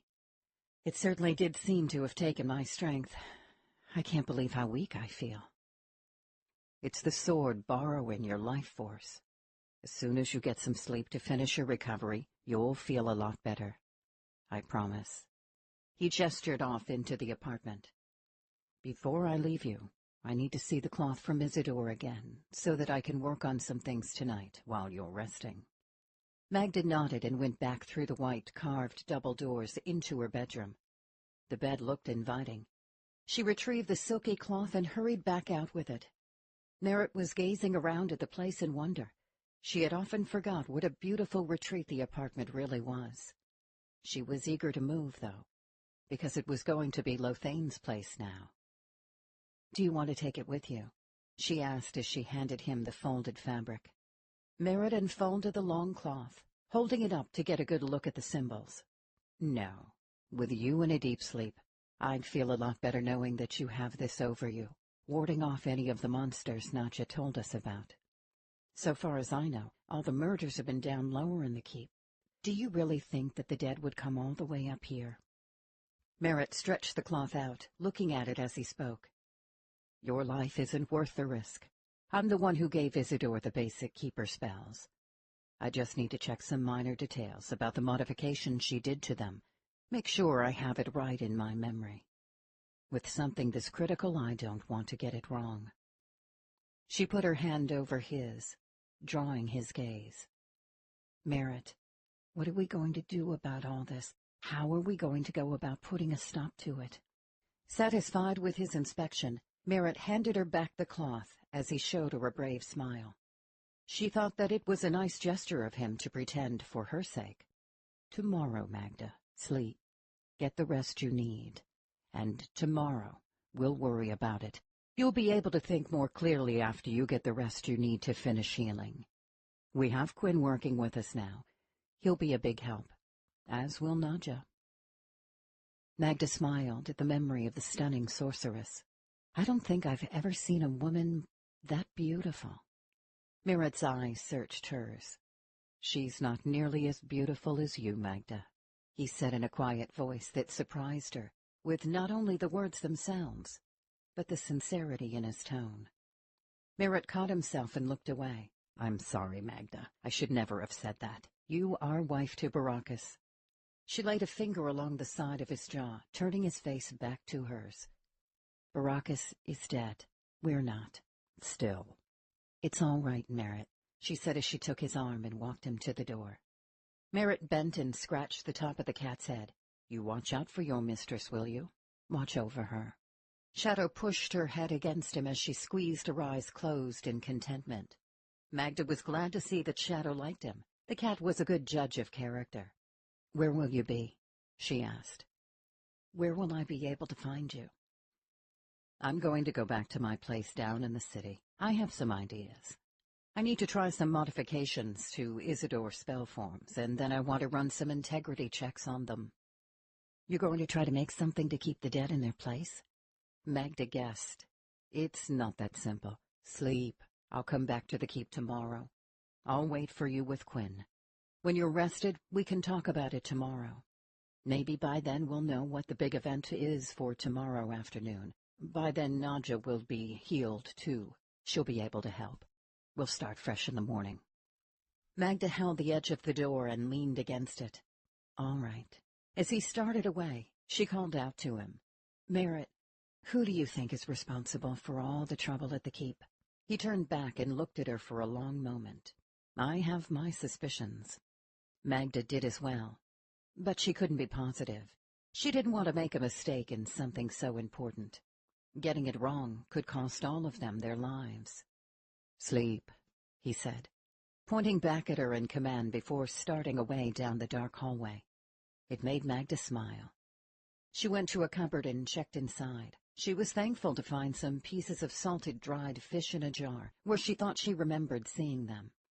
She was so sleepy that she hardly could stand, but she was also starving and feared that if she didn't have a bite to quell her grumbling stomach, she wouldn't be able to fall asleep. She tore a piece of fish off with her teeth and chewed as she went to a sideboard that held a pitcher and a wash basin.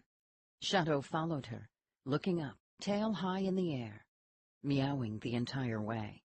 Magda sucked the salt off a chunk of the fish for a moment, and then bent and gave it to the cat. Shadow looked as ravenous as Magda felt. While the cat crouched over her meal, Magda poured a glass of water and washed down the salted fish. She drained the entire glass. It felt good to have some food in her stomach, even if it wasn't much. When she looked up at herself in the mirror, she was mildly horrified by what she saw. Her face was dirty, and her hair, even though it was short now and easier to manage, was still a mess. She hadn't realized that Merritt had seen her looking so disheveled and dirty. He must have thought she looked like an urchin, but he had said she was beautiful. Such a compliment felt good coming from a man as handsome as Merritt. Still. Magda dunked a washcloth in the basin and wrung it out. Her face felt grimy from her trip down to the dungeon. She saw that her hands were dirty with rust from the iron railing down there. She reminded herself of Nadja's condition, and then felt rather foolish for worrying about the way she looked. As she washed her hands and face, Shadow jumped up on the sideboard, hoping for another handout. Magda smiled, and after sucking the salt off, gave the hungry cat another piece of the fish. Sitting on the sideboard, Shadow hunched over her second helping. In the middle of chewing the fish, she jerked her head up. She dropped the fish as she stared at the door. The cat rose up on her tiptoes, back arched, tail puffed up. Fangs showing, Shadow hissed. Magda stood frozen, eyes wide. Chapter 80. Someone knocked. Magda stood frozen at the sideboard. Her heart pounded. The black cat was still hissing. Magda couldn't remember if she had thrown the bolt on the door. When the handle turned and the door started opening, that answered her question. She backed up a few steps, wondering where she could run. There was a balcony in the bedroom. It was several stories off the ground, though. When he strolled into the room, Lothane swept out an arm, lighting a few more of the lamps. All the better to see his bull neck, short wiry hair, and his black eyes as they fixed on her. Fists at her side, Magda stormed toward where he stood at the door. "How dare you enter without permission?" "I knocked," he said casually, dismissing her objection. Out the doorway, in the hall, Magda could see a large contingent of his personal guard in their green tunics. She was puzzled to also see about a dozen women in their midst. Magda realized that they were some of the staff. "This is a poor time to come to claim your apartment," she said. "I told you I would move as soon as I could." With his eyes still fixed on her, he smiled. "I haven't come to claim my apartment. I have come to claim my wife." "Your wife?" Magda's jaw clenched as she felt her rage build. "Get out!" When Lothane gestured, two of the big guards stepped into the room and seized her by the arms, one man on each side. Magda struggled only momentarily, quickly realizing that it was only liable to entertain them all to watch her struggling, helpless to do anything about it. "In here," Lothane said to the women out in the hall. "Bring your things in here." Magda was surprised, when the women filed in, to see all the women carrying things, sewing baskets, small chests, rolls of lace, and dozens of bolts of cloth of every color. "What do you think you're doing?" Magda asked Lothane. He followed Magda's gaze to the women. "Seamstresses, they're here to make your wedding dress for tomorrow's ceremony. I'm to be named First Wizard, so I thought that would be the appropriate moment for us to be wed. It will settle matters, reassure people, and bring everyone together in support of me." "You're crazy if you think that's enough," Lothane said in a dangerous tone. "It's time you learned your place." He gestured, with a tilt of his head, to the two men who were holding her as he turned and went out into the hall. When he was sure that they had her well in hand, he marched off down the hallway without further word. Magda had to walk swiftly to keep from being dragged by the men who had her arms in a firm grip. At least another dozen soldiers followed behind them, while even more waited back at her apartment. "Where are you taking me?" she demanded to his broad back. Lothane glanced back over his shoulder. "I'm taking you to a place where we can discuss my marriage proposal. I need you to see something before you say no to my offer of marriage. I think it will put you in mind to be agreeable. Our marriage will be for the good of the keep, and the good of our cause.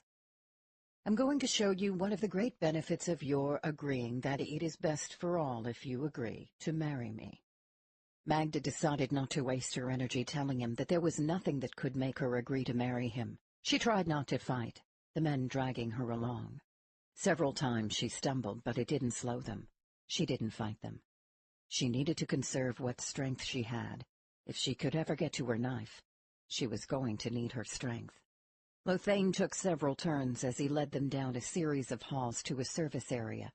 A utility room where supplies and provisions were kept in the back also had a space for staff to gather for instructions before going about their duties. Without pause, Lothane opened a door and went inside, going through an outer gathering room where more of his guards in the green tunics waited.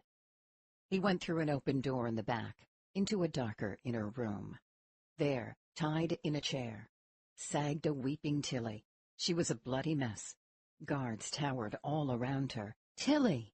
Magda broke from the guards and rushed to the woman, falling to her knees before her. Tilly's terrified gaze met Magda's. "Tilly, what's going on? What have they done to you?" Before Magda could say another word, or Tilly could answer, the men snatched Magda's arms again and hauled her back up and away from the woman in the chair. Tilly's hair was matted with blood.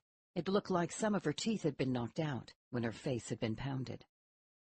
Her nose looked crooked, and her eyes were blackened. Blood dripped in thick strings from her chin, soaking the front of her dress. Filled with rage, Magda turned her eyes to Lothane. "What is the meaning of this outrage?" A humorless smile widened his mouth. "The meaning of it is to help you make up your mind to do the right thing." "The right thing? You do this and talk to me of the right thing." The last piece of the puzzle had just fit into place for her. She now knew. "Yes, the right thing. You see, whether this friend of yours lives or dies is up to you, Lady Cirrus. If you make the right choice, then she lives. If not, well, I believe you get the point." Lothane turned and gestured to one of the guards. Without hesitation, he pulled Tilly's arm out straight. She screamed, "No, no, no, no, no, no," over and over, but to no avail. With one powerful blow, the man broke Tilly's arm. Magda jumped in shock at the loud crack when the bone snapped. Tilly screamed and struggled wildly. "Please, please, no more, mistress, please, make them stop." The guard stuffed a wadded rag in her mouth to silence her. Magda panted in fury, tears streaming down her face as she struggled in vain against the muscle holding her. "Now," Lothane said, "this is the way it's going to be. You agree to go through with the marriage tomorrow afternoon before the council and gathered dignitaries, as I am installed as first wizard, and don't in any way cause a scene, but rather act in a gracious manner that will help bring our people together under the rule of their new first wizard. Then Tilly here will be freed." "And if I refuse?" Magda asked, already knowing the answer. His smile returned. "Well, of course you know that it will go very badly for her until she eventually dies. I will take you to visit her every day as she is tortured, and then—" When she didn't ask what he meant was next, he leaned a little closer. "And then there are a number of your other friends who are going to pay the same price. We have a whole list. Your friend who used to be on the council, Sadler?" He arched an eyebrow as he held out a hand and folded a finger down. "Sadler will suffer a similar fate, all because you refused to do the right thing. Your friend Quinn, the young man you grew up with." Lothane folded another finger down as he watched her eyes.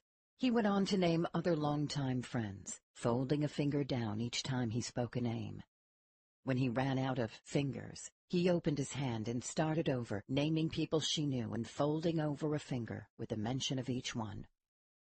"We know where each one of them is, and we have men standing by, keeping an eye on them in case they are needed," he said.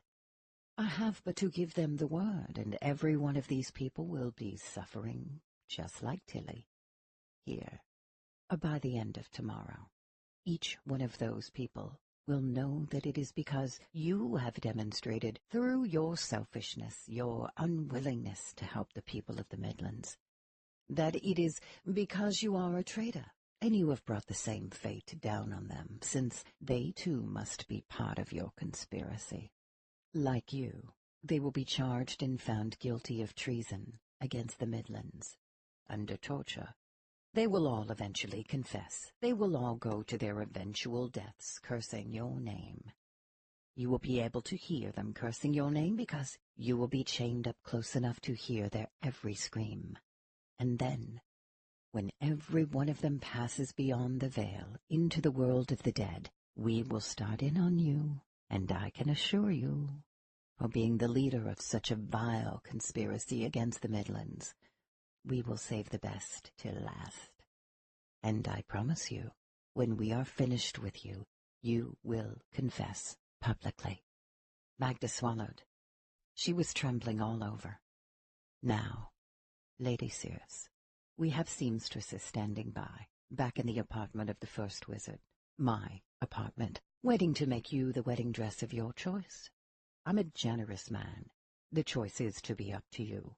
They will make any dress you wish to be wed in. You see, I wish you to be pleased. Now that I think of it, though, I guess I would prefer that it not be white, because, well, you have been married to a first wizard before. We have food and drink being prepared for tomorrow afternoon's grand event. We have people from far and wide coming to attend the momentous gathering, everyone hoping to see the Midlands brought back together under a new first wizard, hoping to see Lady Circe leading the way by giving her hand in marriage to the new first wizard, showing that she places her trust in me, and thus so can they. So you see, the choice is yours." Magda tried to think, but listening to Tilly's muffled cries was making it impossible to think. She couldn't figure out what she could do. She couldn't come up with a way out of it. And then she realized that there was nothing to think about. There was no choice. Magda swallowed again. All right, what?" He smiled a wicked smile. "If you accept my proposal of marriage, then say it." With Tilly's life hanging in the balance, This was no time to tempt his temper. Magda had never felt so low, so humiliated. Yes, First Wizard Lothane, I accept your proposal of marriage. I'll do it. I'll do as you say. And exactly as I say, with grace and dignity. Yes, just as you say, I promise. Now let her go. Lothane smiled at Tilly's wide-eyed terror. He turned back to Magda. In due time, my dear, in due time. What does that mean? It means that after you keep your word, after everyone sees that you are recanting all the accusations you have made against me in the depth of your mindless grief, and after you prove to everyone your sincerity in that retraction by becoming my wife to show your support of me and your belief that I am the man to be First Wizard, then we will release her, but not before. If you carry out your part with a smile and gracious good cheer at my appointment, as well as our marriage, all your other friends will never know how close they came to suffering a terrible fate. Their lives will be in your hands. If you do as you have promised, then they will celebrate in your joy at being the new wife to the new First Wizard. Magda was nodding. As long as you promise to keep your word. My word, my dear. My word has nothing to do with it.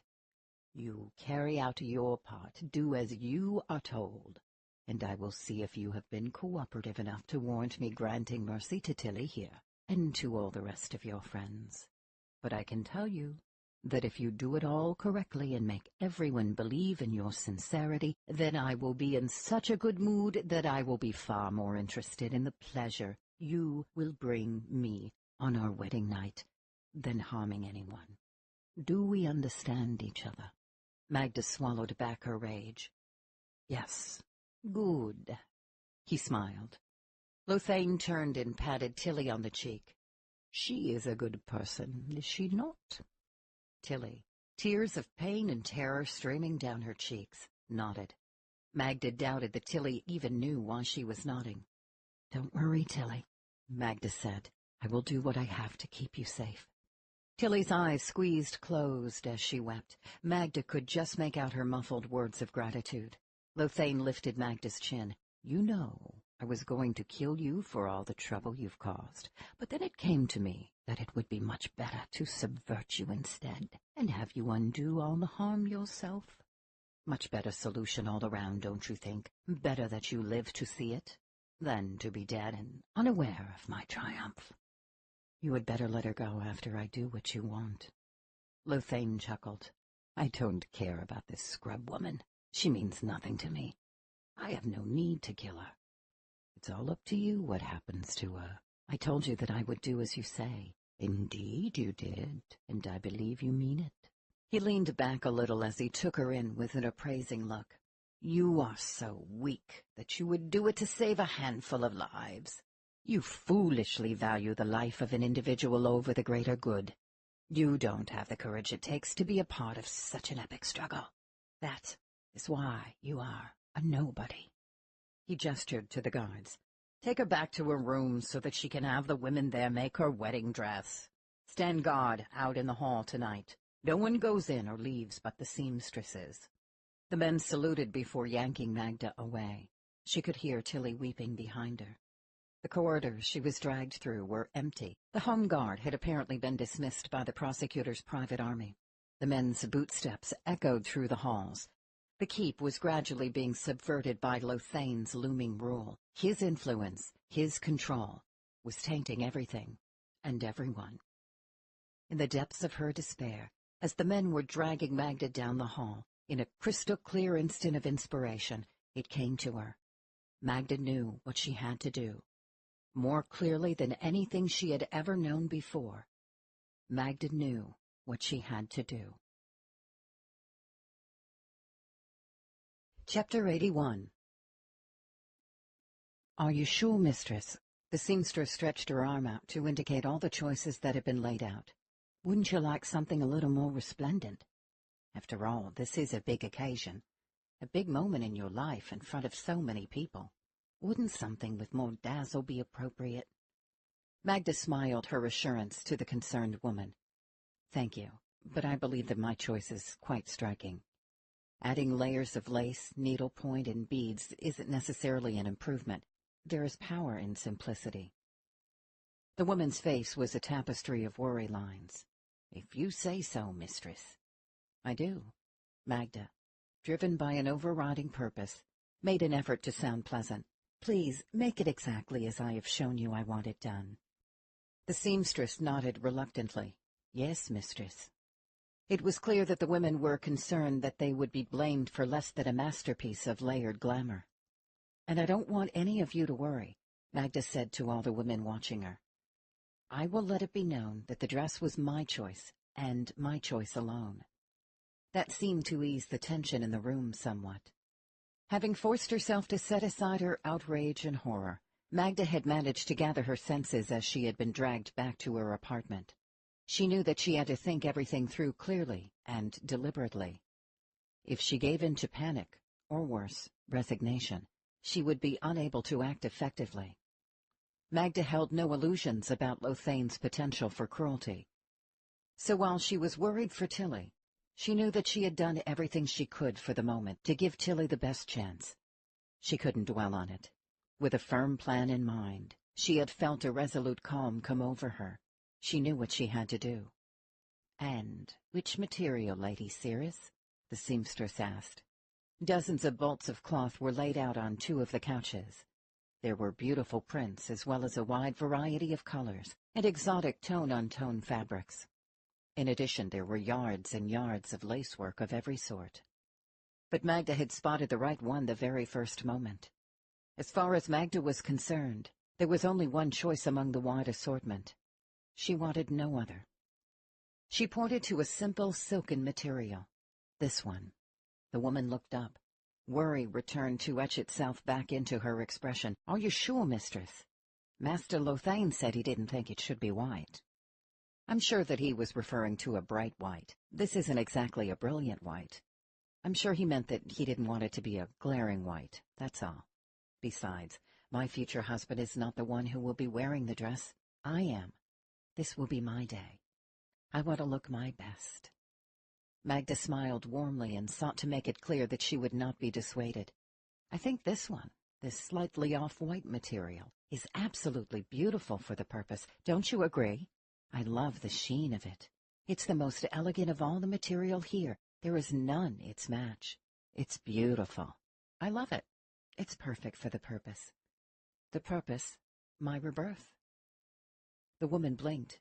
The others, getting out shears and preparing all the needles and thread, shared furtive looks but said nothing. "Rebirth, mistress?" the first woman asked. "Yes," Magda said, her fingers leaving the lustrous material as her gaze returned to the woman staring up at her. "This will be my rebirth into a new person. Marriage is changing from a single woman into a woman devoted to her husband's wishes, is it not? So, since I am about to be reborn into a new person, this fits my purpose." The seamstress smiled, even though she still looked anxious. "I see your point, mistress." "You have all the measurements, then? You're finished with all that? You have everything you need?" "Yes, mistress." "Good. I've had a very trying day. I need to get a good night's sleep to be ready for the big day tomorrow, for my rebirth, as it were." The woman, still unsure, held up a finger before Magda left. "Mistress, about the cut. Master Lothain was very clear that he wanted the dress to show a lot of cleavage. I don't mean to contradict your wishes, but then don't. My future husband, in his eagerness, is simply getting ahead of himself. He can wait." Some of the women tittered. "Please make the dress as I have drawn it out." The seamstress's smile widened. "Yes, mistress, of course. We have everything we need. The dress will be exactly to your design, I swear. We will finish it and leave it out here for you and then close the doors on our way out so that you may get your rest. We will not disturb your sleep." Magda made herself smile. She touched the woman's shoulder in gratitude. "Thank you, ladies. Good night, then." On her way toward the back bedroom, Magda found the folded pieces of paper in her pocket, along with a collection of small clay figures. It was the gravity spell that Merritt had given to her. She stood staring at the paper in her hand, the little figures floating in the air above her palm, thinking. She finally stuffed it all back into her pocket and went through the open double doors to her bedroom. "Good night, ladies," she said again, as she closed and bolted the white double doors into the bedroom. Chapter 82. Lothane had told his men that they should remain in the hallway outside the apartment all night, to make sure that no one went in, and that she didn't leave. The guards all knew, of course, that there were several stories above the surrounding portions of the keep. The soldiers in green tunics who had brought her back to the apartment all knew that the only way she would be able to leave was back out through the doors into the corridor where they stood guard. Since they knew she couldn't sneak past them, it seemed to her highly unlikely they would have any reason to come into the apartment, much less her bedroom. Lothane was covetous of her. They weren't going to want to give the men cause to be suspicious of what they might be doing with her. Magda was relatively confident that they would stand guard, but not want to come into the apartment without direct orders. In any event, she couldn't worry about the off chance that they would come in and check on her. She would simply have to be quick about it. She had to do what was necessary, or she was going to find herself the wife of the new First Wizard Lothane. Without delay, Magda went to the big maple wardrobe that had belonged to Baracus. His clothes still hung where he had left them. Magda hadn't known what to do with them, so she had simply left them there. Before he had killed himself, he had left his war wizard outfit in the First Wizard's Enclave. The wardrobe held a variety of other clothes, everything from old pants and shirts he wore when he was working at his workbench, to elaborate ceremonial robes. She pushed the ceremonial robes aside to reach in on the side as far as she could. Magda pushed in the right spot, and the door over a hidden compartment slid open. Baracus had made the hiding place himself. Reaching inside, her fingers found the knotted rope hanging from a peg. She pulled it out, relieved that it was still there. There had been times when Baracus had to meet people under cover of darkness, and for the safety of the men he was meeting. Those meetings had to be kept secret. Had he left the apartment by the front door and gone out through the corridors, all kinds of people would have known about it. Whenever he went out in the keep, there were always eyes watching him. He'd said that he never knew the motives of the people who saw him. If he had been seen leaving the keep in the middle of the night, word would have eventually gotten around. People would have wondered what he was doing, where he was going, who he was seeing. As it was, as careful as Baracus had been, it seemed that Lothane had found out about at least some of the late-night meetings. In an attempt to keep such meetings secret, Baracus had kept a knotted rope hidden in his wardrobe, so that he would be able to leave from the bedroom balcony. It was a drop of several stories, so people would not be expecting him to leave that way. The rope was exactly the right length to make it safely all the way down to a shallow slate roof. The roof led to a rampart where there were old, unused exterior stairs that were hidden from view. Magda knew how to make her way from there without being seen. She grabbed a clean black hooded cloak and threw it around her shoulders. She went to a cabinet and pulled her shielded travel lantern out by its wire handle. With a long splinter that she lit in one of the reflector lamps on the wall, she set flame to the wick of her travel lantern. Once the wick was adjusted low, she shut the curved metal door and latched it so it wouldn't give off any light until she wanted it to, then hooked it on her belt. Magda went to the bedroom doors and carefully checked the bolt to reassure herself that the doors were locked. Across the bedroom, she went out the leaded glass door onto the balcony. It was heavily overcast and black as pitch. Fortunately, there were a few lights around the keep that let her see what she was doing. Magda knelt at the edge of the balcony and slipped her hand out through the balusters, feeling over the edge for the heavy hook that Baracus had sunk into the stone with the aid of magic. Her fingers found the hook. She slipped the loop on the end of the rope over the hook, then fed the rest of the rope out between the balusters. Once she was confident that it was secure, she climbed over the railing and was able to lower herself down and get a hold of the rope. She started down, catching the knots between her feet for support as she carefully descended, hand over hand. She had never used the rope before, and it was frightening hanging in midair in the darkness, but she kept her mind on the task, and before long, she touched down on the slate roof. She was glad that it was dark night, so that no one would see her leaving. She followed the rooftop until she reached the rampart, then ran until she found the small opening for the stairs. With no time to waste, she took them down 2 at a time. Chapter 83. Magda staggered to a stop. She put her hands on her knees as she caught her breath. Her legs ached. In fact, her whole body ached. She knew that Merritt was right about her needing rest. That inexorable requirement, after giving herself over to the completion of the sword, was rapidly catching up with her. Her lungs burned, making her cough. She knew that if she didn't get rest, and soon, she ran the risk of collapsing. But she couldn't stop. Not yet. She'd walked the Keep Road down to the city countless times, but the low, threatening clouds hid the moon, making it hard to see. At least they reflected some of the isolated lights down in the city of Idendrill, and it was enough for her to be able to make out roads when they came in from the sides. With those landmarks, she knew where she was. This part of the road coming down the mountain from the Keep to Idendrill wound its way through dense forests. She knew that the trees would soon thin out, and then she might be able to see a little better. The thing that she had to be careful of was that to her left, around some of the turns in the road, there were steep drop-offs. Carelessly taking a step too far off the edge of the road in the darkness would likely be the last step she ever made. From time to time on the way down, she had stopped and cracked open the door on her lantern to be sure of her surroundings where she was. Each time, as soon as she got her bearings, she quickly closed the lantern door. With the danger of spies in and about Idendrill, the Home Guard was on the lookout for any suspicious activity. She didn't want any patrolling soldiers to spot her and come to see who she was and what she was doing. As she panted, catching her breath, a few fat, cold drops of rain splattered against her head and shoulders. She hoped it didn't start coming down in earnest.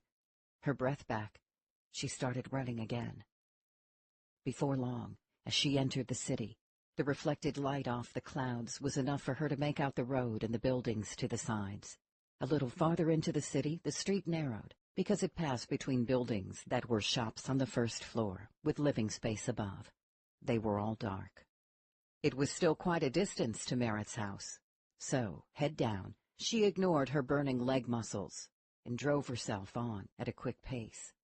When she heard some odd noises up ahead, she stopped cold and looked up. Ahead in the darkness, still off a ways on the narrow street, she saw a group of men coming toward her. They weren't carrying any lamps, so it was hard to tell how many there were, but the bunch of them looked to be a goodly number. She stared with wide eyes, trying to tell who they were, and then, as they passed a shop with candlelight coming from a window, she saw the glint of light-off swords at their hips. Several men had upright pikes. They were soldiers, probably a patrol of the Home Guard. They looked to be maybe 8 or 10 of them. Before the patrol saw her, Magda quickly ducked into the alleyway to her left. She ran a map of the city through her head and realized that, rather than following the route she'd been planning on taking, she could actually take a shortcut to Merritt's house and probably save some time, as well as stay out of sight from the patrol. She didn't know why she hadn't thought of it before. She guessed that she was so drained of strength that it kept her from thinking straight. She reminded herself that her survival depended on thinking clearly. She hurried up the alley, trying to put distance between her and the end of the alley, where the soldiers would pass by. She knew that patrols sometimes took gifted with them to sense people who might be hiding. When she heard them approaching the intersection where she had gone into the alley, she slipped into a narrow space between 2 buildings to hide. She held the lantern behind her in case there were any cracks in the metal door that might be spotted if one of the soldiers looked her way. Magda peeked out with one eye. She could see them, off in the distance, as they passed by the end of the alley. It was hard to tell, but she was pretty sure that she was right, that there were 8 to 10 of them. She hadn't thought that patrols were typically that large. She saw, then, that one of the men in their midst appeared to be restrained with some kind of device around his neck, with a bar in front. It looked like maybe his wrists were manacled to the end of the bar. That explained the number of men. They had taken someone into custody. Soldiers typically took a larger contingent with them when they went to apprehend a criminal. She supposed that it was easier to catch a man in his bed than to try to run him down in the day.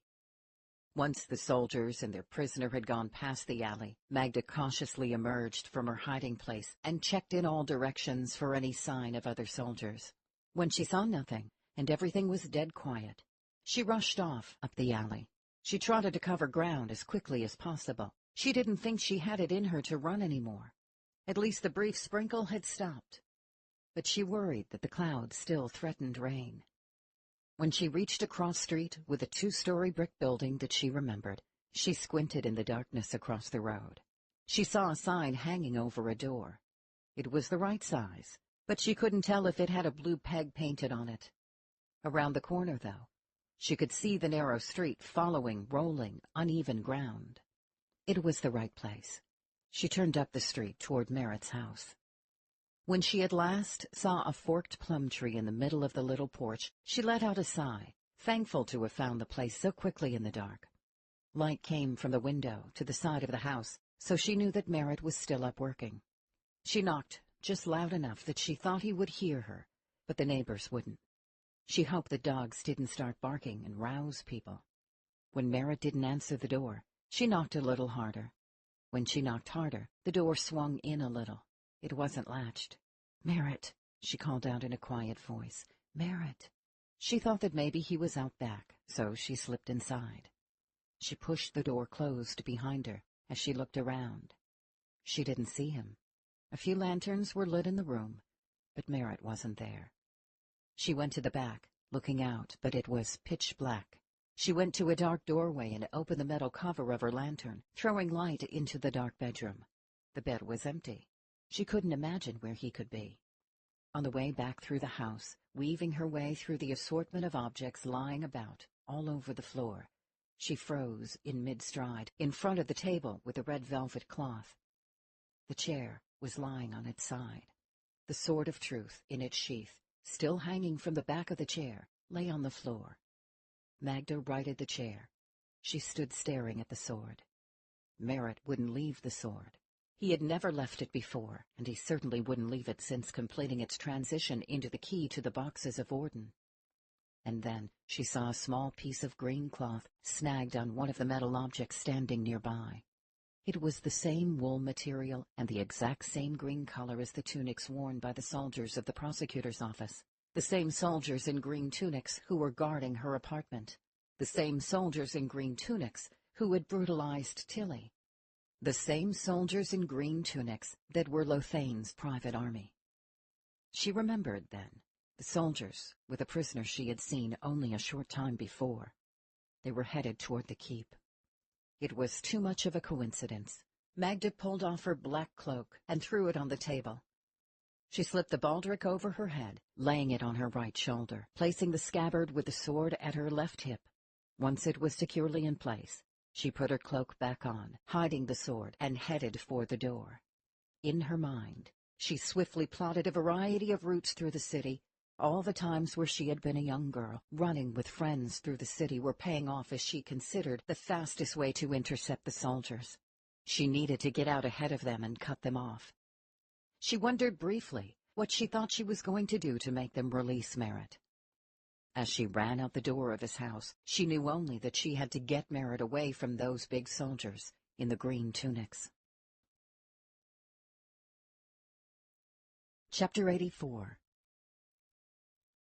Magda raced down dirt alleyways, jumped fences, and cut through yards, taking a diagonal course through the city rather than take the easier but longer route along the streets. In places along the way, she dashed down the narrow spaces between buildings. Once she encountered an impassable barrier of stacked junk at the end and had to retrace her steps, going around the other side only to be stopped by a tall fence. She managed to pull herself up and over the fence so that she didn't have to find another route. As she ran past houses, dogs in the yards charged toward her, barking and snapping. Fortunately, the ones she encountered were tied on ropes or inside and couldn't get to her. Their barking made other dogs nearby bark, though. Soon it seemed that half the dogs in the city were all barking. Here and there, Magda saw lamplight brighten in windows as wicks were turned up. She knew that if the soldiers had heard the sounds of dogs barking, coming ever closer to them, they would get suspicious. Magda stopped just shy of an intersection and leaned back against the short stone wall for a moment, gulping air and catching her breath, while still out of sight of the street. She opened the door on her lantern a crack and carefully peeked around the corner. She had been running with such abandon that she wasn't sure of exactly where she was. As she held the lantern out around the corner, light fell on closely spaced buildings that she recognized. Signs hanging out front advertised several small businesses: a cobbler, a seamstress, and a carpenter shop. Just up the street to the right, she knew that there would be a road coming down off the lower parts of the mountain that intersected the street. That was the one road she needed. It made a loop past a few homes and a number of storehouses that held grains and dry goods. A little higher up, the side road reconnected back with the main road, going up to the keep. Without taking time to finish catching her breath, Magda shut the door on her lantern and raced off up the street. If she got there too late, she had no chance. Without pausing when she reached it, she took the road that angled off up the hill and curved up along the skirt of the mountain. She could just see the lights of the keep high above. It was harder running uphill. Her legs burned from the effort. She feared that they might give out at any moment, but she knew that she dared not slow. If she didn't get out in front of those men before they made it up to the keep, she knew that she wouldn't have a chance. If they got past her, she'd likely never be able to find where they took Merritt. The keep was immense. There were places all over the keep where they could hide him. For all Magda knew, they might take him to an obscure room like the one where they had taken Tilly. There were thousands of rooms in the keep. She would never be able to find him. And if they took him to the prosecutor's offices, with his private army headquartered there, she would never get in. In all likelihood, though, they would take him down to the dungeons where Nadja had been. Magda didn't think that she would have a chance to make it in there again. After the 2 dungeon guards had been killed, not only would the men down there be on alert, they would probably double or triple the guard. The smell of pines and fir trees got stronger the higher up the road she ran. Magda could at last hear a small brook off of the darkness. She knew the brook and where it was located above the buildings. Finally, out of the city, she found herself running past the dark shapes of towering trees. Abruptly, she came to the intersection with the main road up to the keep. Magda was terrified that they might have already passed by. She feared being too late. As she stood in the center of the intersection, gulping air and catching her breath, trying in vain to see in the darkness, she heard voices in the distance. They were deep voices, interspersed with fragments of laughter. She was relieved that they were coming from down lower on the road, in the direction of the city. Magda rushed up the road, toward the keep, around a sharp bend to a spot where the road narrowed. She wanted a place that wasn't open to the sides, so that the men couldn't spread out and easily get around her. The voices were getting closer. She found a place that looked about as good a spot for her purpose as she was liable to find on short order. Besides, she didn't have any time to spare. She set the lantern down in the center of the road, placing it so that the closed door aimed in the direction of the approaching men. Magda didn't want to consider the wisdom of her hasty plan too carefully, because it was the only plan she had. She could think of no other idea, and besides, there simply was no time left. She had no choice but to try. If it didn't work, she would likely die. If she didn't try, they were all going to die anyway. She crouched behind the lantern, waiting. Her hammering heart was making her rock on the balls of her feet. She briefly thought that she must be crazy to think it would work. She had no choice. Either it worked, or they were all dead anyway. She could hear the sound of gravel crunching under the boots of the men coming her way as they rounded the bend, a short distance down the hill. They weren't talking any longer. She couldn't see them. Only the sound of their boots told her where they were. When she judged that the group of men was as close as she dared to let them get to her, she threw open the door of the lantern. Light fell across about a dozen startled faces. They blinked in the sudden light. They weren't the home guard. They wore the green tunics of Lothain's private army as she had expected. Magda stood and backed a few steps behind the lantern so that she would be in the darkness, and the men wouldn't be able to see her. In the lantern light, when a couple of the big men spread out defensively, she spotted Merritt in their midst. He had an iron collar around his neck, with a short iron bar coming out from the front of it. His hands were shackled to the end of the iron bar. His ankles were hobbled with a length of chain short enough to prevent him from running. Blood ran down the side of his face. He looked groggy. Magda focused her rage. It didn't take an effort. "You are surrounded," she said in a loud, clear, commanding voice. "Let the prisoner go, or you will all die." One of the men stepped forward. In the light coming from the open door of her lantern, she could see that he was not a soldier. He wore simple robes. She could see the deep scowl twisting his features. Even though it was dark, she thought that she could see the gift in his eyes. When he lifted his hand and fire ignited in the air above his palm, Magda knew. It was a wizard. "Magda Cirrus," he said. "Magda Cirrus, is that you?" Chapter 85. The man in the robes was not half a dozen strides from her. Magda had seen him before. He worked in the lower regions of the keep. She didn't know the wizard's name, but he knew hers. Most likely because when she had been with Baracus, he had stopped briefly to talk to the man a few times, as he had talked to a number of wizards. A lot of people knew her because she was Baracus's wife, and they saw her with him, but she hadn't known the names of all the people he spoke to. "Let him go, and your lives will be spared," she said. "You are surrounded. Do as I say, or you will all die. I'll not warn you again." Worried, the soldiers peered around into the darkness. There was a brief moment of silence, and then the grim-faced wizard spoke. "I sense no one but you," he said in a surly voice. "You are all alone out here. There is no one with you." In the lantern light, she could see the soldier's grin. Almost without thought, Magda slipped her hand inside her cloak, tightly wrapping her fingers around the hilt of the sword. The word truth pressed into her palm. Through that connection, she could feel something stir and seem to come alive. It seemed to be coming neither from the sword nor from her, but came alive through that connection. She felt the promise of something powerful and merciless in the connection. Without warning, the wizard flicked his hand toward her. In the lantern light, Magda could see the air waver. The bolt of power just missed, flicking her hair as she dove aside and drew the sword. The clear ring of its blade filled the night air with a haunting threat of violence.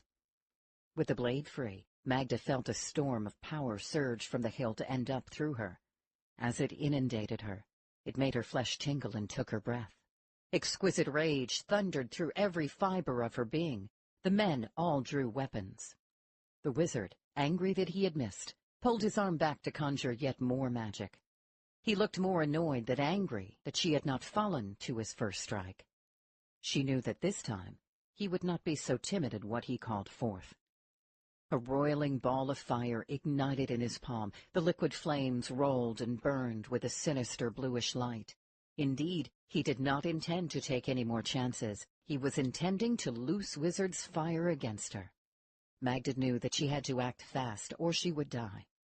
The sword reacted instantly to her intent, unleashing a surge of fury through her that charged her muscles.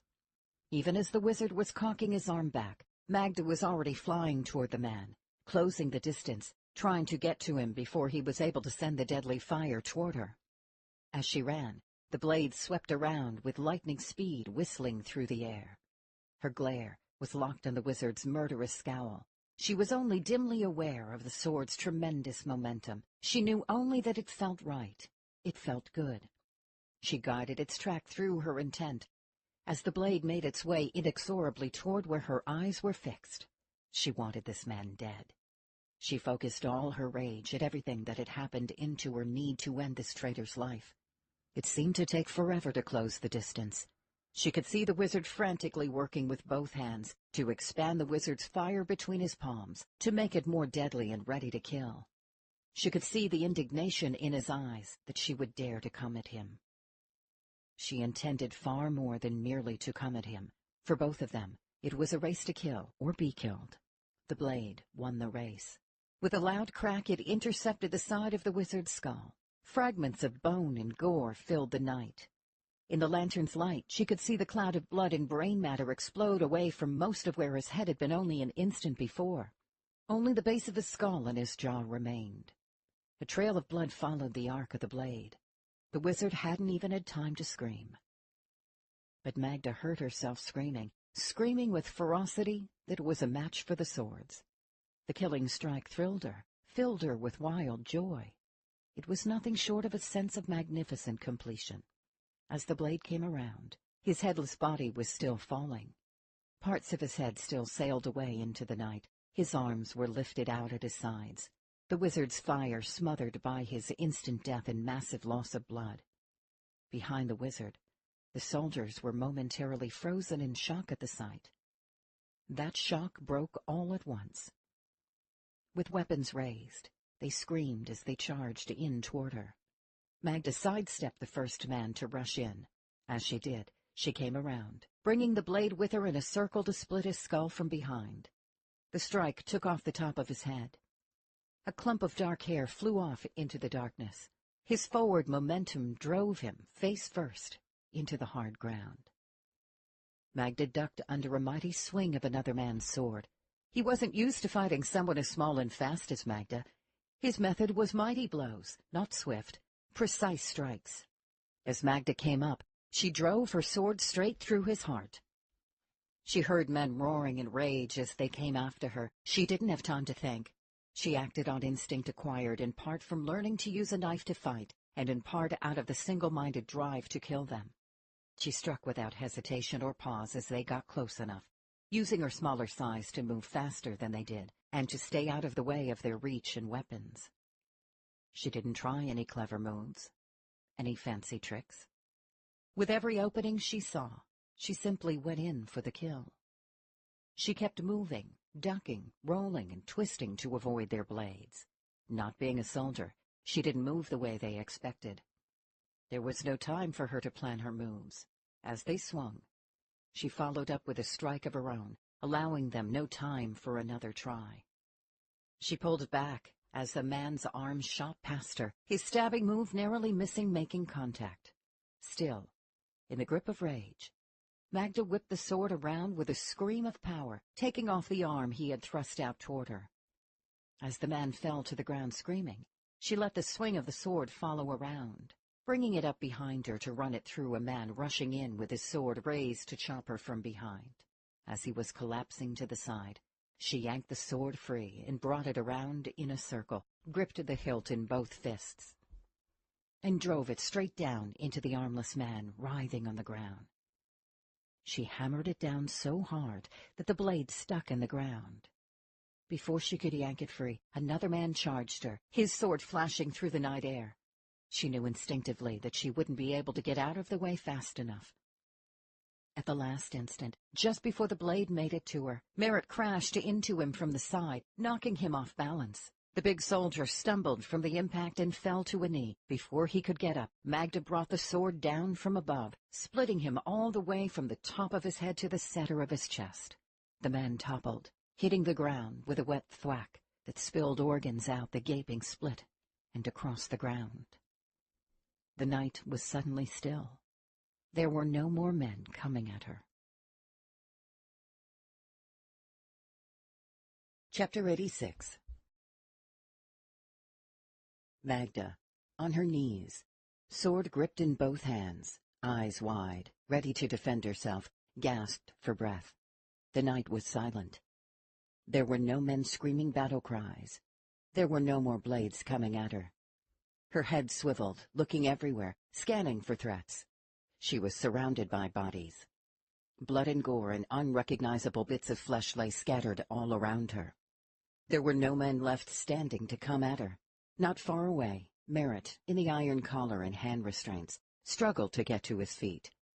Once up, he rushed to stand over her, a small, proud smile lighting his face. With the threat ended, The sword of truth dropped from her hands, and then searing torment started like a spark deep inside, quickly expanding into an inferno of pain, burning through every part of her. Magda doubled over. She cried out as she collapsed onto her side, arms crossed over her middle, trying to quell the torture that felt like it was consuming her. She desperately needed air, but try as she might, she couldn't draw a breath. The weight of suffering pressing in on her wouldn't allow it. Merritt knelt beside her, but with her wrists shackled into the device locked around the neck, he couldn't reach out to her. He was helpless to do anything, but it was a relief to simply not be alone with the terror of the suffering. As quickly as it came, the pain released her. As the agony lifted its grip, Magda flipped over onto her back, tears rolling down her cheeks as she gasped, getting her breath. She looked up at the concern on Merritt's face. "I don't know what's wrong," she finally said between panting breaths. "It's the sword's magic," he said. "It extracts a price when you kill with it. The first time is by far the worst. You're fortunate. The sword's power was derived from your life force, so it was already somewhat familiar with you." Magda rolled onto her side and pushed herself up off the ground to sit back on her heels. "I'd hate to experience worse. Anger is a shield for the power of the sword's magic, so that helped too. Then I was well protected." She reached out and turned his head to see the wound. "This doesn't look so good." "I'm all right now. I'll be better when I get this thing off from around my neck." "Can you use your gift to break it?" "No," he said. "It's shielded to prevent a gifted person from using magic to escape." "Shielded," she said. She remembered the shielded shackles on Nadja. "I think I might have a key that would work on it." She retrieved the sword and worked the blade under one of the iron cuffs. She turned her face away. With a mighty pull, the iron exploded into a shower of pieces. Merritt held the bar to stabilize it for her to break the collar. In short order, she had the rest of the immobilizing apparatus off him. Once he was freed, she threw her arms around him. "I was so afraid. I thought you were lost. I was so afraid that they would kill you." He pushed her away for a moment. "You are surrounded. Do as I say or you will all die. That was your plan? Are you out of your mind?" Magda winced self-consciously. "It was the best I could come up with on the spot." She frowned. "And it turned out to be true, didn't it?" "It certainly did," he said with a smile as he pulled back to hold her tight in a grateful hug. "Thank you, Magda. I have to tell you, that was quite something to behold." She felt shaky in the wake of the fear from the fight, but it felt good to have his arms around her. "It was the sword," she said. "Your creation is magnificent." "The sword is just a tool. The one wielding it has to be the right person. That's what matters most." She cast him a skeptical look as he stood. "If you say so." The clouds were beginning to break up and the moon had emerged to cast light over the landscape. "We need to get rid of these bodies," Merritt said as he surveyed the area. "If they're found, it will bring the whole army looking for who was responsible. They'll look for the missing men soon enough as it is." "It's quite a drop over there," Magda said, gesturing. "We can roll them over the edge. No one is likely to spot them, at least not for a time, and that should buy us a day or two at least." In short order, with the aid of Merritt's gift, they had all the bodies in green tunics and their body parts moved to the side, arms and legs flailing. The big men rolled and tumbled and bounced down the steep drop, vanishing into the dense underbrush. No one would be able to see anything from the road, and unless they noticed a lot of scavengers, no one was likely to climb down looking for the men. Merritt then used his gift to eliminate any trace of blood from the fight. With his foot, he smoothed the gouges in the ground. In the moonlight, the road again looked completely normal. "We have to get off the road," he said. "There could be more of Lothain's soldiers about. With the moon out, we could easily be spotted out in the open like this." Magda looked around in the moonlight, getting her bearings. She pointed, then, in the dark wall of trees on the opposite side. "There's a trail over there coming up the mountainside. It passes by near the road, not far off through there. It's steeper and tougher going in places than taking the road, but it's also shorter. No one is likely to be traveling the road at night. The forest is pretty dense, so we can use the lantern in places if we have to. If a patrol passes, they won't be able to see us from the road." Merritt nodded. And after a check of the surrounding area one last time, to make sure they weren't missing anything, they quickly headed off the road, through the dense undergrowth, and in a short while found the trail. The ground was covered in a layer of pine needles, so it made for silent passage. With the moon out, enough light made it through the trees to the forest floor, and the trail so that they could see to make their way. "Now," he said, after they had moved deeper into the protection of the trees, "not that I'm unappreciative, but what are you doing here? I told you that you must rest. I'm surprised that you have enough strength to stand up, and after that battle you're lucky you can still breathe on your own. And we're in more trouble than you realize. Lothane is being installed as first wizard tomorrow afternoon. He forced me to agree to marry him at the ceremony." "What?" Magda didn't let him launch into a rant. "Listen to me. I had no choice.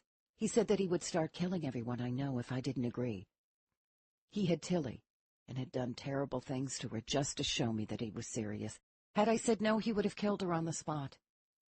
As it was, she was in a bad way.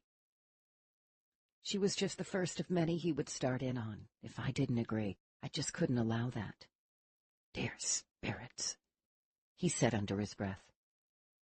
"Here," Magda said, as she pulled the baldric off over her head and handed him the sword back. "I have a plan, though. I figured it out. I know what we have to do." After Merritt put the sword on, he gripped her arm. "You may have a plan, but I can clearly see in your eyes that you're at the end of your endurance. The battle and running around out here is only making you worse. I can't heal you further. You must rest to complete what I've done."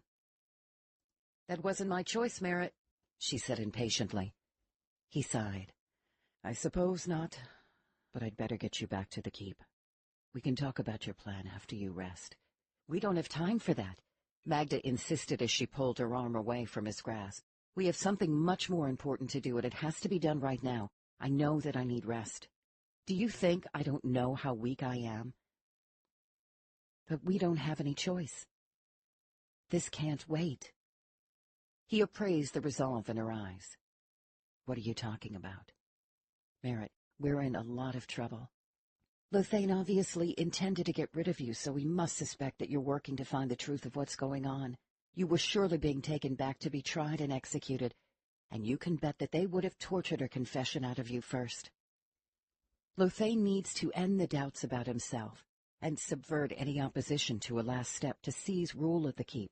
He's consolidating his power. He was able to dismiss Councilman Sadler so that he can more easily control the council. He already has his own private army. By marrying me, he gains the confidence of the Home Guard and a number of key officials, as well as a lot of wizards who believed in Baracus. Were I to refuse, he would then need to discredit me. He'd simply throw me in the dungeon, torture a confession out of me, and have me executed for treason. It isn't all that hard to get people under torture to confess. I'm in a box, the way I see it now, no matter whether I go along with him or not. I can't change what is going to happen. It still all ends the same way. My word alone against Lothane's won't sway enough people. He will be first wizard.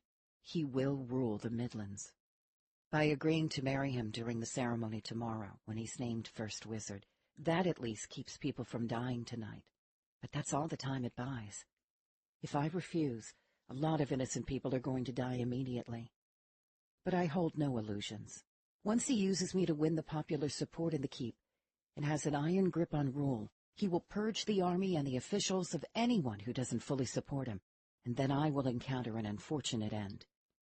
I am only an expedient means to his ends, and my value to him is very short-lived. If we don't do something, and do it now, while I'm still useful to him, then we and a lot of our people are going to die. I know now the truth about him, but half the keep doesn't. Many people believe that Lothane is fighting for the good of mankind by prosecuting those he says are traitors. They think he is our savior. If I tell them otherwise, that he is often prosecuting people who can reveal his true intent, like Naja, most people won't believe it. They will believe the lies Lothane tells them. People aren't going to believe me if I try to tell them what is really going on. They believe the word of Lothane, an important man, a head prosecutor. When Lothane makes the accusation that Baracus conspired with those in the old world to defeat us, they believe him. No matter what I say, they would think I am the real traitor for siding with Baracus. People need the truth. I'm the only one who can deliver truth. But I'd be dead before I could finish making the accusation. The way things stand, I don't have any way to stop him. Merritt eyed her suspiciously. But you said that you have a plan. Yes, I have a plan. It's true that I'm so exhausted I can hardly stand. I understand that. But we have only one chance. We have to take it. I came looking for you for a reason. Merritt's expression turned unreadable. What reason? Magda gathered her resolve. I want you to use me to create a confessor. Chapter 87. Merritt tilted his head toward her as his eyes narrowed. You want me to alter you into a confessor? Yes, she said. We don't have a lot of time. We need to hurry. Merritt walked off a distance to stand beneath one of the enormous limbs spreading from an ancient oak. With his back to her, the moon cast cold light over his broad shoulders. Looking grim, he finally turned back. Please, don't ask that of me, Magda. She stepped closer under the massive limbs of the oak. I had always thought that changing a person's nature with magic was a cold, calculating, callous thing to do, for the sake of creating a weapon. I could never understand how people could allow wizards to alter them. I thought that it was a perversion of our existence. Isidore taught me that it isn't always the case. She taught me that if it's done for the right reasons, it can actually be a chance to make the best of ourselves, done in the right way. It is adding to who and what we already are, and what we already believe. In that way, it's not altering a person's nature, but adding to it. Such a purpose can be the moral thing to do. Even more, though, you're not only a wizard, you're Merritt. You may not see the difference in that, but I do. Though we haven't known each other for long, it has been long enough for me to know you, to know your heart. That's reassuring to hear, but knowing me isn't enough. I realize that, but I've thought this through. You may not believe that, but I have. It's not just that this is the only way. It's that it's the right thing. While creating weapons out of people can be a terrible deed, done in the right way, by the right person, and for the right reasons, it can be a wondrous thing. You envisioned the idea of a confessor for the right reasons. Life is truth. Truth is life. You wanted a way to seek truth. Such a cause, in the promotion of life, is noble. Killing is a terrible thing, too. I hate killing. Killing isn't necessarily wrong. She gestured back down the trail. Killing those men tonight was the right thing to do for the right reasons. It was done for good. It was done to preserve innocent life. In this instance, not killing would have been immoral. You intend the confessors to stop evil just as my killing those men stopped them from doing evil. That makes both the right thing to do. Merritt, I want that person, that confessor that you create, to be me. I understand the nobility of purpose in the creation of a confessor. I know precisely what to do with that opportunity. Please give me the chance to do what only I can do. Give me the means to help stop evil and preserve life. Don't let me fail to do what only I can do. It's my life. I wanted to have this purpose. There's more to it, Magda. We need time to consider all the implications. Ordinarily, that would be the right thing, but we have no time. It has to be now. It has to be tonight.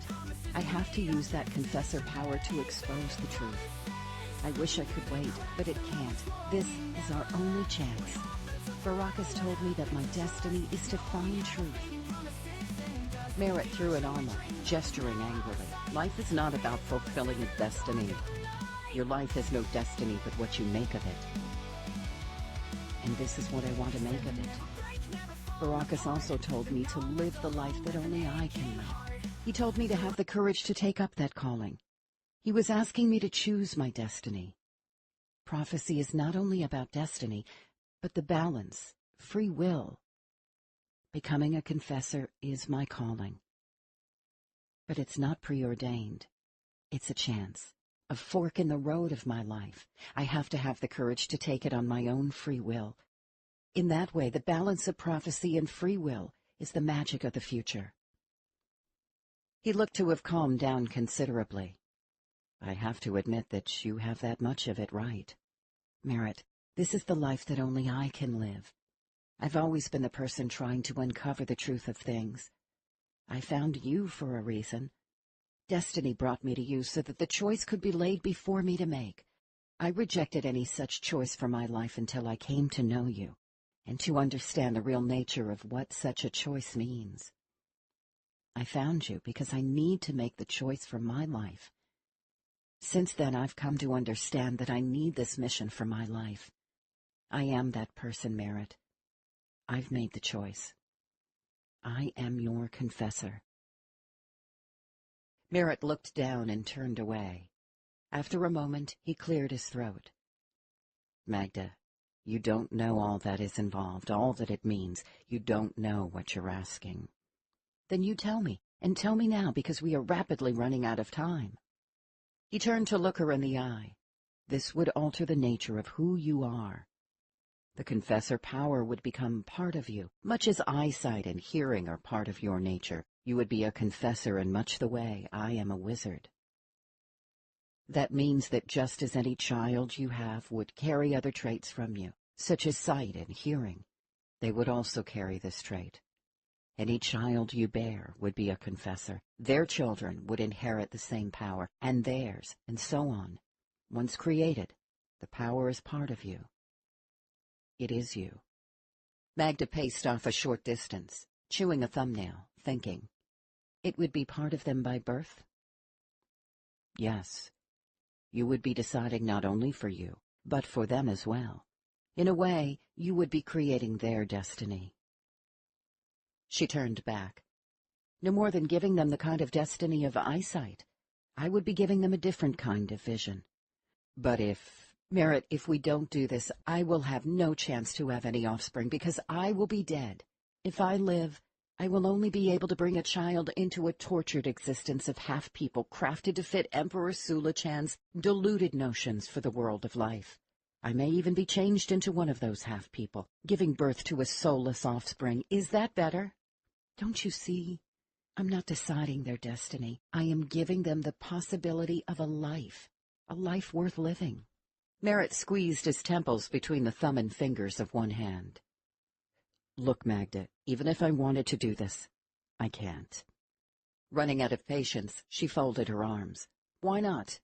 He took a deep breath before explaining. The process is similar to what we did to invest power in the sword. The difference is that the sword has no life force of its own, so it needed to borrow a life force to help in its creation. You provided that with the grace drawn in your blood. Creating the confessor power is similar in purpose and in many ways in the methods involved. But there is a crucial difference. You have your own life force. You can't be given someone else's life force to turn you into a confessor the way we turn the sword into the key. You need to use your own. Magda shrugged. All right. I can draw another grace with my own blood. He was shaking his head. Ordinarily, that would be the first step. But you have already given your strength to the sword. I don't think that you understand the true depth of what you so willingly gave over to create the sword. Right now, you don't have enough strength to be able to do it for yourself. I think I do. We can try. We have to try. Do you think I'm guessing about this? Merritt stepped close and leaned toward her in an effort to make sure she grasped his point. It's not simply that it wouldn't work, Magda. It's that the attempt would kill you. She let out a sigh. Are you so sure, Merritt? I'm pretty strong. You just saw me fight those men. This is a different kind of strength. He gestured in frustration. You saw the forces involved when we created the sword. Don't you recall how violent it was? Don't you understand how close you came to dying? And you came close to dying when you were well and in perfect shape. Trying to unleash such forces on you tonight would kill you. Not maybe, not possibly. I'm not saying that I'm worried or fear it might harm you. I know what I'm talking about. I'm telling you without a doubt that it would kill you. You can't hope to help us if you're dead. What if we use another person to help, like I did with the sword? What if you were the one to lend me power? Or maybe we could get Quinn. He'd help us. We can trust him." Merritt laid a hand on her shoulder. Unlike the sword, the unique ability of a confessor's power requires that the person to become a confessor must be the one who provides the life force. Another person cannot be a part of that. Another person cannot loan their life to you in such a way. It must be you, and you alone, who gives yourself your life force into becoming a confessor. The process would alter you. Another person can't do it for you. Magda walked off a ways, clasping her hands. She felt her world, everything she cared about, slipping through her fingers, all because she was too weak. She wanted to tell Merritt that he was wrong, that she was strong enough, but she knew that he was right. She could hardly stand, hardly pull each breath. She remembered how she nearly died in the ordeal to create the sword. At the moment, she had nothing left to give of herself. Merritt was right. She wouldn't survive the attempt. "Isn't there another way?" she asked, without turning back to him. The wizards who wanted to create the sword died trying to do it without what was required. The process to create a confessor requires a prodigious amount of your strength. You don't have it to give right now. You gave that strength to the sword, just as those wizards died. You would die trying it without the required strength. "I see." Magda felt as if her heart was breaking. She thought it through and had it all figured out. She'd made the decision. It was already done as far as she was concerned. She needed only the formality of the magic to complete it. In her mind, she'd gone over what she would do once she was a confessor. She'd gone over it at least 100 times. She had envisioned every detail until it was almost real. And now, it was ashes. "I wish there was something I could do, Magda," he said in quiet sorrow. "If there was one person in the world I could choose to invest with the power of a confessor, it would be you, I swear." Magda nodded, turning away to hide her tears. "Thank you, Merritt. I know you mean that." "I do." Not only was her world ending, the world of life was going to end. She had lost her chance. She had no way to fight Lothane and those helping him. He was too powerful. She had given her strength over to the making of the Sword of Truth, and now they were all going to die. Chapter 88. Magda turned back suddenly. "Merritt, when I used the sword, I felt the power of it surging through me.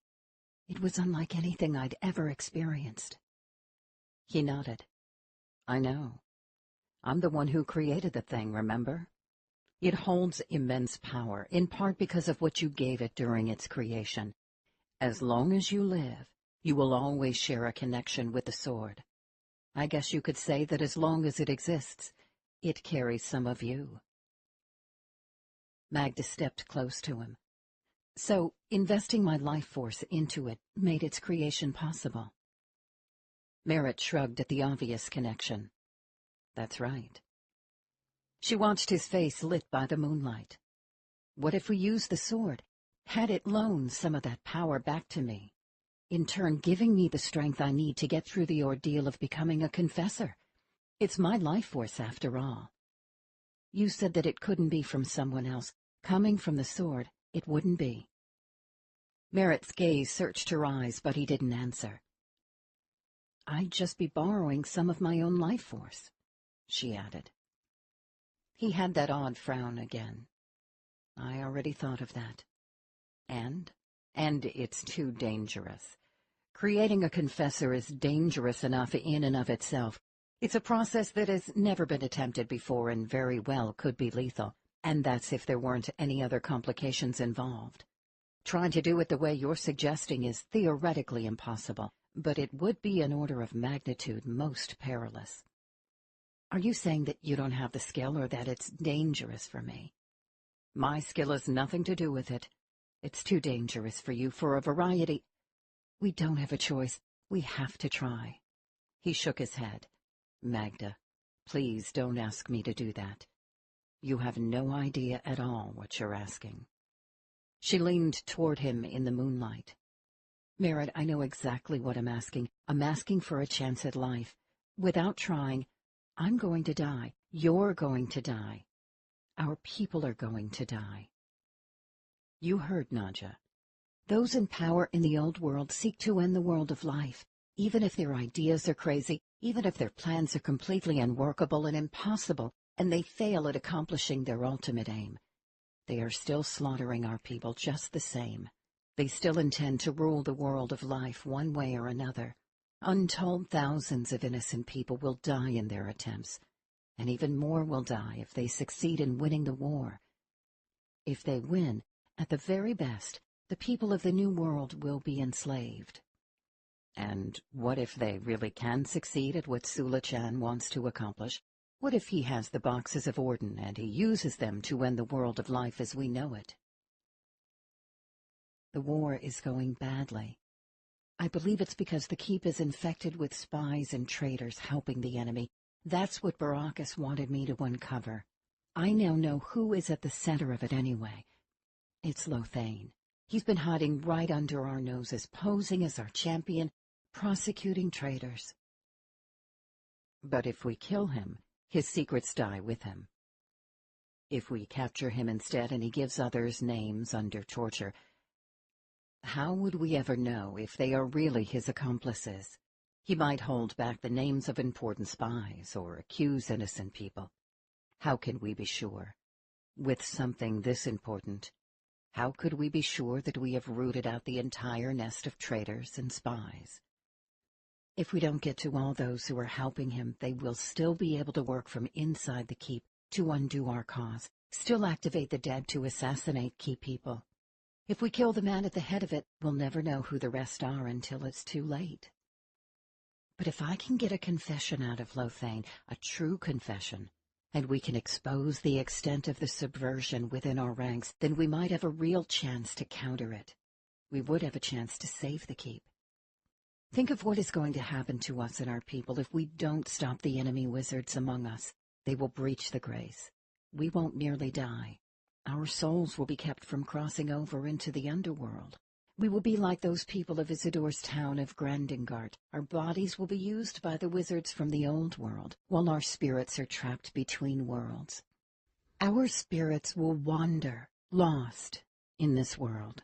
How many innocent people will be doomed to such a fate? So you are trying to tell me that you think such a grim fate would somehow be better than the danger of trying, even if it means I die in the attempt? How? How is that better? Isn't this the very purpose for which you developed the concept of a confessor? Isn't this the reason you believe so strongly in it that you argued before the council to be allowed to create a confessor? Wasn't it you who said that the risks were so great that we had to try? He stared at her from under a lowered brow, without answering. Please, Merritt, don't condemn me to a brief life of watching all that is good end, because we lack the courage to try. Please, don't do that to me. Please don't condemn us and our friends and our people to that horrific fate that Emperor Sula-chan has chosen for us all. His gaze finally fell away. Magda, you don't know what you're asking me to do. I just can't. Tears trailed down her face. Then it is you who has chosen our destiny, and that destiny is endless suffering, all because you are afraid of harming me. But the safety you want for me is an illusion. In trying to protect me, you are only bringing me to even greater harm. Gritting her teeth, she seized the shirt's inner fists. Well, I'd rather die trying for life than endure the destiny you want to condemn me to. If you won't help me, then at least give me the sword of truth, so that I can kill the bastard. Give me the sword and let me die fighting for what I believe in. His big hands closed around her wrists as he looked into her eyes for a long moment. All right, he said at last. All right, I'll try. I'd rather die too than see you have to be a helpless witness to the end of all we hold dear. I'll try, Magda. She threw her arms around him in gratitude. After too brief a time, he pushed away, looking into her eyes again. She had never seen him looking so grim. Don't be so eager to thank me. Doing it this way is nothing like the process when we created the sword. What I have to do is something very different from what I would have done to create a confessor. We can't do it through that process. You can't really help me this time. You have to leave it to me to do. The sobering look in his eyes gave her pause. What do you mean? What do you have to do? You have to put your trust in me. No questions. You will have to put your life in my hands and let me do as I must.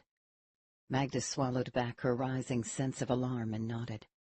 We really have no choice. We're running out of time. Do it. He touched her cheek. I wish there were another way, Magda. But if we are to do this now, there is no other way. With a hand on her shoulder, Merritt gently eased her back against the trunk of the massive oak. Dark, crooked arms of branches stretched out overhead, like some great monster about to embrace her in its clutches. The moon cast a cold, eerie light across the angular features of Merritt's handsome face. Magda heard a rustling sound and looked up to see one of the great branches of the ancient oak. There, perched in a crook on the limb, a raven ruffled its feathers. She looked into the raven's black eyes as it sat quietly watching her. The last time she had seen a raven had been down in the maze when the dead man had been chasing her. Merritt slowly drew the sword. The sound of the blade rang through the night, drawing her gaze back to him. Magda wet her lips. What are you going to do? Use the sword of truth to help you be reborn a confessor. Magda's concern was growing by the second. Reborn? How? What are you going to do with it? He almost seemed to be looking out at her from a distant world. Do you trust me? She wished he wouldn't keep asking her that. I told you that I do. Then please, Magda, don't ask. She nodded. I'm sorry. Tell me what you need me to do. With one hand, Merritt pressed her shoulders back against the tree. I need you to let me do what I must. With the sword in the other hand, he placed the tip of the blade in the center of her chest. She could see so much more in his hazel eyes than merely the glow of his gift.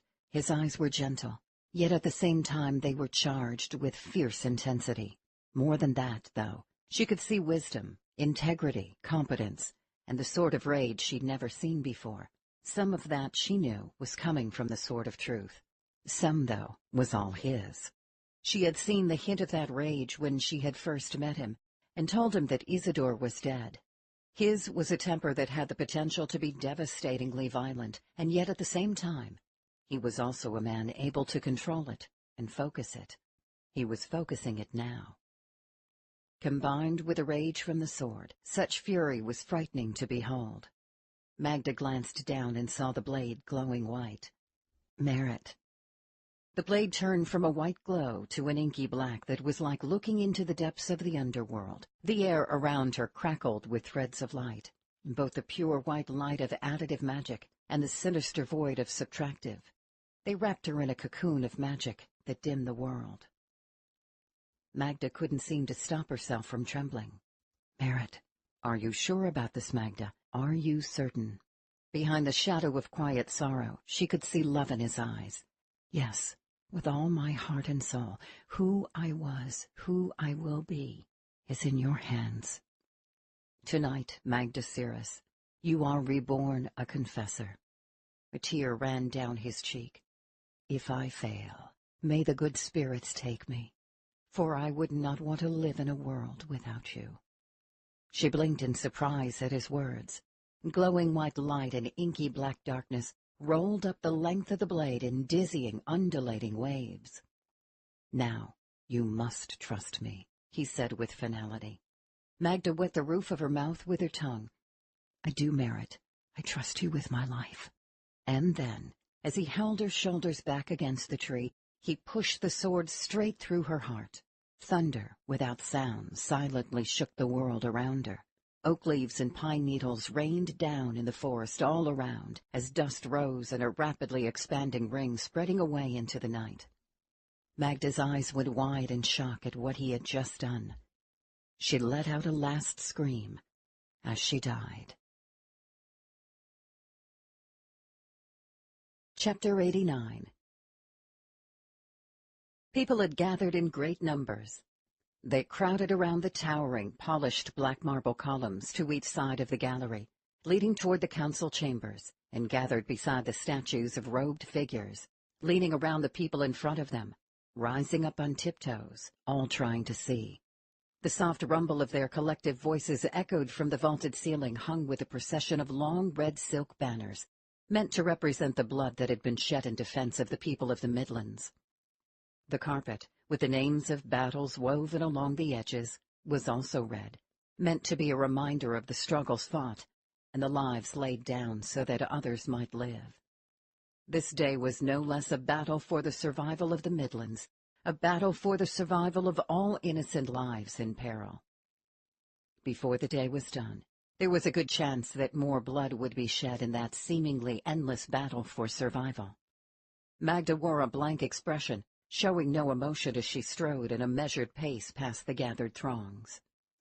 The drone of voices and light laughter withered to whispers before falling silent as she passed, leaving a hush in her wake. People gawked as she marched past them, stone-faced, her eyes fixed ahead, looking neither left nor right. None of the people staring could have imagined the charge of power seething somewhere deep inside her. It had at first been an alien power, a terrifying monster within. At first, when she had again become aware after that terrible, timeless voyage through darkness, she hadn't known what to expect, and didn't know what she was supposed to do. Since she was ungifted, she had never experienced any power at her control, at her beck and call, much less a power like this. Somewhere, at some point, that inner voice had ceased to be a stranger to her. Somewhere in the night, it had become a part of her, as if it had always been there, and she had merely become aware of it. She was no longer an alien force within her, it now was her. She was also aware from the first that it was a power that sought release. It required her to master it continually, to restrain it. Merritt had assured her that as time went on, it would become easier and feel natural, like breathing. But at that moment, it had ached to be set free, and she'd had to keep a tight rein on it. As he had promised, that need had eased.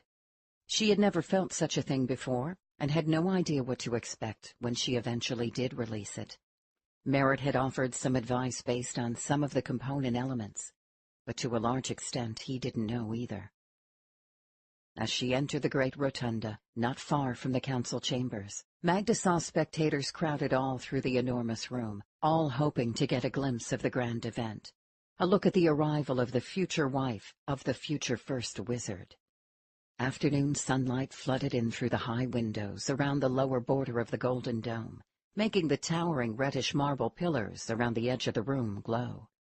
Between the columns, against the stone wall, along with the throngs of people, the imposing statues of past leaders watched her pass. The great mahogany doors to the council chambers stood open, flanked by rows of the home guard in spotless uniform and polished armor, all standing at attention. Through the open door, Magda could see even more people crowd into the vast council chambers. Bluish shafts of hazy sunlight slanting into the room gave the inner chamber a kind of reverent glow, an anticipation to the impending ceremony. Magda marched alone through slanting streamers of sunlight and down the runner of blue and gold carpet leading off toward her waiting betrothed and the council. With her thumb, she turned the ring Merritt had given her, feeling the raised ridges of the design, a symbol of strength and a reminder of what was at stake. The balconies below the windows were packed full with observers, all dressed in their finery. The open floor beneath the shadow of the balconies was likewise packed with important people as well as military men in dress uniforms, accompanied by clusters of staff, officials in dignified robes, with color-coded bands to denote rank and position, wizards and sorceresses in simple robes, and aides accompanying well-dressed important women. A beaming General Grunwald stood at the head of his officers. Commanders Rendell and Morgan were there as well. Troops in green tunics, the soldiers under the authority of the prosecutor's office, stood at attention at regular intervals around the room. It was unusual that there was no home guard standing guard in the council chambers, as there had been all throughout the gallery and the great rotunda. Magda, her face expressionless, marched onward through the room, down the long blue and gold carpet and through isolated patches of sunlight. Quinn stood near the front of the room watching her approach. Magda spotted Nadja, partly hidden behind Quinn, wearing a hooded cloak that did a good job of shadowing her face and concealing her black hair. Councilman Sadler was closer to the front. He smiled and gave Magda a meaningful look when he saw her. Though she saw both out of the corner of her eye, she returned neither. Her face was a mask that showed nothing. Emotion did not play a part in truth. Only reality did. A confessor was about truth, not emotion. In the distance, atop the dais, the council sat at the long, curved, ornate desk. Staff and assistants sat close by. Even more people stood behind. As Magda approached, she could see Elder Cadle sitting in the tallest chair in the center, as well as the rest of the council, minus Councilman Sadler. Merritt was nowhere to be seen. Since the troops from the prosecutor's office had arrested him, the sight of him in the council chambers was likely to spark a battle, so he was remaining hidden. But Merritt hadn't wanted to be too far away. She saw the glint of steel in the deep shadows between the pillars behind the council.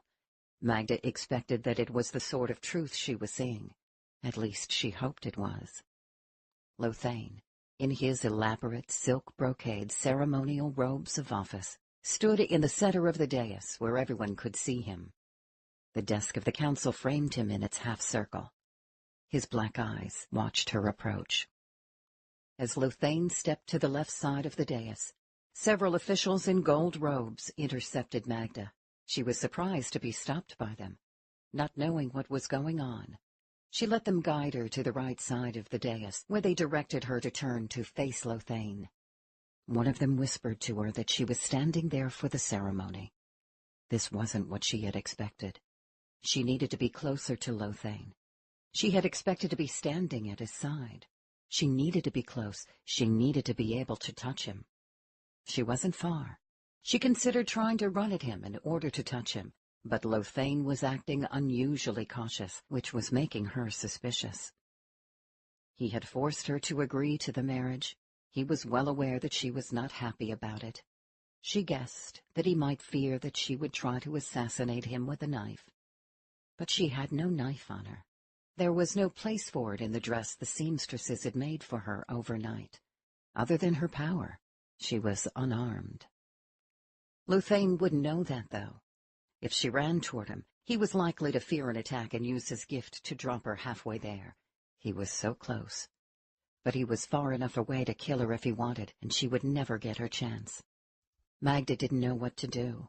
If she couldn't touch him, she couldn't use her power. If she couldn't use her power, her entire plan was dead. She had the growing sense that something was very wrong. Lothane's smirk seemed to confirm her suspicion. Chapter 90. Magda did her best to curb her anxiety and tried not to let herself be distracted by worry that her entire plan was unraveling. She reasoned that as the wedding ceremony began, perhaps after Lothane was installed as first wizard, the council would have to bring the two of them together to be married. That had always been the procedure. She reasoned that it only made sense that he was to be installed as first wizard before he took his wife. She would just have to be patient. Still, she had the sense that something wasn't right. "Why are you in a white dress?" Lothane asked in a low voice from where he stood watching her from a dozen feet away. It was clear that he was not pleased, but he didn't want the crowd to hear him. "I told you to pick any color but white. This is the day of my rebirth. White is perfect for the occasion." When he glanced deliberately from her face to her chest and then back up again, he did not look pleased. She knew that he had ordered the neckline to show ample cleavage. "It looks awfully plain," he grumbled, "and modest for such a grand event. Are you more interested in the dress than what is in it, then?" Lothane's gaze drifted down the length of her again, at the way the dress was cut to fit her every curve. The sight brought his own private, unreadable thoughts behind his black eyes. The dress, made of the satiny white material she had selected, was unadorned. The women who had made it had followed Magda's instructions perfectly in every detail. It hugged her curves in a way that gave it a feminine elegance no amount of lace and needlework embellishment could have matched. The neckline was cut square. It complemented the cut of the dress perfectly and added to the grace of the design. It was a dress unlike any Magda had ever seen. For that matter, it was unlike anything anyone in the room had seen. And that was just what Magda had wanted to accomplish. Rather than draw attention to itself in an attempt to define beauty, it instead revealed the underlying beauty of the woman wearing it. But it was meant to be more than simply an unexpected look for a dress. It was meant to be a lasting symbol. It was a confessor's dress. Lothane flashed her a sly smile before turning his attention to the crowd. "This was to be a joyous occasion," he said in a voice loud enough to carry across the sprawling room. The crowd quieted, looking unsure at what he meant. "I'm afraid that while I am to be installed as first wizard, and that will go forward, there will be no wedding." Their unspoken question answered, the crowd erupted in chatter, much of it unhappy at the news. Magda stood as stunned as everyone else. Lothane held his hands up, calling for silence. "I'm sorry to have to inform you of this at this late moment, but I have only just learned the truth a short time ago. Learned that Magda Cirrus had ulterior motives for agreeing to marrying me. In truth, she harbored a monstrous reason. Her deadly plan was devious in its simplicity.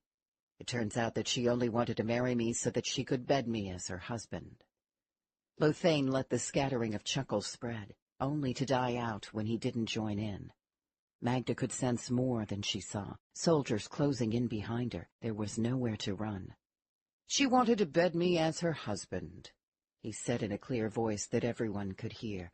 An accusatory tone honed as head prosecutor, "because she planned to stab me to death in the night.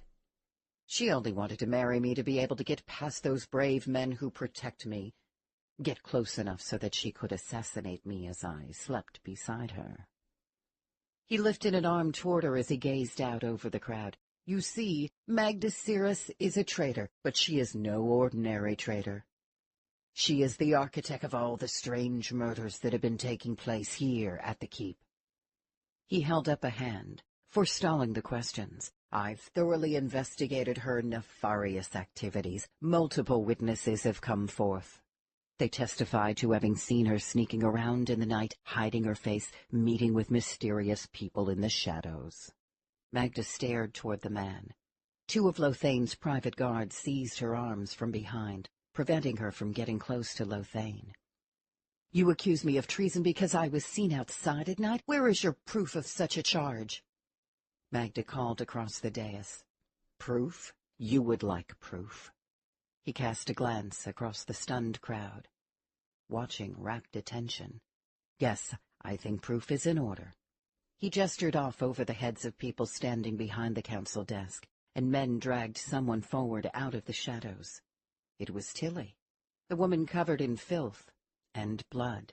Her bloodied face hung nearly lifeless, as did her broken arm. "This woman," Lothane said, "is a worker here in the Keep. Perhaps many of you have seen her, thinking nothing of her comings and goings. It turns out that she was a clever criminal, but we were finally able to get her to admit to her part in the crimes Lady Cirrus has committed against the Midlands. She long helped Baracus with his schemes, and then later Lady Cirrus in her plans.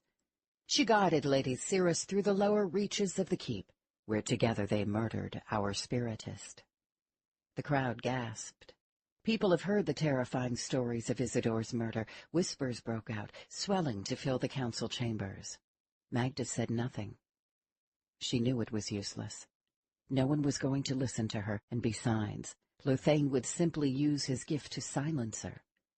She could release her power on the men holding her, but that would waste it. Merritt had warned her that using the confessor's power would sap her strength, and she likely would need to rest for hours, possibly days, before being able to summon it again. She didn't want to waste her one chance with her only weapon on the soldiers holding her. That would accomplish nothing. She looked to the shadows, wondering if Merritt would do something. With all the gifted armed men in the room, it would be foolish to try just then. But knowing Merritt, that didn't mean that he wouldn't. Lothane held up a hand again, calling for quiet. This woman confessed the entire plot. He turned to Tilly and lifted her chin. Isn't that right? Tilly's fearful eyes turned from him to Magda. Tears started coursing tracks down through the dirt on her face. Say what he wants you to say, Magda told the woman in a quiet, confidential voice. It is useless for you to speak the truth right now. Tell him what he wants to hear. Say what he wants you to say. Tilly looked shamefaced. But I know what they've done to you, Magda whispered, and I don't blame you. Don't throw your life away for nothing of value. Tell them what they want to hear. The truth has value, Tilly whispered. It will, Magda assured her. But not from you. Not right now. Do as I ask. Say what he wishes you to say. Tilly looked out at the crowd, tears streaming down her face. What Prosecutor Lothane says to be the... She couldn't say the word. It is as he says. We both betrayed us. Traitors, Lothane added in a loud voice. That she admitted have killed a number of our most valuable people. There is no just verdict for such crimes except execution. Chapter 91. Some in the crowd lifted fists, shouting their anger that this was the source of the mysterious murders, the war going so poorly, and all their other troubles, echoing the sentiment that both Tilly and Magda should be executed immediately. Others in the crowd, though, looked disheartened, distraught, and confused by what was happening. This was to have been the day of a joyous wedding, of the keep coming together in unity, a reason for hope in the midst of troubled times. A few people broke out in tears. Others turned their faces away. They had believed in Magda as well as Baracus, and now that confidence was shaken or even shattered, Magda could see in the tormented expressions that some people felt that their faith had been betrayed. Why would Lady Cirrus do all this?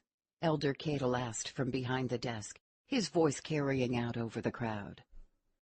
You see, Lothane explained, her plan all along was to discredit me. He turned from the elder to the audience. She knew how effective I've been as head prosecutor. I've ferreted out, prosecuted, and executed a number of her fellow conspirators. I was getting too close to the heart of the plot, and she feared that I would uncover her deadly plans. She wanted to stop me from exposing the rest of the traitors here at the keep, so that they could continue to sabotage our efforts. So she made wild accusations about me, hoping not only to throw me off track, but to damage my ability to do my duty to our people. When so many of you good people maintained your steadfast faith in me, that plan failed to work out as well as she had hoped. She became impatient and decided to use her feminine wiles to worm her way into my life, taking the root of my heart. I believed her sincerity at first, as did so many of you, but in the end I came to see through her schemes. Some of the crowd shouted angrily for Magda's head. Magda maintained the mask that showed nothing. Even though the soldiers were holding her by her arms, she managed to lift her hand out enough that the crowd could see that she meant for them to see the ring she was wearing. The symbol on this ring is at the heart of what is happening, she said to the people watching. Lothane and those he is loyal to seek to breach this. If they succeed, you will all die. And that will not be the end of your suffering. If they breach this, your souls will never be able to join the good spirits. They will instead wander between worlds, lost forever. The wave of worried murmurs started in again. She knew that none in the crowd could see what was on the ring, but it succeeded in stirring their curiosity. Lothane couldn't help but notice. "What is that you have there?" he demanded. "Something you fear," Magda said with a defiant smile. When Lothane saw the smile, he stormed across the dais. "Let me see that." He gestured to the soldiers to release her arms so that she could show him the ring. "You heard me. Let me see what it is you have there." Magda lifted her hand to show him the ring with a grace, but she kept it just out of his reach. This? Merritt gave it to me. He had given it to her when she had come back from beyond the veil. She had traveled the lines of the grace and returned. She had lived what the grace represented. She told him that she knew she was safe in his hands, that she knew he would protect her. That was when he had given her the ring. He said he wanted her to have it as a symbol of his protection. It meant more to her than anything she had ever been given. It meant everything to her. Merritt. Merritt is a traitor that has been arrested as well. Lothane set out toward the crowd before turning back to Magda. Why would he give such an important and sacred object to you, to a nobody? Magda arched an eyebrow. A nobody? He gave it to me because I am a protector of the grace. She pulled her hand back out of its reach when he grabbed for it again. Because I am a champion of truth. Champion of truth? You're a nobody. If I was a nobody, you wouldn't be so eager to see me dead. Just like these people here, you know that I am devoted to the truth. That's why you want to eliminate me. You are a nobody. Worse than a nobody, you're a traitor, devoted only to murdering our people, and you will be executed for your crimes. Now give that to me. Lothane charged forward like an angry bull that was being repeatedly taunted. He reached out again, snatching for her hand. Magda again pulled the hand back, drawing him onward in a rush. Then, in an instant, she reversed her retreat and stepped into his charge. Magda planted her hand in the center of his barrel chest, becoming a wall against his full weight. In that instant, he had made the last mistake of his life. He had let her touch him. Magda knew that it was not necessary for her to invoke the power within her. It was hers now, always there. She had but to release her restraint of it.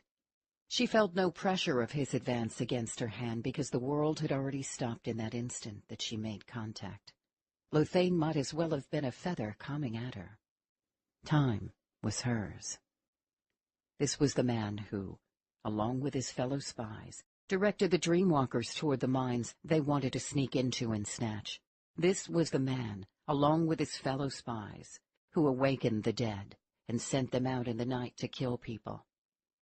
This was the man who had sent out one of the walking dead to tear Isidore apart. This was not the prosecutor who protected the people of the Midlands from those doing evil. This was the vicious enemy who plotted against them, who planned their demise, who served evil. And now, he was hers. The inner voice of her power's cold, coiled force, slipping its bonds, was breathtaking. Unleashed, that power exploded through her, surging up from the depths of the dark core deep within, obediently inundating every fiber of her being. It was a dead silent, pristine instant of the ignition of a fierce new power unleashed into the world for the first time. Nothing would ever be the same for Lothane or for Magda. She contained no hate, no rage, no horror, no sorrow, no mercy. In that infinitesimal spark of time, her mind was a void where there was no emotion, only the all-consuming rush of her power through the void of time suspended. He had no chance, none at all. He was hers. Time was hers. Magda could see the beads of his sweat suspended in air. She could have counted every dark hair of his stubble before he moved half the width of one of those hairs. She could see the first hint of terror in his black eyes. She could see that while he didn't yet comprehend how, he was beginning to realize that he had just made the biggest mistake of his life. Even as he wanted to draw back from her touch, there was no chance. He might as well have been carved from stone. Magda could see the gift in his eyes, too, but it would do him no good. His mind would be gone before he had time to begin to form a thought of how to defend himself. Like a room of thousands of mute statues, everyone watched, but Magda was forced on this man who had done so much harm, who intended so much more. Behind her, the soldiers were almost frozen in place, even as they reached for her, but they too had no chance to close the distance and make it to her. Magda was in a silent world of her own. In that spark of time, her power suddenly became all. Thunder without sound jolted the air around her. The violence of it was magnificent, immaculate, glorious. As the world came crashing back, the heavy concussion raced outward in a ring, knocking the soldiers near her off their feet. People close to the dais screamed as they toppled back from the impact of the power exploding outward in an ever-expanding circle. When it ended, the people who had been closest were off the floor, rolling around, crying out in pain, clutching their aching joints. Those not quite as close staggered back, but were able to stay on their feet and weren't in as much pain. Those farther back fared better yet, showing little sign of being hurt. Lothane, showing no signs of pain at all, dropped to his knees before Magda. Looking up with new eyes, eyes that revealed only the wish to please her. "Mistress, command me." The two closest soldiers, still struggling to recover from the pain, managed to get to their feet. They both drew weapons as they lurched toward her. Merritt, having appeared from the shadows not far away, thrust his left arm out, palm up. At the same time as he was launching magic with his left hand, he was drawing a sword with his right.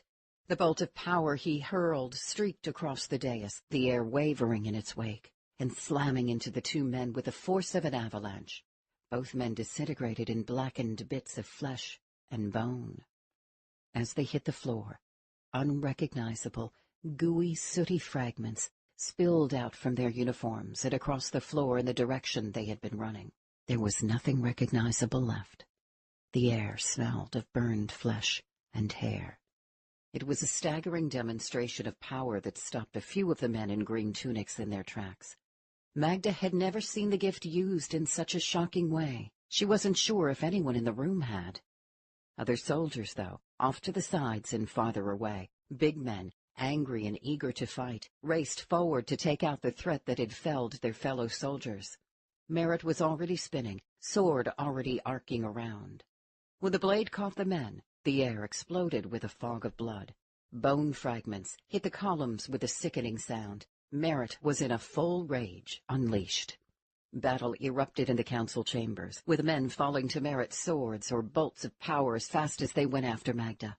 Merritt didn't let any of them get remotely close to her. The attention brought a swift death.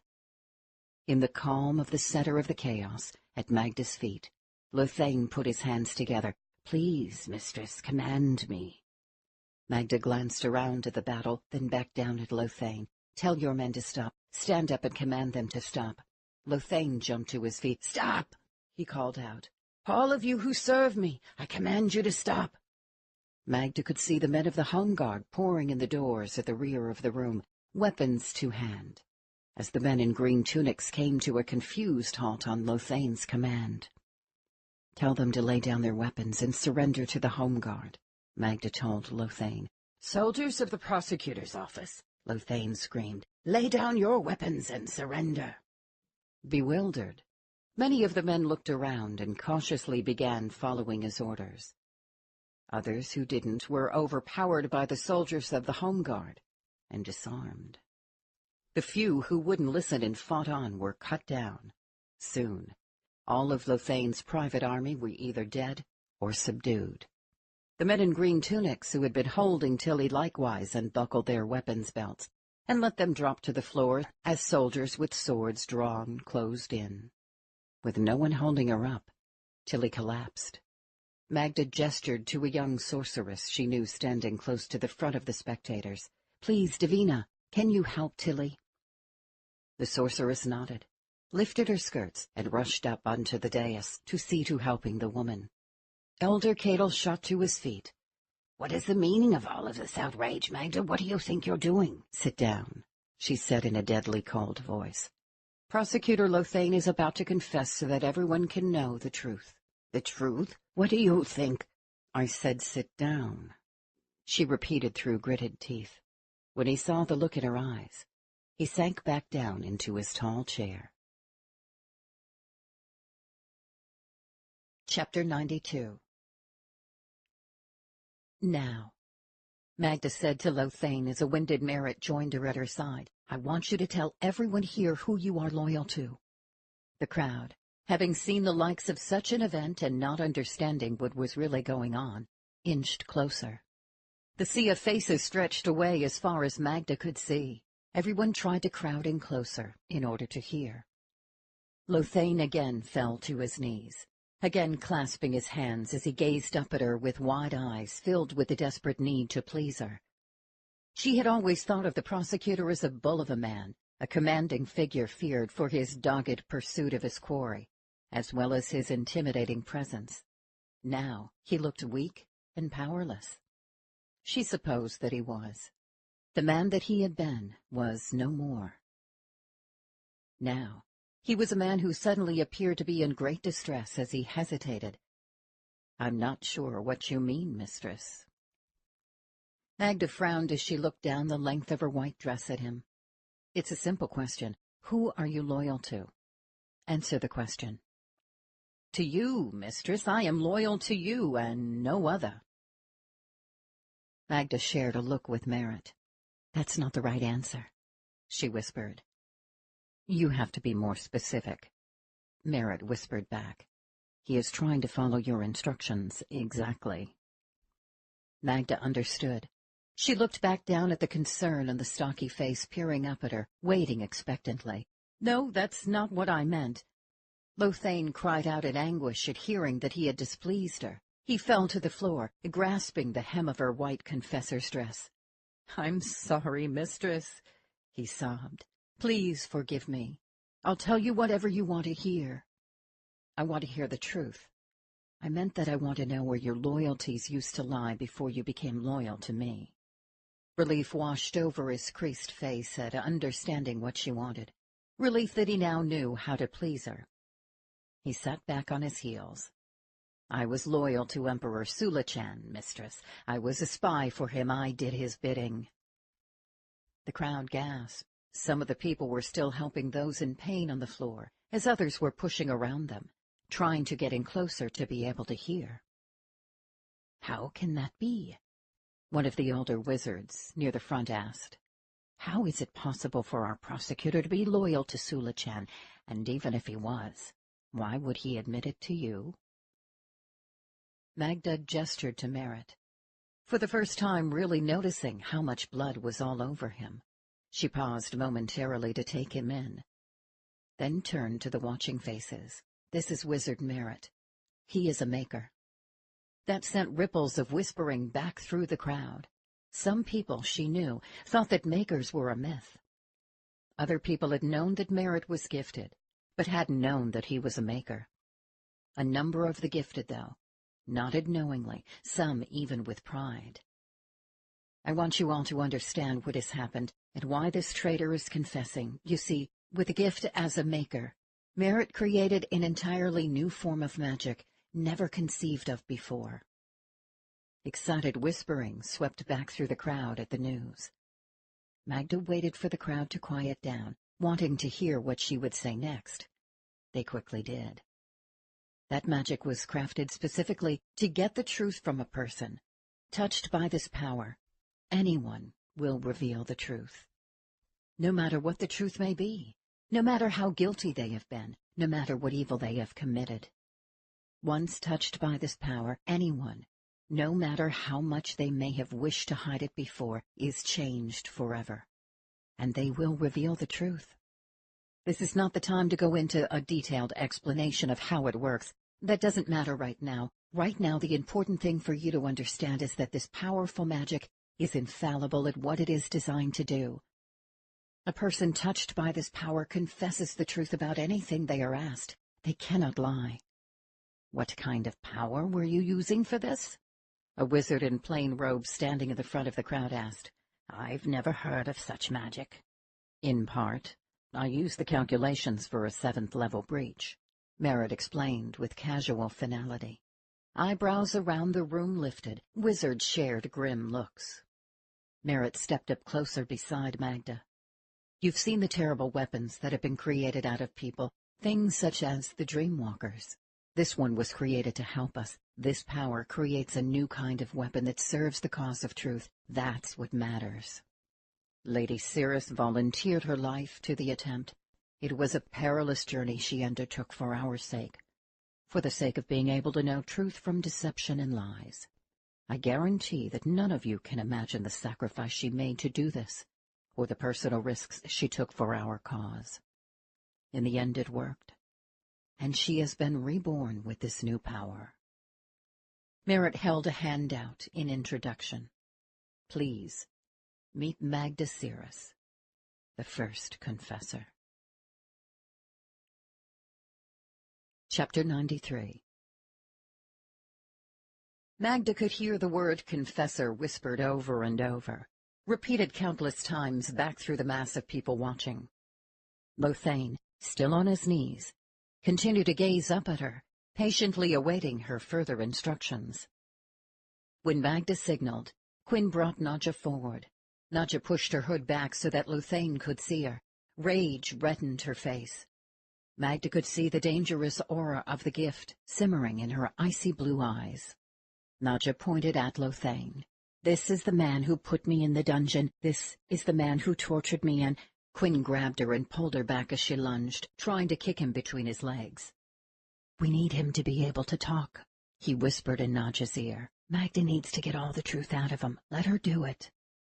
Nadja, her breast heaving in rage, pressed her lips tightly together as she looked into Magda's eyes. Magda could see that the sorceress was on the edge of unleashing enough violence to reduce Lothane to a smoldering corpse. I know, Magda whispered to her. I know. I owe you both my life, Nadja said to Magda and Merritt. Everyone here does. My trust is the least I can offer in return. At last, she pulled back from the brink and gave Magda a nod to continue. Who is she? Magda asked Lothane as she gestured to Nadja. Tell everyone here who this woman is and what your duties were before coming here to the keep. Tell us what you know about her. Lothane looked out at the crowd watching him and answered without hesitation. She is a defector from the old world. She came here to help the cause of the Midlands. She was Emperor Sulachan's spiritist.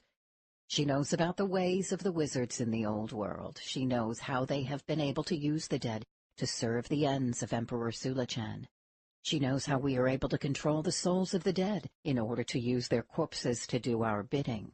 She knows, too, about the half-people and how we steal their souls as well. Cries of terror broke out as near panic washed back through the people watching. The true dimension of the threat from the old world was sinking in. Most of these people had never heard of such things. And what did you do when she defected and came here to help our cause? Magda asked him. I had her chained in the dungeon and tortured. Why did you put her in the dungeon? Magda asked. He leaned in eagerly at the question, happy that he was able to answer her, to be able to please her, to make sure that she couldn't help the wizards and sorceresses here at the keep who worked to defend the Midlands and counter the weapons being created in the old world. We didn't want her to stop what we were secretly doing with the dead, or with assassinating important people. Tears welled up in his eyes. I'm sorry, mistress, I meant you harm, too. He fell to his knees again, clutching at the hem of her white dress. Please forgive me. Stop that and look at me. He immediately came to attention on his knees. Magda suddenly went cold with dread. She had forgotten to take it into consideration. She looked down at Lothane. You know about the Dreamwalkers? Yes, mistress. Are there Dreamwalkers here now, secretly hiding in people's minds, watching us right now? Yes, mistress. She hadn't considered that. She had been so worried about getting Lothane to confess in front of everyone, so determined to expose his treason, that she hadn't even thought about Dreamwalkers watching along with everyone else. A man, his eyes wild, his hands clawed, screamed with murderous intent as he ran toward the dais, toward Lothane. Merritt, grasping what was happening, thrust his hand out just in time, sending a charge of power into the man flying in toward Lothane. The man shuddered when the power hit him and he fell dead at Magda's feet. He had been one of their own. Not a traitor, but a Dreamwalker had turned him into an assassin. As a couple of soldiers dragged the body away, Magda looked up at the shocked faces. That was a Dreamwalker taking control of one of our people to try to kill our witness here. People backed away, gawking at the dead man being dragged past their feet, one of them used by a Dreamwalker to become a killer. It was suddenly becoming all too real to people who hadn't been willing to believe that it was possible. Dreamwalkers were already invading the minds of people in the keep. Screams broke out as several wizards in the crowd suddenly covered their ears, writhing as they were stricken out of the blue with terrible agony. Some of the people around the victims backed away as blood began to run from the ears, and noses of wizards gasping for breath, pressing their hands to their heads, trying to suppress the unbearable pain. They began choking on blood and coughing it out in thick gobs. Magda understood all too well what was happening. It was happening to her. She rushed to the edge of the dais, close to the crowd. "Listen to me," she screamed out loud enough for all to hear. "Listen to me, or some of you will die. You have to listen to me and do exactly as I say." Pleading faces turned toward her. Others tried in vain to help the stricken. "Dreamwalkers are taking your minds," Merritt yelled from beside Magda. "They intend to murder you. You only have one chance to live. Listen to her if you want to live. Lord Rahl created magic to protect people from dreamwalkers," Magda called out. "Giving the devotion to Lord Rahl bonds you to him through links to this magic. It will protect you from the dreamwalkers. You have no time to waste. Drop to your knees. Do it now." A good many people did as she had commanded. "How can such a thing be possible?" one of the confused-looking wizards asked. "There is no way for a remote bond to accomplish something like that." Yes, there is," Merritt answered. "I know because I helped him create it. Just as a dreamwalker can function remotely, so can the bond to Lord Rahl. I know because I ran the integrity check myself, from inside the verification web. It works. I tested it with a dreamwalker. Now listen to Magda and do exactly as she says, or the dreamwalkers will be able to steal into your minds. But I don't see. There is no time to debate this. I'll give you details later." Merritt pointed at a man in front, crumpled forward on his knees, bleeding from his ears. "If you want to be vulnerable to dreamwalkers just like that, then ignore her." All the people still standing, including the wizard, dropped to their knees. "Everyone," Magda shouted, "bend forward, put your forehead to the ground, open your mind to the words, and repeat them after me. You must do it 3 times. Repeat the words after me if you want to live." The vast room reverberated with people shouting that they would do it, or crying, or begging her to hurry. "To be protected, you must swear as follows," Magda called out in a clear voice. "Repeat the words after me. Master Rahl, guide us." The voices echoed as the crowd repeated them. "Master Rahl, teach us." Magda said into the tense quiet. Those stricken, bleeding and in agony, gasped the words of the devotion along with everyone else, as she had once done herself. "Master Rahl, protect us." With each phrase she called out, everyone repeated it in unison. "In your light we thrive." She waited for the echo to die out so they wouldn't miss her words. "In your mercy we are sheltered." She paused, then went on. "In your wisdom we are humbled." They repeated together, "We live only to serve." She looked out at all the bowed heads as she spoke the last of it. "Our lives are yours." The echo of the last words of the devotion spoken in unison finally died out. For good measure, Magda had them all repeated 2 more times. When the 3 devotions were finished, the people stricken had collapsed in relief. They nodded to those attending that it had worked. The news that doing as Magda had said had saved the lives of those in the grip of dreamwalkers spread like wildfire throughout the packed rooms. "Congratulations," Magda told the crowd. "You have taken an important step in successfully protecting the keep from dreamwalkers. You must tell everyone who was not here today. They must all be given the devotion to Lord Rahl in order to be protected by that bond. We cannot allow anyone unprotected to be among us." Chapter 94. "I'm afraid," Magda told the people who were now more than eager to hear what else she might reveal, "that besides the dreamwalkers, there are other dangers among us here at the keep." She gestured to the man still on his knees before her. "Lothane here has long been a traitor acting to damage our ability to defend ourselves. He has been working to see to it that our countermeasures are betrayed, and our weapons are ineffective, so that our forces will be weakened and defeated by Emperor Sulachan's invading army. His intent was to seize the rule of the keep here, today, by being named first wizard, so that he could hand control of the keep over to the enemy. We were at their mercy, and they have none. Without even being aware of it, we were on the brink of defeat, about to be slaughtered or enslaved. She turned her attention to the former prosecutor waiting on his knees. Isn't that right? Yes, mistress. But you weren't doing this all alone, were you? No, mistress, I had help. So you have others here at the keep working with you? She asked. Wizards and others working under you to help subvert the keep? Lothane was nodding. Yes, mistress, a number of others. In the distance, Magda could see people trying to slip out of the council chambers. Soldiers of the Home Guard crossed their lances to bar the doors. Gifted working with the Home Guard stood, prepared to use whatever means necessary to prevent any resistance. Tell us all gathered here, Magda said. Who are these other traitors working here at the keep? Lothane began rattling off the names of wizards first. Some of them were men who had just been detained trying to leave. Lothane named a half-dozen gifted that Magda knew worked down in the lower reaches of the keep, and another half-dozen she didn't know. He named other, lower-ranking people who were helping him with various tasks and murders.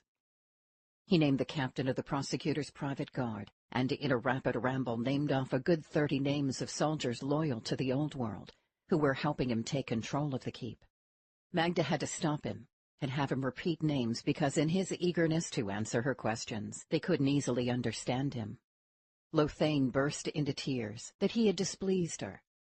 She ignored the tears and told him to continue, but to do it slower so that they could get all the names.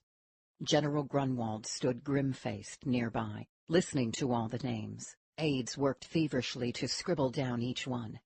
Even as he was listening to the list of names, General Grunwald was giving instruction to the officers to find and capture all the men named and put them in the dungeon.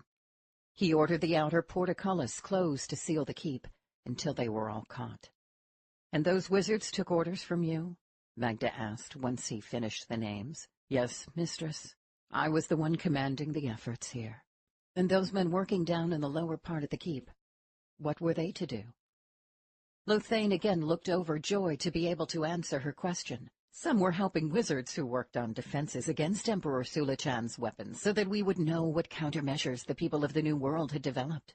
Others worked with those developing weapons for the Midlands. When the people here went to great lengths to come up with a weapon and deploy it before a battle, they won't know that Sulachan's forces were ready and waiting with a trap. We also learned how you are able to defend against our weapons, so that we can circumvent those countermeasures. What else did your spies do here at the keep and down in Idendrill? They identified targets, letting me know who the most valuable and important people were. Then I had others send the Dreamwalkers to take them out. Or else I would have them animate the dead down in the catacombs and send them out to kill those targets in order to spread terror in the keep. Again the crowd gasped and whispered at all the horrific news they were hearing. A lot of these people had friends and loved ones who had been murdered mysteriously in the keep. Now they knew not only how, but who was responsible. They wanted Lothane's head. Some people, angry at the level of treason Lothane was revealing, surged forward to try to get at him. Merritt quickly gestured to soldiers of the Home Guard. They understood and rushed in to hold back the angry crowd. Are there others working with you? Magda asked after the crowd had settled down and was listening again. Other officials or people higher up in the keep? Yes, he said, pointing a meaty finger back toward the council. Guymer and Weston. When they traveled in the Sliff to meet with officials in the Midlands, they would also secretly travel to places close to the Old World, in order to go on to meet with Emperor Sulachan and his inner circle of wizards. There, they reported on the progress of wizards here, handed over secret information about weapons as well as countermeasures, and brought back orders. The Sliff never reveals anything about people who use her, so no one ever knew that Guymer and Weston were carrying important information to the Emperor's forces. Both councilmen, red-faced, shot to their feet. This is the most preposterous story I've ever heard. Weston shouted. "You can't believe the product of such wicked magic." "It's all lies," Guymer added. "You can't believe this man's delusions." Magda ignored them as soldiers surrounded the pair. "Anyone else?" she asked Lothane. "Of course." He began to lift his hand to point. Elder Cadle thrust out his arms. With a thump, a tumbling ball of wizard's fire ignited and shot across the dais. The sphere of liquid flame rolled through the air as it rolled toward them, expanding into a deadly inferno that hissed with menace. The hot yellow glow of it lit the faces of the stunned people watching. The room erupted in panic. Chapter 95. Merritt dove on Magda, driving the wind from her lungs as he knocked her out of the line of deadly flames flying across the dais. The wizard's fire lit everything and everyone in the fierce glow of its orange and yellow flames. Quinn, Nadja, and the general dove the other way just in time. The wizard's fire hit Lothane with a sickening thump that Magda could feel deep in her chest. The liquid inferno exploded over Lothane as it hit. Blobs of the deadly fire splattered and sailed on past him to splash down among the crowd. People everywhere screamed, some in panic, some in mortal pain. There was nothing that burned with the deadly ferocity of wizard's fire. It had a thick consistency that stuck to victims, burning down to bone. People with bits of it on them screamed as they tried without success to extinguish the fiery blobs. Lothane briefly struggled in agony, his movements rapidly slowing to a stop as the inferno consumed him. The fire was so intense it hurt her eyes to look at it. His arms, like brightly glowing torches, disintegrated as the man crumbled to the floor, turning into an unrecognizable burning black mass. Out in the crowd, Gifted rushed to do their best to quench the droplets of fire that had splashed out into the crowd. Others bent close, helping those injured. There were a number of victims who were beyond help. People everywhere were screaming. "He's a liar.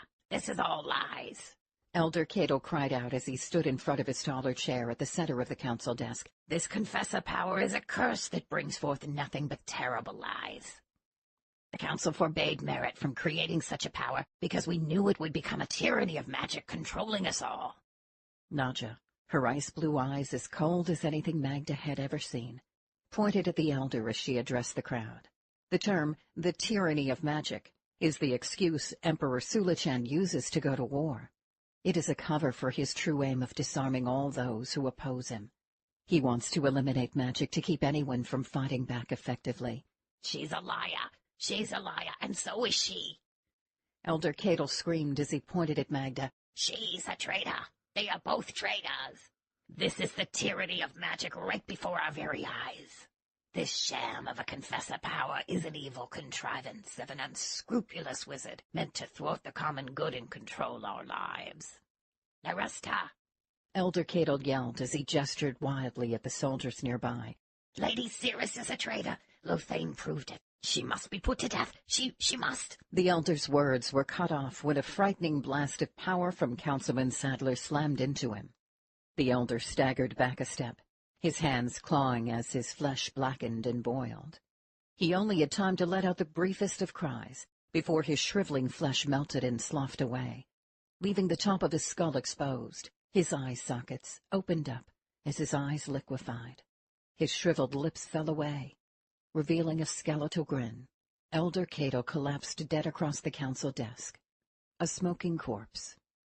Grim-faced Councilman Clay and Hambrook both watched as soldiers wrestled Weston and Guymer under control and dragged them away. "I'm ashamed at how easily we were deceived by Elder Cadle, Weston and Guymer," Councilman Hambrook said, "to say nothing of Prosecutor Lothane." "How do we know that you two weren't part of it?" General Grunwald asked as he suspiciously eyed the two remaining councilmen. "Lothane is dead. He can't tell us if you were in on it too." Clay gestured at Magda. "From what I know of this confessor power from when Merritt came before us before, there is no limit to it. She can use this power to get Councilman Weston and Guymer to confess all that they know, just as Lothane was in the process of doing. Under the touch of a confessor, they will reveal the truth and the rest of the story. That will confirm that I wasn't a traitor. Nor I, Hambrook said. Councilman Clay is right, Merritt said. We will not only be able to confirm if there are any more traitors among us, but also who is innocent. That's the beauty of having a confessor working with us. She will be able to burn through the deception and lies.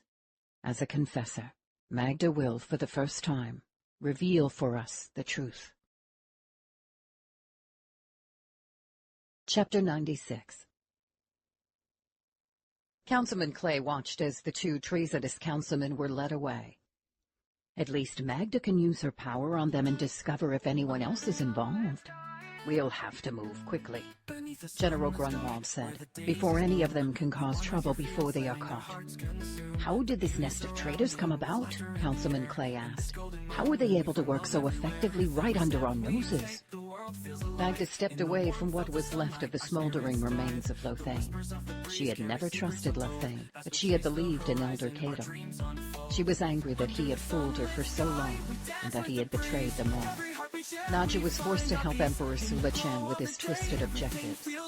Magda said, I don't think that any of us could have imagined what was going on down in the old world, while we were going on about our lives. Everyone needs to know the truth about what they have been doing. Magda drew Nadja closer. Please, explain it. Give these people a picture of the true horror that the enemy has in store for us. Tell them how Sula-Chan uses the dead, and how his wizards rip the souls from the living. Nadja looked out at the faces watching her. If there is a tyranny of magic, it is what Emperor Sula-Chan and those who rule with him would impose on all of you. Everyone quieted to listen to her story. Hold on a moment, Merritt said as he caught Magda under her arms, as her knees started to buckle. Magda was beginning to realize how seriously exhausted she was from using her new confessor power. The sword had given her the strength she had needed the night before, but the use of her confessor power had drained that strength. Magda gestured. I need to sit down.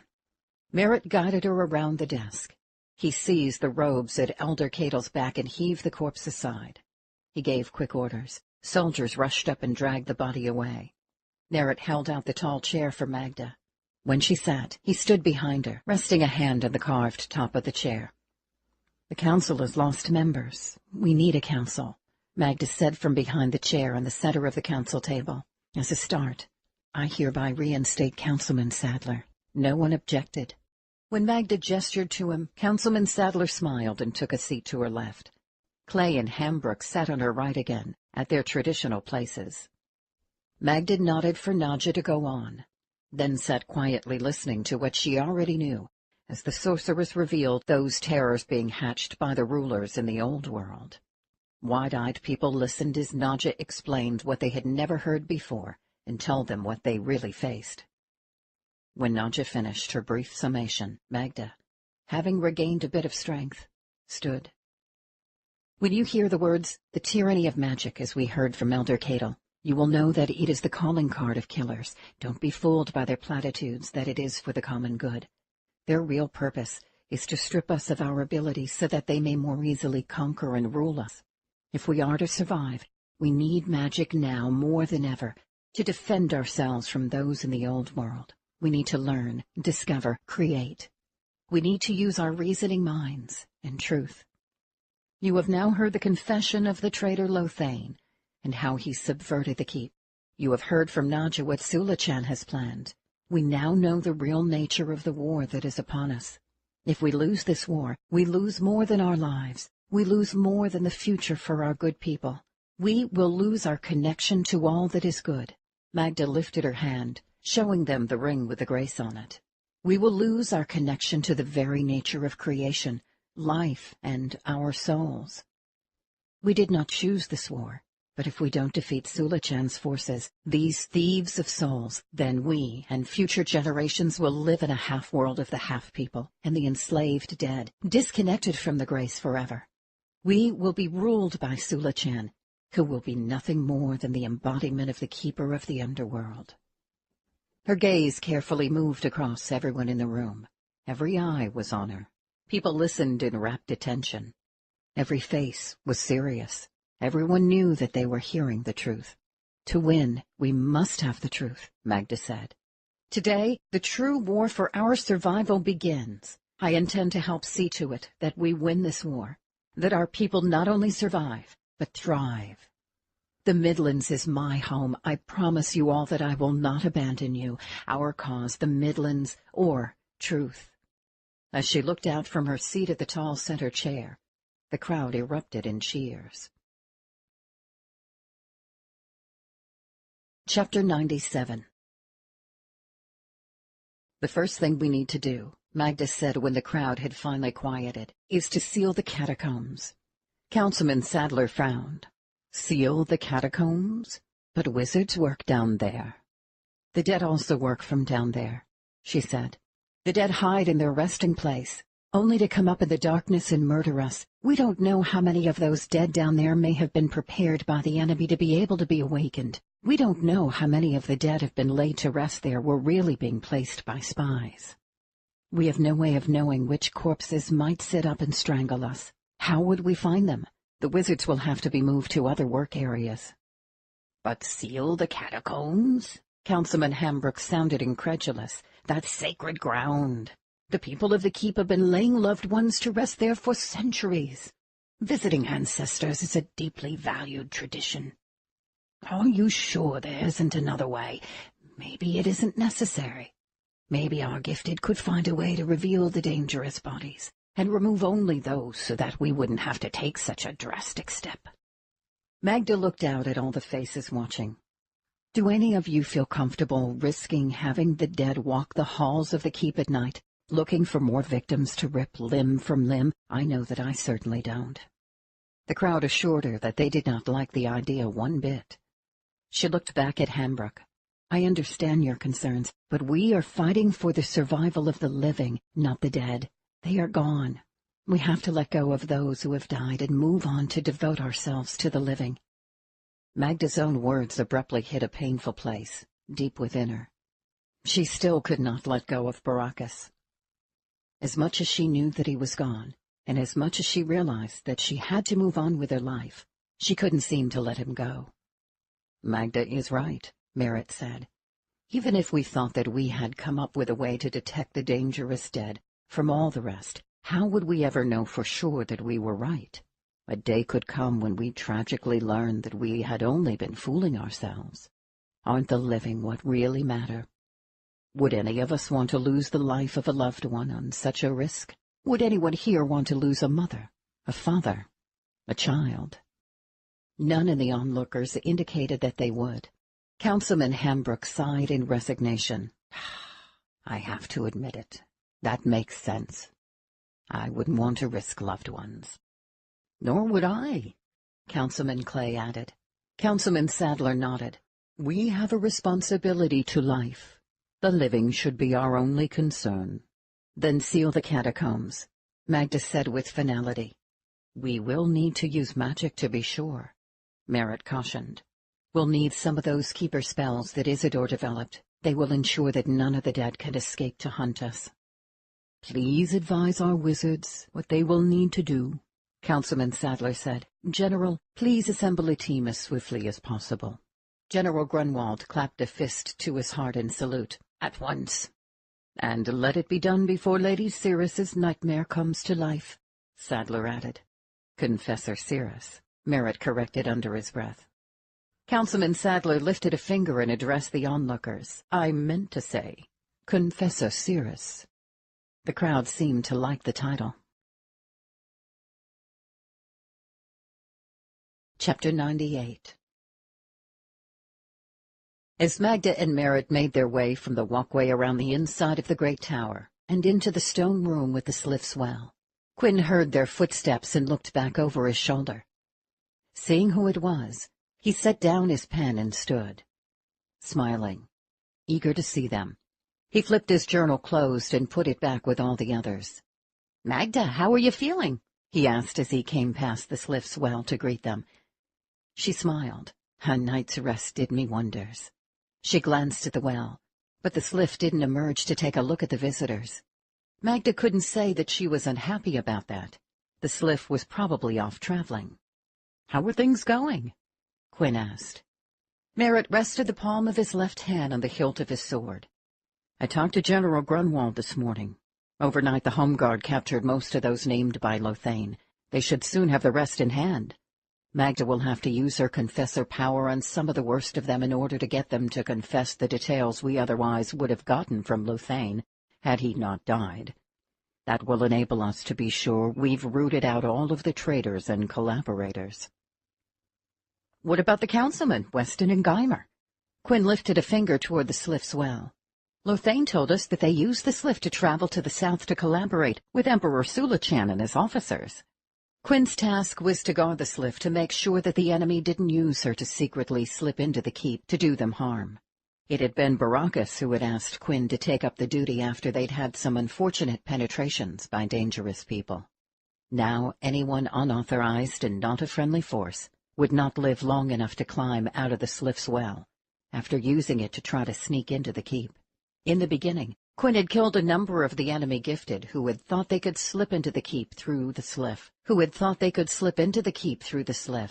After a while, they realized it would no longer work, and such incursions ended. But Quinn or one of several others always stood guard over the Sliff to make certain they didn't decide to try it again, especially with a weapon created out of a person. It was a personal outrage for Quinn, who guarded the Sliff to prevent the enemy from using her, to know that two of their own people, trusted councilmen, were actually traitors who would use the Sliff for a deadly purpose and no one knew it. Magda leveled a meaningful look at Quinn. I am looking forward to hearing the truthful confessions of those two. They have caused great harm. A lot of innocent people died because of them. I'm sure they have a lot to tell, and they are going to tell it all. Quinn smiled. Having a confessor is going to be a tremendous help in our efforts, just as Merritt had always argued before the council. How ironic that the two men who so steadfastly stood against the creation of a confessor are now going to be confessing the truth about their treason because of that power. He turned his attention back to Merritt. What about the Dreamwalkers? The general told me that a few of the men he captured, hoping for leniency, are cooperating and have confessed to directing the Dreamwalkers to key people. The Dreamwalkers had been watching what those people were working on, and in several cases they had exerted their control to force the sabotage of important projects. We've been systematically compromised on a massive scale. It's frightening to grasp the extent of it. Merritt smiled at her. Magda was right from the beginning about there being a great deal wrong in the keep. Without her determination to discover what was behind it all, we wouldn't have known about it until it was too late. We all owe her our lives. All of the Midlands owe her a debt of gratitude. There is no doubt of that, Quinn said, adding a smile. Magda didn't really feel that it was necessarily her doing, so much as Baracus's. It was because of his death that she suspected something was wrong at the keep in the first place. It was because of him ending his life the way he did that she began her search for answers. She knew that he had to have had a purpose that was motivated by wanting to save the lives of the rest of his people. She still wasn't entirely sure, though, what was behind him ending his life. She was only certain that it had been for a good reason. She still wished she knew what that reason was. She still couldn't let him go. The Home Guard had gone through the gifted, and then the rest of the keep to make sure that everyone had given the devotion to Lord Rawl, Merritt was telling Quinn. In a couple cases, we were too late. Several wizards were found dead, obviously killed by the Dreamwalker they were unwittingly hosting. As I said, the extent of the infiltration is shocking. None of us realized how close we were to losing the keep. We were only days away from the end. The keep will soon be as close to completely sealed off from penetration by Dreamwalkers as we can make it. Anyone wanting to enter will be stopped at the portcullis and not allowed to enter until they go to their knees and give the devotion. Of course, while we think this will end the threat, we can't be absolutely certain. People entering could be deceitful about the devotion they give. I suppose that's why we have a Home Guard. But the Dreamwalkers will no longer be able to use the innocent people to secretly penetrate the keep and sabotage our efforts. Quinn shook his head in wonder. Frightening. At least we've now halted it all and we can move forward to begin to rebuild all of our efforts on a solid footing, rather than the rotted foundation created by traitors and spies. Unfortunately, in the meantime, the enemy has gotten way ahead of us. We have a lot of catching up to do. Merritt agreed. The wizards working down in the catacomb areas are being moved as we speak. Then we can go to work on sealing off the entire area. I've already prepared some spell forms for them to use. How is Nadja doing? Magda asked. She is already hard at work helping the gifted. Quinn let out a troubled sigh. After some of the things she talked about with me, they are going to have a lot of work to do. She's incredibly intelligent, though, and she's going to be an invaluable help. She understands things that I don't think 1 in 10 of our gifted entirely grasp.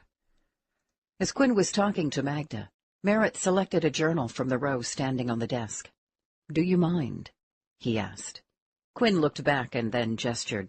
"No, please go ahead. I've always intended my journals to one day be read by others. I'm hoping that it will give people in the future an insight to these troubled historic times, much the way I've gotten insights and knowledge from old books I've read." Merritt, already engrossed in reading through one of the journals, made a sound deep in his throat in answer. Quinn returned to what he had been telling Magda. As a sorceress and a spiritist, Nadja has remarkable talents and abilities. She can more than fill in for the work that Isidore was doing, helping the gifted. Isidore was only working at the fringes of a lot of things, trying to understand them. Nadja was at the center of them. In some cases, she helped originate what Isidore was only starting to investigate. It's possible that she will be able to unravel the mysteries of the spirits trapped between worlds. She's hoping that maybe she can find a way to guide them through the veil. We're more than fortunate that Nadja came over to our side. It will accelerate our understanding of how to catch up with what those in the old world are doing to defend against us. And losing her specialized assistance will be a blow to the efforts of Sula-chan's gifted. Quinn lifted his brow as he tilted his head toward her. But more than that, I would hate to have to fight against that woman. Having grown up in such a strange and exotic place, she is unlike anyone I've ever met. I know what you mean, Magda said. From the first moment I saw her, I knew that this is not a woman to underestimate. Magda glanced toward the sliff. Have you heard from Lord Rawl yet? A couple days back, when we thought Lothane was going to be named first wizard, I sent an urgent message to him through a journey book. Quinn gestured to the well. He should be on his way. Quinn, Magda said, gathering her thoughts to move on to the reason for coming down to the Sliff's room in the first place. Merritt and I need to tell you about some important matters. Very important, Merritt said, lowering the journal he was reading. But the things we have to tell you about must be held in strictest confidence. Once we tell you, only the three of us will know about it, and it has to stay that way. Forever. Of course, Quinn said as he nodded with an earnest, if worried look. You both know that you can trust me. What is it? Has something else happened? Yes, Merritt said on his way back from the table. And we need your help. Chapter 99. My help? Quinn shrugged. Of course. What is it? What's happened? We need you to know that I completed the key, Merritt told him. Quinn blinked. What? The magic used to complete the key has a great deal in common with the magic I used to create the Confessor power. But you always told me that you had to have the 7th-level breach calculations to complete the key. Baracus left the formulas for Merritt to find, Magda told him. With the calculations he needed, Merritt was able to complete the key. Quinn stared at her. The key to the power of... he stammered. Orden, Merritt finished. Quinn squinted at him. You completed the key. It's done. Looking him in the eye, Merritt lifted the sword a few inches and let it drop back into its scabbard. Quinn wiped a hand across his face as he sighed. The teams will be relieved. You can't tell them, Magda said. You can't tell another soul. You can't tell anyone. What? Quinn was clearly perplexed. Why not? Magda gripped his arm. Quinn, listen to me. There's more to it. There are complications. What we have to tell you requires the utmost secrecy. All right. All right. He took a breath to compose himself. What else? When Baracus came back from the Temple of the Winds, he told me that the boxes of Orden were gone. Someone took them. Quinn's eyes widened as his face went white. "Dear spirits, do you have any idea what I know about the power they contain?" she said. "Baracus didn't tell anyone but me for a reason. I've only told Merritt, and now you know. No one else can know about this." "This is important, Quinn," Merritt added in a grave tone, holding the journal closed with a finger marking his place. "We don't know who stole the boxes of Orden. We don't believe that Baracus did either. He was obviously very worried about the boxes being gone. We think that's why he brought the Rift calculations back. He hid the formulas. We think he wanted me to find them and complete the key." "Why would he hide them? The key is the safeguard for the power. The key may be the only thing that could control a release. Why wouldn't he want the teams trying to create the key to have the necessary formulas?" "Think about it," Magda said. "Think of how the keep has been compromised by traitors, spies, and dreamwalkers. If anyone had access to the formulas necessary to complete the key, then whoever has the boxes would be able to get a hold of those formulas and complete the key themselves and unlock the power." Quinn gazed off in thought. That's true." "When Baracus brought those valuable 7th-level breach formulas back," Merritt said, "he knew how important they were. He hid the calculations so they wouldn't fall into the wrong hands." "Where were they hidden? How did you discover them?" "He wrote down the calculations in his notebooks that he left on his workbench, right there in plain sight the whole time. People who saw those books didn't even know what was in them, because they were not the right people. When Magda gave me his tools, I discovered the formulas in his notebooks." "He didn't tell anyone but Magda about the boxes being gone. I think he left a trail that took her to me. I think he wanted me to find the Rift calculations because he knew that I was working on the sword alone. I was the right person. He didn't want anyone else to know about the existence of the formulas, to keep whoever had the boxes from making a key. That completed key is now the most important object in the world, other than the boxes themselves, because the key can access the power. If whoever has the boxes knew that the key is complete, they would come after it. So we can't let a word of this get out." "Of course," Quinn said, waving a hand as if to dismiss any concern that he failed to grasp the gravity of the situation. "No one even knows the true purpose of the power of Orden. We know some of its potential, some of its dangers, but we don't even know for sure its original purpose. Not much is known about the time before the star shift. But one thing is certain. If Emperor Sula-Chan is the one who managed to obtain the boxes of Orden, he would do anything to get his hands on the key." "Exactly," Merritt said. "That's why we need to hide it." "Hide it?" Quinn shook a finger at the sword on Merritt's hip. "Bags, Merritt. You're wearing the thing in plain sight." Merritt leaned closer and lowered his voice. "Sometimes the best way to hide something important is to hide it in plain sight. Baracus wanted to show us that with how he hid the formulas." Quinn threw his hands up in frustration. "There are lots of people who have worked on creating the key out of a sword. A sword is the first thing someone searching for the key would suspect, the first thing they would look for." "Not necessarily," Magda said. Quinn's gaze shifted between the two of them. "I'm listening. They only think the key needs to be a sword because that was the theory gleaned from ancient books. I'm the one who came up with it, remember? I'm the one who told people it needed to be a sword. Well, there you go. That's what I mean. Everyone believes it has to be a sword." "That's why we need you to create a more inviting belief," Merritt said. "Something more convincing, something that will cause people to shift their thinking to a better theory of what the key would have to be." "A better theory?" Quinn looked intrigued. "You mean send them off track so that they aren't looking for a sword?" "Exactly," Merritt said. "The boxes of Orden were stolen from the safest place anyone could think of to put them. So why were they vulnerable?" "Because people knew where they were," Quinn answered. "If you know where something is, you can work on how to steal it, no matter how difficult it may be to get to." "You're getting the idea," Magda said. "What makes the key, in the form of the sword, vulnerable is that if people know it exists, they will look for it. That's why secrecy is so critical. People won't look for something if they don't know it exists. So in place of the sword," Merritt told him, "we have to give people something else more inviting to look for." Quinn lifted a finger. A diversion. Merritt smiled in answer. It needs to be something they will come to believe is the key to the boxes of Warden. Then we'll hide it, to make it look all the more important, when in actuality it will be carefully planted, not hidden. Hiding it makes it all the more enticing. If people are looking for the diversion, they won't be looking for the real key.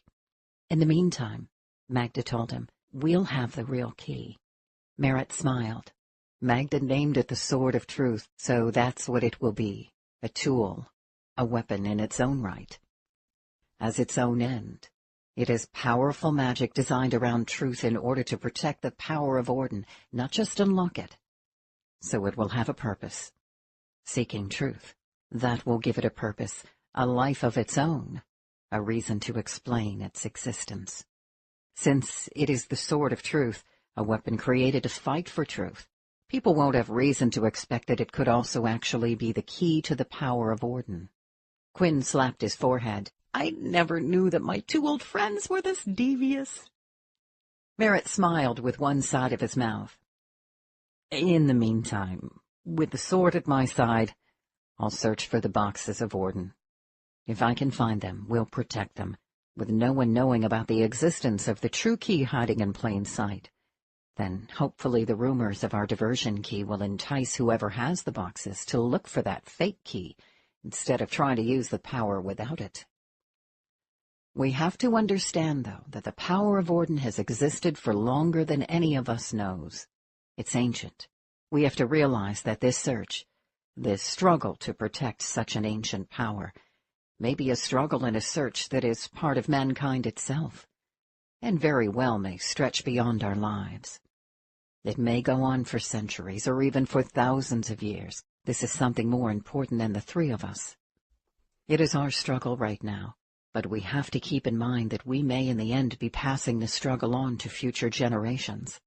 If we never find the boxes, then in the future, as the Sword of Truth is passed on to the right sort of person who can protect it, that person will have his own mission, seeking truth. In that way, the true power, the true purpose of the sword as the key will be hidden in plain sight until the right person eventually comes along. Quinn stared at Merritt. This is a heavy responsibility we're taking on. It is, Merritt agreed. Quinn put his fingers to his forehead as he paced around the room, thinking it through. He came back to stand before Magda and Merritt. So, you two want me to create a fake key of some sort? Yes, as a diversion for the real key, Magda said. Then we'll hide it, if it's hidden well enough. But we leave hints to its location, then people will come to believe that your fake key has to be the true key. This is getting awfully complicated, Quinn said as he dry-washed his hands. We have to get a long list of things right for all of this to work. That's why we came to you, Magda said. You're the only one who could pull it off. Merritt regarded him with a sobering look. Quinn, you know how dangerous the power of Orden is. Used in the wrong way, it very well could breach the veil and destroy the world of life. We have to do everything in our power to see to it that such a thing never comes to pass. Deep in thought, Quinn flicked a hand. Yes, of course you're right. How will we hint at this diversion key? Chapter 100. Merritt waggled the journal. We'll hint at it in books of magic, information, records, and history. That's how I came to the belief that the key had to be a sword. You're always recording history of the keep. You need to create a false history for the false key. Create a better idea of what the key should be, one that makes more sense to people, so that they believe in the diversion we create. Quinn nodded thoughtfully. Wizard's first rule. Right, Merritt said. Emperor Sulachan has been able to amass information because he is a student of history. He gleans all that he can from records and accounts. According to Nadja, that's part of the way he uses dreamwalkers. So, in order to help hide the real key, we need to make some parts of the history more muddled. We need to obscure what I learned about the key needing to be a sword. We don't want it to be easy for Sulachan or anyone who might get their hands on the boxes. to be able to so easily learn the truth through history. If people see the muddled history you create, they will repeat it. Those accounts you create will take on a life of their own. They will become the conventional wisdom. As they do, the truth will be blurred, at least until we find the boxes, or, if not us, then the right person eventually comes along. So, while you're down here with the Sliff, writing your journals and histories of the keep, don't make clear what is happening now. Don't make it easy to understand what has taken place here in the keep, or to grasp what we know, what we have discovered, and how we solve the plots against us. Don't let people know how Magda uncovered Lothain's plots, or how we unmasked the traitors and collaborators and spies. Don't let the enemy know how we did what we did. Mix it up. Of course. Disinformation, Quinn said. I can do that. I'll leave out critical events, then I'll put in false information, and I'll twist everything that has happened around in a kind of vague, shadowy history that obscures what really took place. Good, Merritt said with a firm nod. Quinn snapped his fingers. And what if I made the diversion for the key be a book? A book? Merritt gazed off as he considered it. Yes. Kind of like the books with the complex rift formulas that Baracus brought back from the Temple of the Winds. That would be fitting, Magda said. Quinn shook a finger as he thought. I could even use some calculations from the rift formulas to give it legitimacy. Not enough to make it function properly, of course, but enough star azimuth angles and such as to make it appear legitimate. If it was complex enough, and if some of the magic in it actually functioned, that would make the false key look real. What kind of book would it be? Magda asked. Quinn leaned in. A book of instructions, after all. Isn't that what people expect? They will want to know how to use the power of Orden. An instruction book meets their expectations. The power of Orden predates the star shift, Merritt said. Information about it is sketchy at best. Exactly, Quinn said. So they will want to know how it works. They start out investing in wanting a book of magic that will tell them how the power works. So why not give them one? Create a fake instruction book as the key to the power? Magda asked. Yes, it would be a book on how to use the boxes of Orden, full of legitimate formulas that predate the star shift to add legitimacy, but altered just enough so that they wouldn't be of any value as a real key. Who would know they're false? There would be no way to check them, nothing to check them against. Magda was intrigued. And you think you could create a book that would appear real enough that people, even if they found it and looked at it, would believe it was real? The power of Orden is ancient, Quinn said. How would they confirm anything in it? I can make it look real and fabricate a verification process within the book itself, but this book would actually be nothing but shadows. Along with the muddled history I created, that would further add to the sense of authority of this shadowy book. You could even call it that, Merritt said. Name it Shadows or something. That's too simple, Magda said. Sounds like my cat's name. It would work better as a diversion if it sounded like it functioned as a key, like it contained methods for unlocking answers. It needs a more mysterious title. Quinn frowned. Like what? Magda thought a moment. It came to her then. How about the Book of Counted Shadows? Quinn's brow lifted in delight. I like it. It's brilliant, Merritt said, grinning at her. Seeing him smile at her like that lifted her heart, but the shadow over her head dimmed her bright momentary pleasure. I'll get started on it right away, Quinn said. I'll also create some historical sources to make it look like the key to the boxes can be found in the Book of Counted Shadows. I can even come up with some fragments of text and make them look like they survived from before the star shift as well. If we let some of these accounts slip into the wrong hands and they get back to Emperor Sulichan, he will be sent off chasing shadows, so to speak. Merritt pinched his lower lip in thought. You could create some fake documents about recent events with tantalizing bits of ancient knowledge, talking about the key to the power of Orden, hinting at the book as the key, and then we could plant this documentation on a dead man dressed as a courier. Merritt leaned close. Then we could leave the body where General Kuno's patrols would find it. And if we hide the Book of Counted Shadows, Quinn added, it will convince the Emperor that he is on the right track. The harder it is to find, the more they will all be convinced that this book is the key. Meanwhile, Merritt said, lifting the sword of truth partway from its scabbard, no one will ever suspect the true key. It all should work. Quinn said, after all, no one knows much of anything about the power of Orden's origin. All obscure what's known about the star shift, to better hide what is known. I won't have to worry about altering a lot of material, or contradicting a great deal of evidence of actual history, so it should be easier to create a credible diversion out of history. And look here. Merritt opened the journal he had in his hand and tapped a place on the page. You wrote in your journal, the third attempt at forging the key failed today. The wives and children of the 5 men who died roamed the halls, wailing in inconsolable anguish.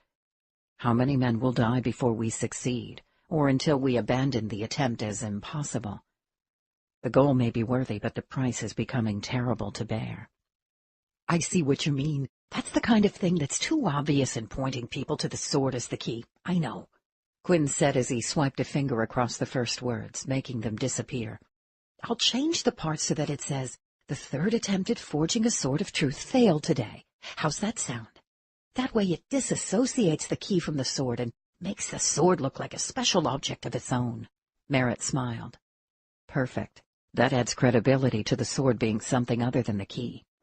I'll add some real magic to the book, Quinn said, so that it seems even more real. Some occult spells and spell forms will make for a sinister book. You are a devious man, Quinn, Magda said with a grin. Quinn arched an eyebrow. If you think so now, wait until you see the Book of Counted Shadows. Chapter 101. Magda rushed into the Sliff's room. Merritt followed close behind her. Lord Rawl, leaning back against the low wall of the well, looked up when he heard them come through the doorway and swept his long blonde hair back off his face. He looked rather disoriented and euphoric after his journey in the Sliff. It had that effect on a lot of people. Magda had to admit that it had the same effect on her. Despite that, she still didn't like the Sliff. I came as fast as I could, Lord Rawl gestured to Quinn. Quinn filled me in on everything. Sounds like quite an eventful ordeal. He grinned at Magda. Confessor, eh? Seems to fit. His gaze traveled the length of her white dress and back up again.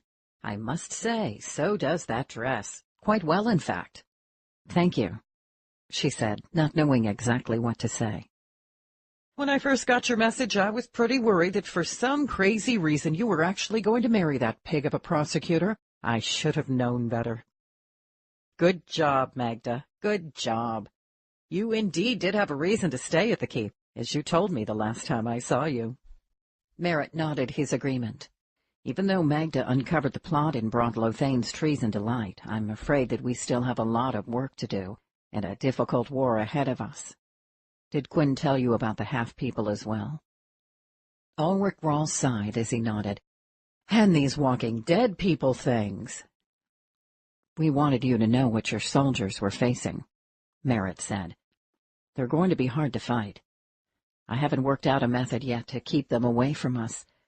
I would suggest that you do something about any places the dead are buried, like the catacombs.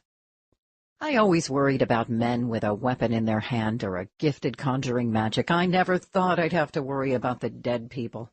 I can assure you that it's not a thought I like either, Quinn said from his writing desk. A thought tickled at the back of Magda's mind, but she couldn't quite bring it forward. Say, Lord Rawl said, stretching his neck to look out the door to make sure no one was near. I have to bring it up, something rather important, but it has to be kept a secret among just us in this room. It seemed to Magda like a day of secrets. What is it? Lord Rawl scratched his jaw as he searched for words.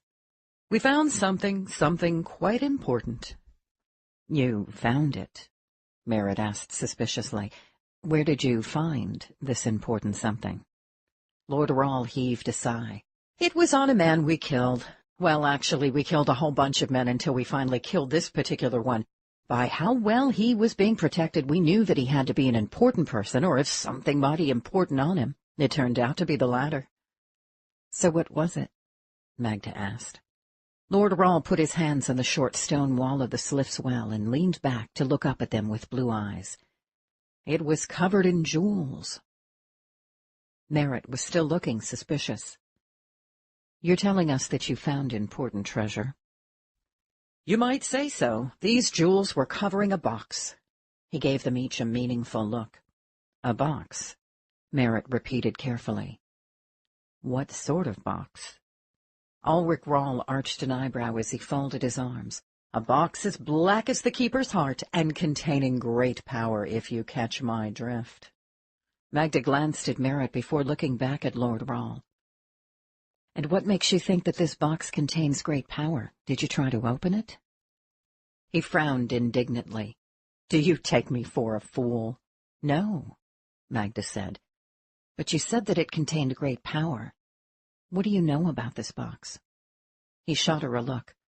Are you forgetting that Baracus and I were good friends? He told me about how the power of Orden was contained in 3 inky black boxes covered in jewels. The thing is, he said that the boxes had been sent away to the Temple of the Winds. He looked from Magda to Merritt and back again. So if they're in the Temple of the Winds, what is one of them doing in this world, in the possession of a dead man? We'd better tell him, Merritt whispered to her. Magda nodded as she let out a long sigh. The boxes were stolen from the Temple of the Winds. Obviously, but who took them? Merritt shrugged. I'd say Sula Chan's people if I had to venture a guess. What about the other 2? Magda asked. Lord Rahl, arms still folded, slightly unhappy. Don't know. I only have the one. And you would have a hard time believing how many men we had to kill to get this one.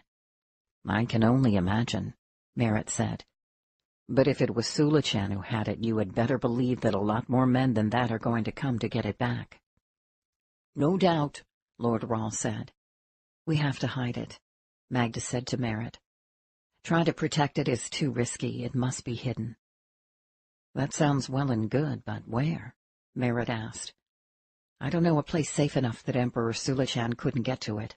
After all, it was hidden in the Temple of the Winds in the underworld, and he managed to get it.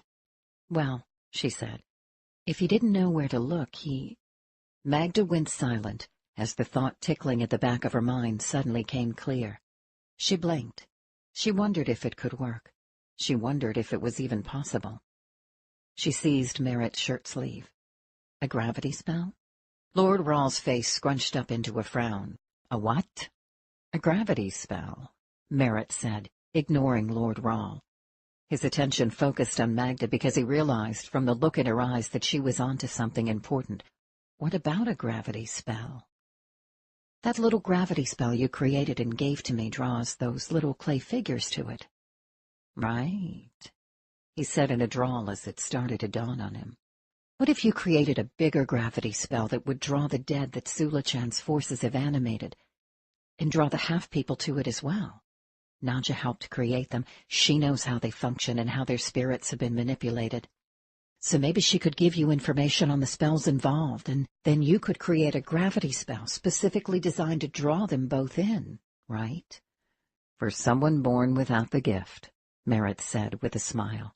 You sure have some pretty interesting ideas of how to use it. You make a pretty good maker's match.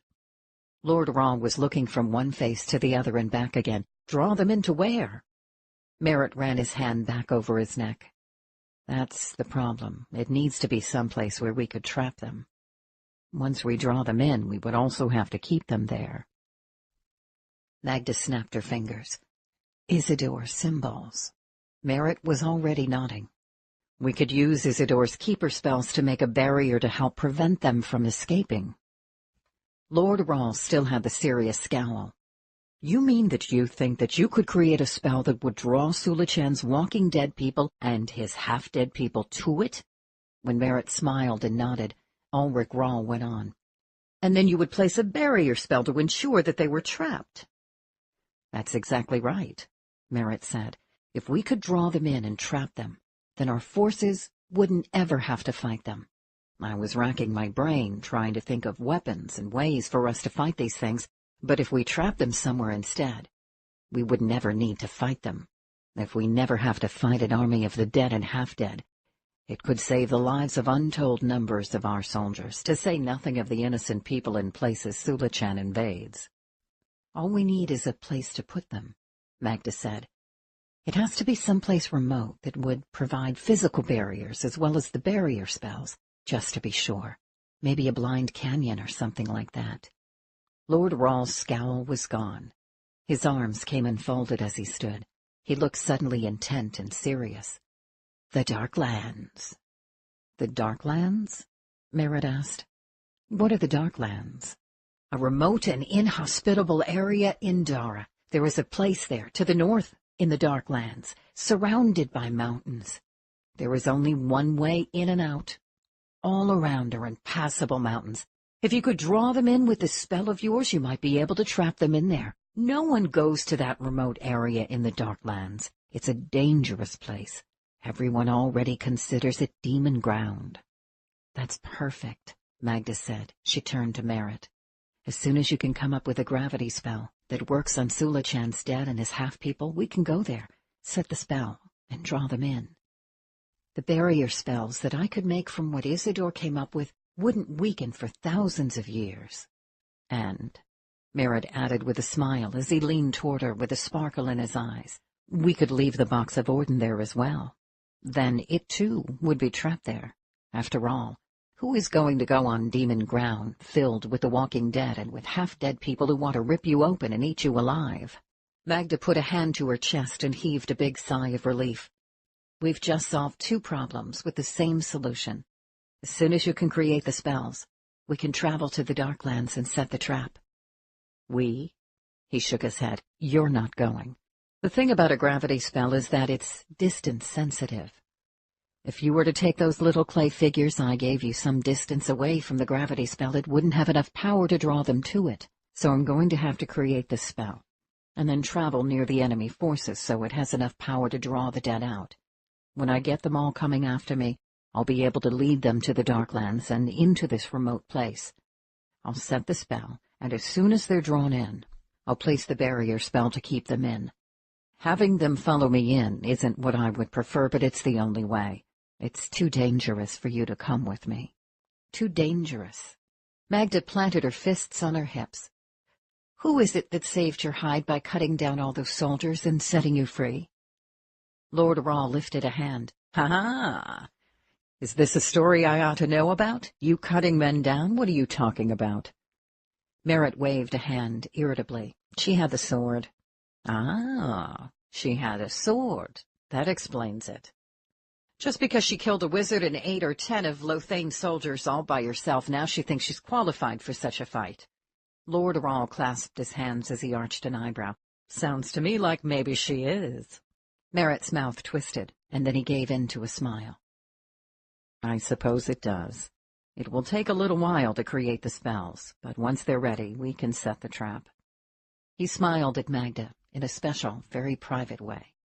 It made her grin. Chapter 102. I found him, Nadja said. Her voice sounded like it was coming from that far distant world. She squeezed Magda's hand. I've found him. Magda swallowed. Are you sure it's him? Nadja, her eyes closed, slowly nodded. I found him. It's beautiful. His spirit is beautiful. I knew it would be. A tear rolled down Magda's cheek. Can we talk to him? Nadja's smooth brow twitched slightly. In a way, like I told you before, if he permits it, in a way. They were alone, the two of them. And yet, in a manner of speaking, they were among a whole underworld of spirits. The room was dark except near them, where it was lit by a dozen candles, set all around them on the floor. It was the dead of the night, and dead quiet. There was no light to leak in around the shutters. Magda and Nadja were alone in the storage room of the first wizard's apartment. It seemed the fitting place because Baracus had spent so much time at his workbench there. Both Nadja and Magda sat cross-legged on a plush, round carpet set before Baracus's workbench, lined with candles. Beyond the candlelight, the rest of the room might as well have been the void of the underworld itself. Magda wondered briefly if perhaps it was. She hadn't told Merritt what she was going to try to do. She didn't know what he would think of the idea. She supposed that he would support whatever she wanted to do, but she didn't want to worry him. He was always incredibly respectful of Baracus as her husband, and Magda's feelings about him. But Baracus was gone. Magda was alone now. She had people who cared about her, but she felt alone without Baracus. It was a terrible feeling to miss him, and at the same time realize that he was gone, and that he never could be in her life again. She didn't know how to find peace. She thought that maybe if she knew why he had killed himself, that would help. Merritt understood. As much as it stood unspoken between them, he understood. She wasn't sure that she did. Merritt, though, gave her respectful distance because of Baracus. In a way, she wished he wouldn't, but she didn't know how to get beyond what was lost. It wasn't fair to Merritt, of course, but she couldn't help herself. She couldn't help her feelings. She felt like one of the spirits of the half-people, lost between worlds, not knowing where she belonged. Nadja had understood. She said that it was a common problem. Letting go, she'd said, was often hard. She said that people came to her because they had difficulty letting go. Nadja seemed to understand Magda's conflicting emotions better than Magda did, and offered to help with a spirit reading so that her heart could find peace. Shadow meowed softly as she materialized out of the darkness to rub against Nadja's side. After letting her tail drag across the spirit woman, the cat carefully stepped into Magda's lap and curled up in a ball, where she promptly started her soft, steady purring. The black cat seemed at peace among spirits. "Can you ask him if he is at peace?" Eyes still closed, Nadja smiled. "I don't need to ask him that. I can feel that he is." "He is? How is that possible? I mean, he's gone, he's alone, he's without me." "It's not that way for the spirits," Nadja said. "The concerns of our world, the concerns of our hearts are not the same as the concerns of the underworld. Can I talk to him? As I told you before, in a way, and through me, if he will allow it." "Ask." Magda swallowed. "Baracus, I miss you so much." "He knows, Magda. He knows." Magda felt funny trying to talk about such deep personal feelings through someone other than Baracus. She knew that she had to try, though, if she wanted to ask him why he would have killed himself. This was her one chance. "But even though I miss you, it's not the same anymore. You aren't here, alive, so I can hold on to you in the way I want to. He knows that too, Magda," Nadja said in her gentle, soft voice. "But I know your heart, Magda," Nadja said in a suddenly strange, distant voice. Magda looked, trying to see, but it seemed to have grown too dark to see the spiritist's lips moving.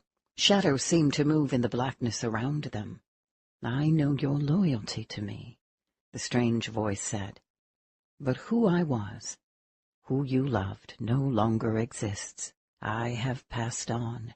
In your world, only my memory can exist.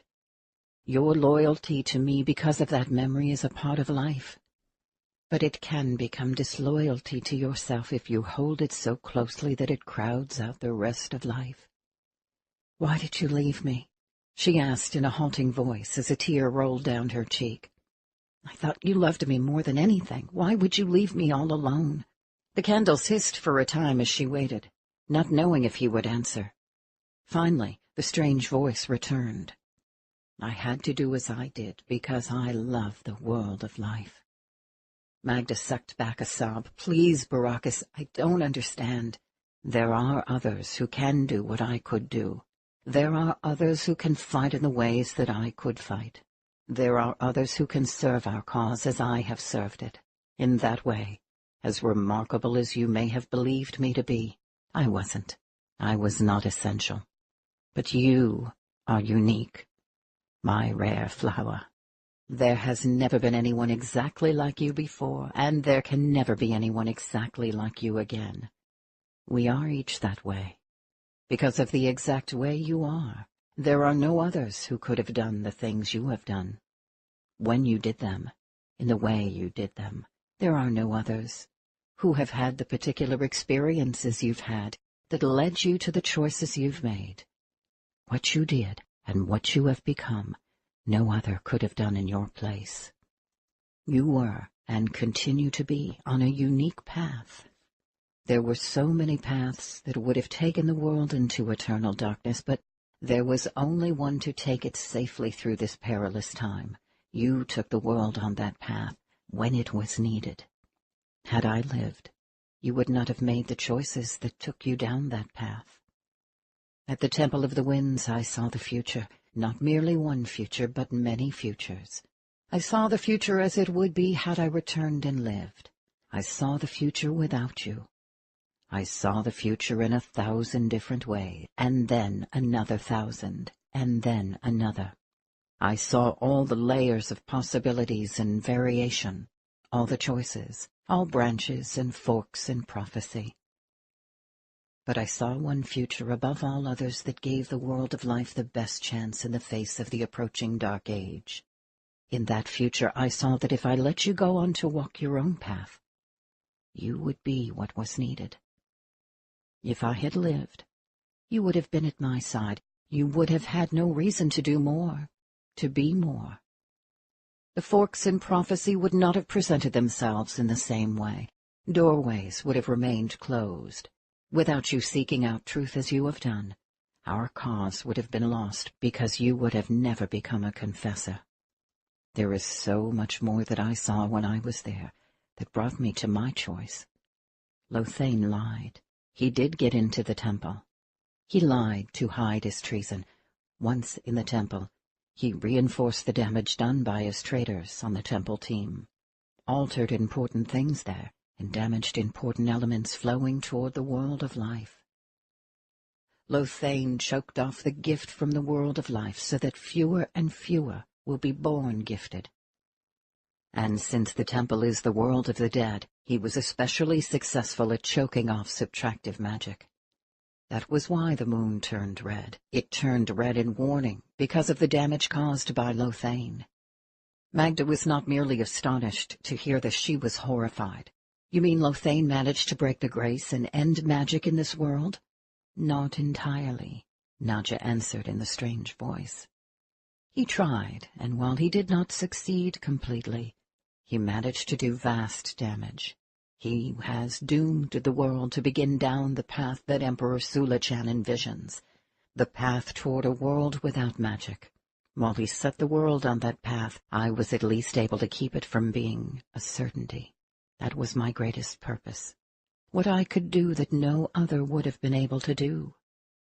But I was only able to do so much.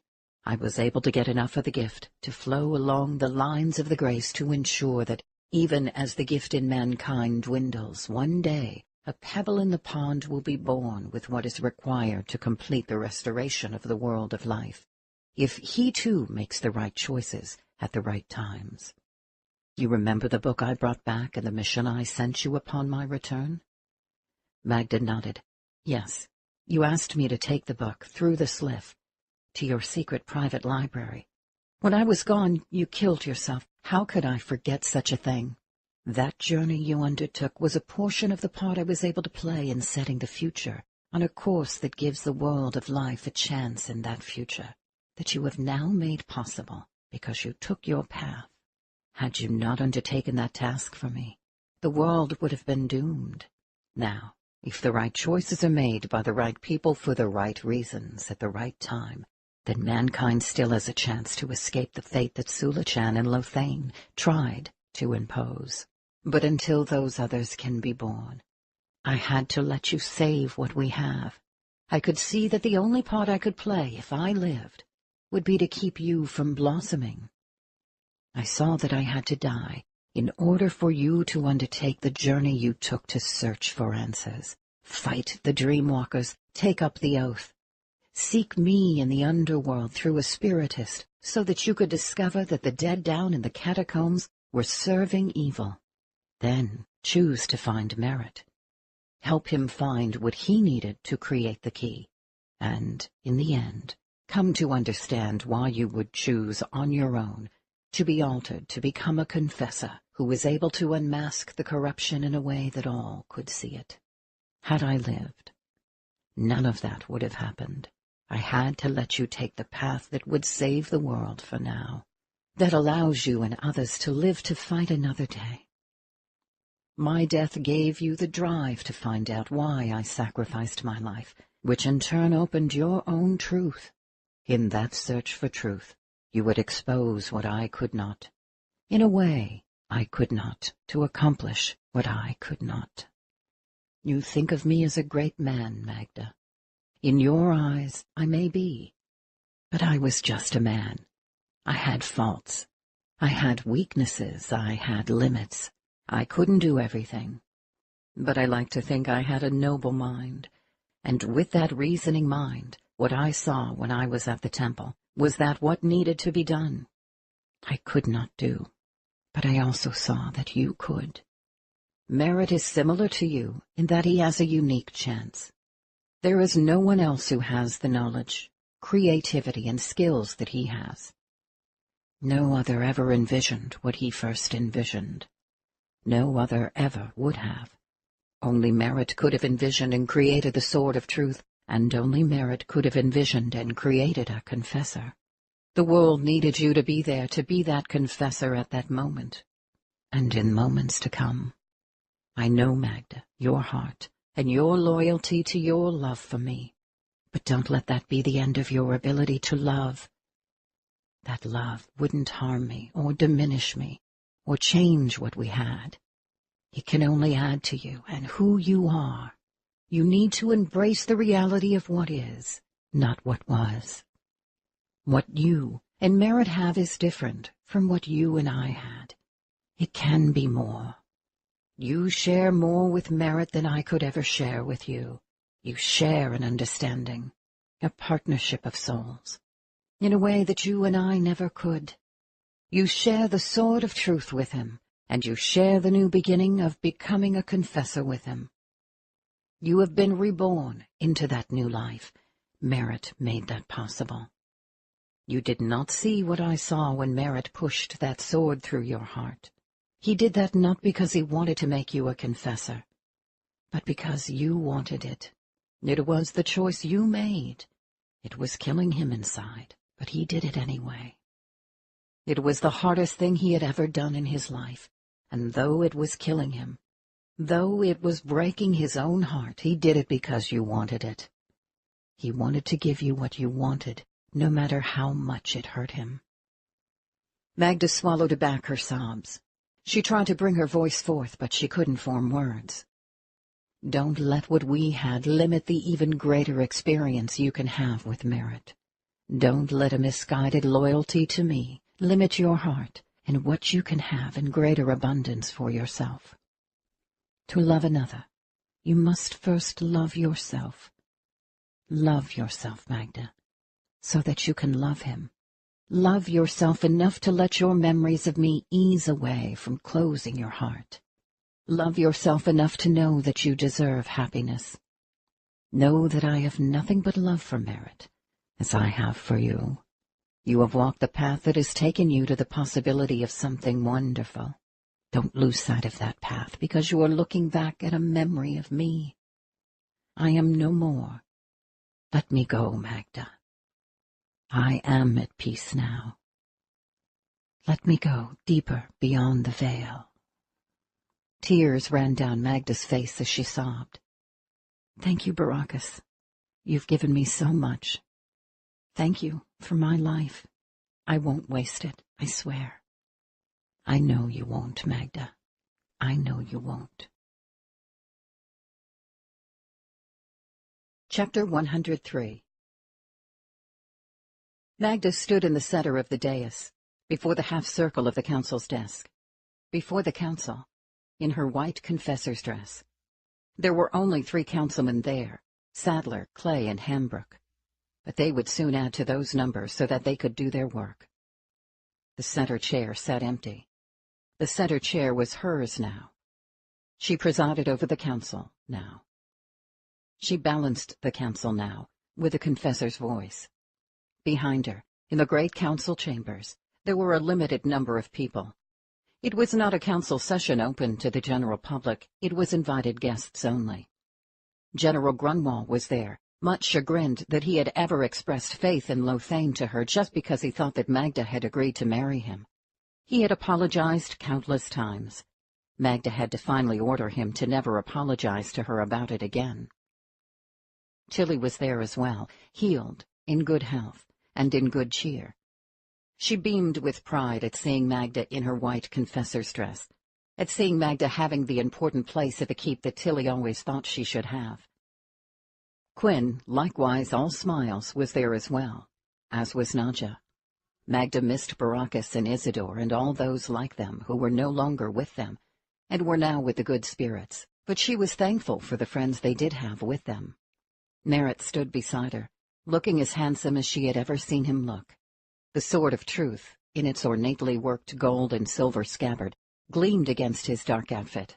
Since she was to his left, she could see the word truth standing out in gold letters on the hilt. Councilman Sadler beamed with pride as he addressed them. Magda, Merritt, we at the keep all owe you a tremendous debt of gratitude. Magda's hand found Merritt's. Now, he said, we must call upon you both to help the people not only of the keep but of the Midlands, Dara, and in fact all of the New World to stand against the threats we face.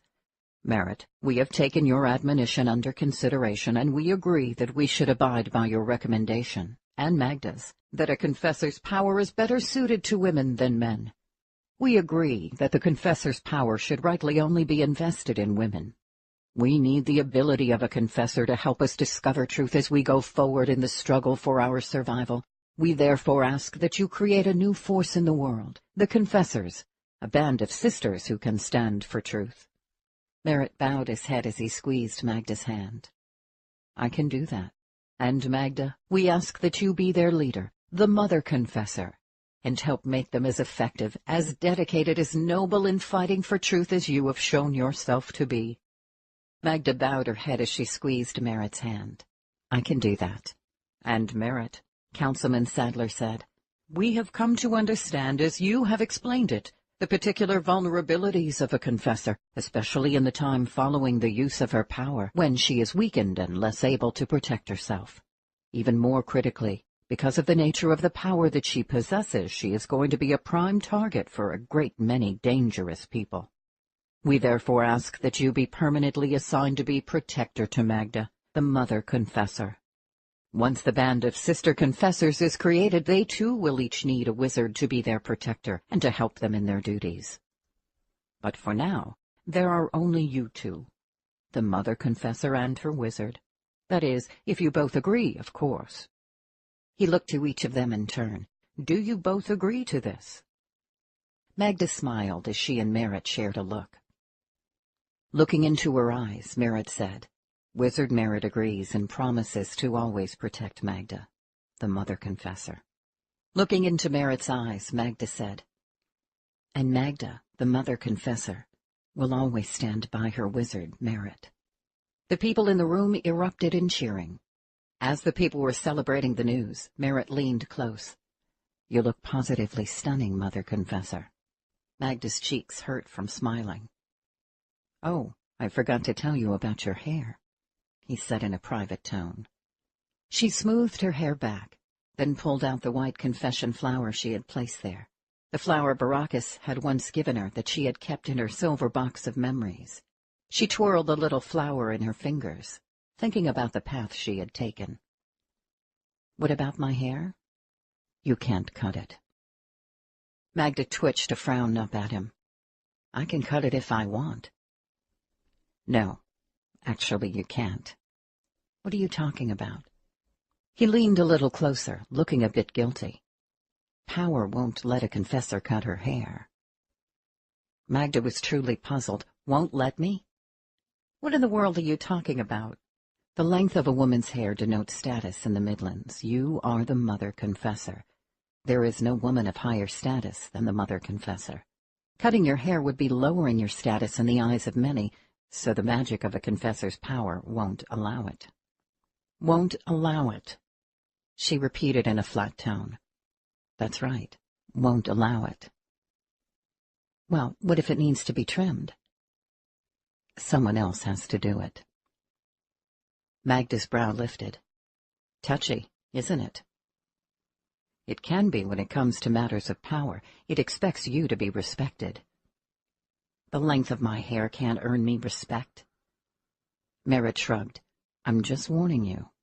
Magda leaned into him, smiling as she tucked her shoulder under his arm. Thanks for the warning. Merritt grinned as he put his arm around her. Sure. He pointed. Is that the confession flower from your box of memories? Magda nodded. I wanted to wear it today.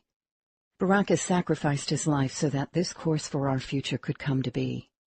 He gave his life that we all might be standing here today and have this chance. I think he would be pleased. I think he would be too, Merritt said. Magda twirled the little white flower between her finger and thumb, watching it spin, thinking about all that had brought her to be the Mother Confessor. As the flower was spinning in her fingers, it began to become transparent. She could see right through it. And then the flower vanished. It was gone. Simply gone. Did you see that? Magda asked in astonishment. I sure did. She looked up at Merritt's handsome features. What do you think it could mean? I think it means whatever you want it to mean. Magda looked down at her empty fingers a moment. Everything, she finally said. It means everything.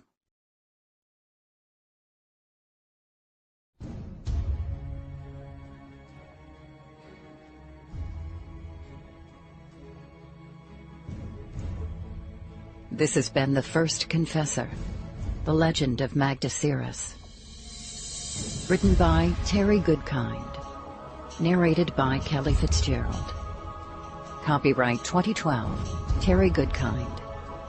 Production copyright 2012, Fine Group.